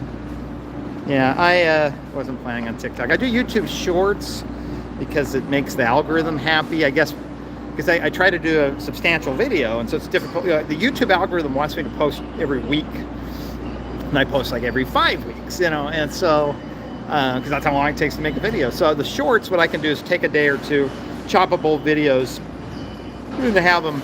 I've been trying to turn them off so they don't bug you, because if you signed up for a push alert, I don't want you to end up with getting in trouble, or me getting in trouble with bugging you every time a new short comes out, and you're like, oh, it's just a short. Like, if you're gonna get a push alert because you want one, I want you to get a push alert for a full video.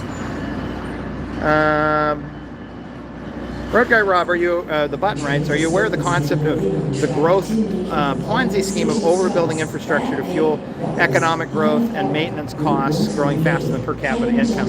A little bit. I know that somebody was explaining to me that China doesn't have a property tax per se, and so they have a problem where in order to fund city expenses, basically a city can make its boundary bigger, but only if it develops that boundary. And then I think when it does, it gets a one-time opportunity to sell that land to a developer who develops it, but they have to develop it. And so they rely on a never-ending supply of new development to fund operational costs. And that's fine as long as China's urban population continues to grow, which it has, because the population was growing and because people were moving from the country to the city. The challenge now is, again, this is for as I understand, I'm stepping off the side here because I may be factually wrong. The challenge they have is the population is going to tip, where the total population is going to be in decline. And also, I mean, at a certain point, there's only so many rural people who the economy is going to draw into the city. And so they're going to have to reform how they fund cities. They can't do it indefinitely through new development, because that doesn't work. Bobby2288, love your channel. Great production quality. Thank you, Bobby. Mr. Wildcat, appreciate you staying on for as long as you have. Looking forward to wherever you do your next field trip. Yeah, and a lot just depends. Like, if all of a sudden I have another family member moving, I'll always do it. Anytime I have an opportunity to go to another city, I will make a work trip out of it. And I'll try to actually film a whole video out there too, but that didn't happen this time. George writes, where are you at? That was a while ago. Now at South Station. I love these new tiled crosswalks. We found the station, everyone. Okay. Hello from Chicago, writes the Bros. Well, hello. They tend to not bother to collect fares at Wright. You might get a free ride. I'll still buy one. You know, $7 is worth it to me to not get into trouble. And Acela, yes. In fact, I'll turn the camera back around.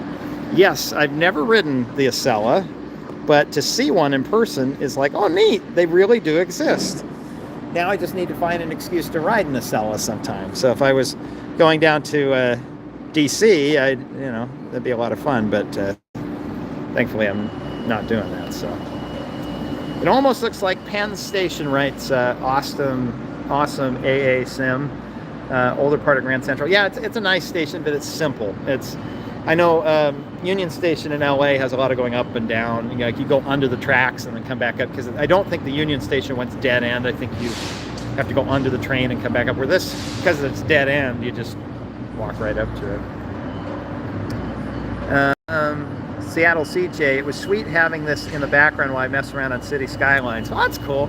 If City Skylines allowed me, well, one, I'd have to have time again, and I don't have time anymore like I did when I was in college, but if I could do like I did with SimCity 4, where I could just sprawl the crap out of it with just low density that just goes on and on and on and on, and then build out my big nasty freeway network, but they give you such a small box to play with in City Skylines that I got discouraged. And then, time-wise, just never got back to it.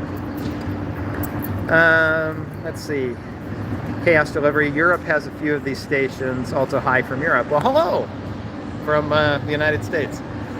Washington Union Station 2 for some platforms. Yeah, I think that's the first. With Chicago and Union Station in Washington, I think, where I saw dead ends like that. And that was this station's a lot nicer than Union Station. Union Station was a little sketchy. They're building a skyscraper right above you. Oh, well, that's cool. I wondered what all that stuff was. It looks very unfinished, but I just kind of shrugged and just said, sometimes you're in the big city, things look ugly. So, okay, I didn't realize that all these trains would be inside a, building. So, well, that's cool. Alexander Hawk, I do this when I have free time on the weekend. Why not watch a stream of it? Oh, that's cool. Did you say do this? You mean like wander around and walk and look at stuff? James Breckenridge, visited my hometown with you. Moved to Vegas 7 years ago. Thanks for the updated look at Boston. Well, let me know where you're moving next, because apparently that'll be the next time. Sleepy Random, King in real life. That's cool. Grand Central Terminal in New York is like this too. Not gonna lie, Aiming While Gaming says pretty similar to Chicago Union. Ours is more grand, though, in my opinion. Yeah, I remember the Chicago one, but I didn't enjoy it because my phone battery was dying. It wasn't a live stream or anything. This is, years ago. But I just remember I had an old LG Volt or something, this old smartphone, and it had a bad battery. And it was back in the removable battery days, and so that was fun. You've been on for almost like 5 hours. You need a lunch break. I know. Moved from Boston to Las Vegas. Do you think it's feasible for the U.S. federal government to build a bicycle version of the interstate system? Remember, though, the interstate system was a state system that the federal government coordinated and paid for. And like I say, that 90% match was too sweet. States were very happy to build it because. If we ever had a coordinated effort to build a interstate bike system, sure. It just isn't a priority, right? The interstate highway system immediately you had all this pent-up demand for truck traffic and traveling and stuff that generated I wish we had a way to calculate the Keynesian effect that the interstate system had. For every dollar that we put into it, how many dollars we got back out, but it's probably just astronomical, where a bike system's neat. But let's face it, at the moment, it's kind of a luxury for people who have the free time to ride a bike, But if we ever got where economic activity got generated with a bike system, yeah, we absolutely should. I like it as a neat toy. I would love to ride my bike more. I don't ride my bike at all because I live in a town in California that doesn't really have anywhere you can safely ride a bike, Acela is pretty disappointing, writes, fully responsive compared to real high-speed rail. Yeah, but I've still seen that YouTube video of somebody standing at the platform while Acela blew by, and it just blew the snow everywhere. That's pretty cool. Aller Day, have you been to Canada? Toronto has a lot of road guy stuff. Nope, never been to Canada yet. Need to. Tucker Adams writes, hello from southern New Hampshire. Hope you like Boston. I did. I like Boston. I think lobster rolls are a little overrated, but otherwise it's been good. 3D912, the new Acela trains should be out later this year. Still only a few miles per hour faster than the current ones because of old rail and tunnels. Jimmy Neutron, our Roblox, writes, you can use mods. Also, can we see more BeamNG? I will use BeamNG anytime I can get it to animate the thing that I want it to animate. Because I'm not an animator. I'm a guy who can take clip art, edit it in Illustrator, Affinity Designer, and then slide it around in the video editor. It's not good animation, but it's good enough animation. But BeamNG makes some beautiful stuff. So anytime I can, absolutely. Drop a Train writes, train guy Rob, hello. Well, hello. South Station's beautiful. City Skylines 2 might be a bit bigger for map size. Yes, but I want that map to be 30 30 miles by 30 miles. Like, I want to sprawl that thing out.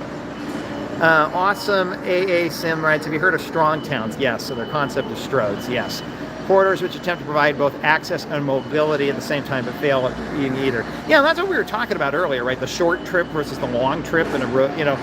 And so the beauty of like a corridor like the one out here is that the underground part provides the long trip, the ground level provides the short trip. If we could figure out a way to build every road, every highway through a town like that, I mean, not just freeways, but even like highways, we'd be set, arterial streets. But, you know, at $10 billion a mile, no, we can't. There's some neat tricks that you can take to, so I worry that some urban planning types conflate Strode, which is not an engineering term, that's just a strong towns term, but Strode with big wide road. And so I could show you, like up in Maine, there are Stroads that are one lane each way. And they'd say, oh, it's a quaint little whatever. It's like, no, there's no sidewalks, there's driveways everywhere, slow speed limits, but it doesn't matter because nobody's getting anywhere anyway.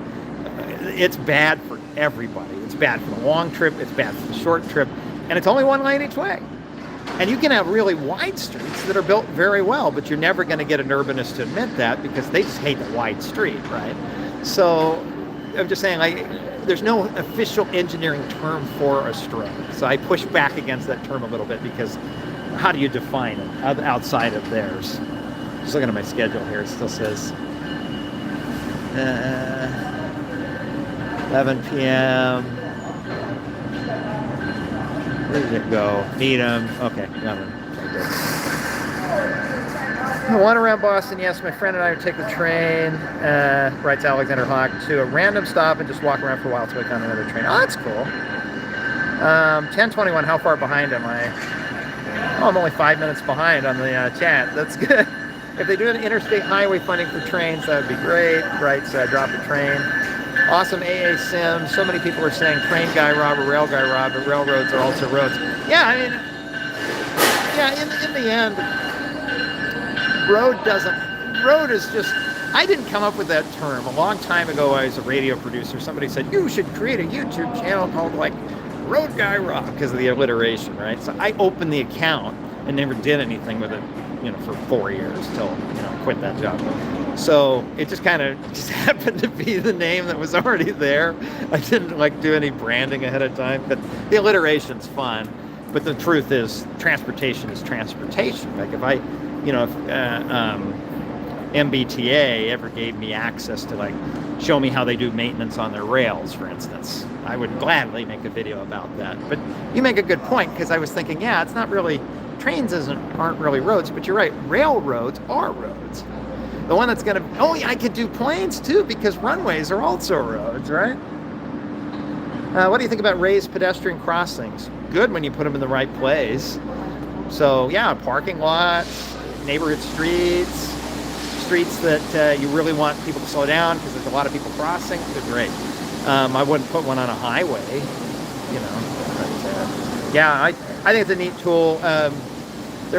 One thing I was impressed with Maine is on these very Strode-y type 2-lane roads, you know, 1 lane each way, they were really good about putting in, maybe not always raised pedestrian crossings, but definitely refuge islands. And they got your attention because the highway had been side by side for 10 miles and all of a sudden it fans out where the crosswalk is and there's signs.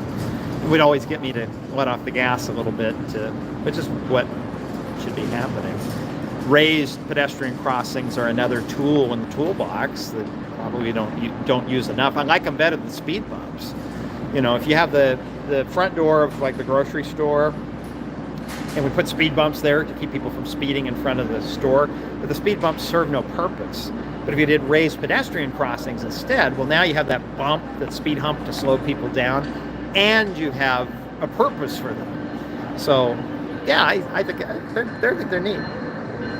Alexander Hawk said, I never get in City Skylines or similar games, but levitated more toward Minecraft. At this point, I have 100 plus mods, and made my own mod to add realistic MUTCD-based signs and signals. That's fantastic. I think if I were a lot younger, I would have gotten into Minecraft in a big way. I was in college by the time that became a thing. But Amoeba Rock says, still going. Yes, I am. Elizabeth Sanders says, don't forget to buy your ticket. I won't. That's my mom. Agreed on the need for more space in cities, also personalized freeway signs. You spend hours designing freeway signs. Yeah, I remember the old days finding that there was a font that was the highway, blue highway.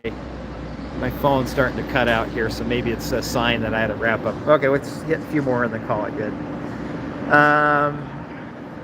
I did see how Milwaukee, Wisconsin was the Skylines 2 trailer. Railroad Guide channel, Rob coming when. Don't forget to return the battery. Oh, thank you, Bob. Yes, don't forget to return the battery. Wait, this is live. You're iconic. I've got nothing better to do with my time, right? Waterways are just water roads, writes IOTKU. It seems MBTA doesn't do that maintenance thing sometimes. And that was fine. I enjoyed it. I had a good experience the 2 times I've ridden it. New channel name, not just cars. I actually taped, back when I thought I would have like a chance to collaborate with him, I taped me riding a bicycle, and I did a whole opening about not just cars. I even edited the thing. But then it became clear that like there's, I don't know, friction there. So I scrapped it. I don't want to antagonize him. He means well. George says, good night, Rob. Yeah, good night, George. Thank you. Great stream. And then Bofa D's 199. Well, thank you.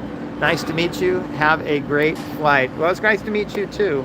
And hopefully things go well for you too. So I got to buy my ticket here and call it good. So we're at 4 hours and 30 minutes. It'd be great to see you all. And if I can figure out how to end this thing, I will call it a night. So thanks.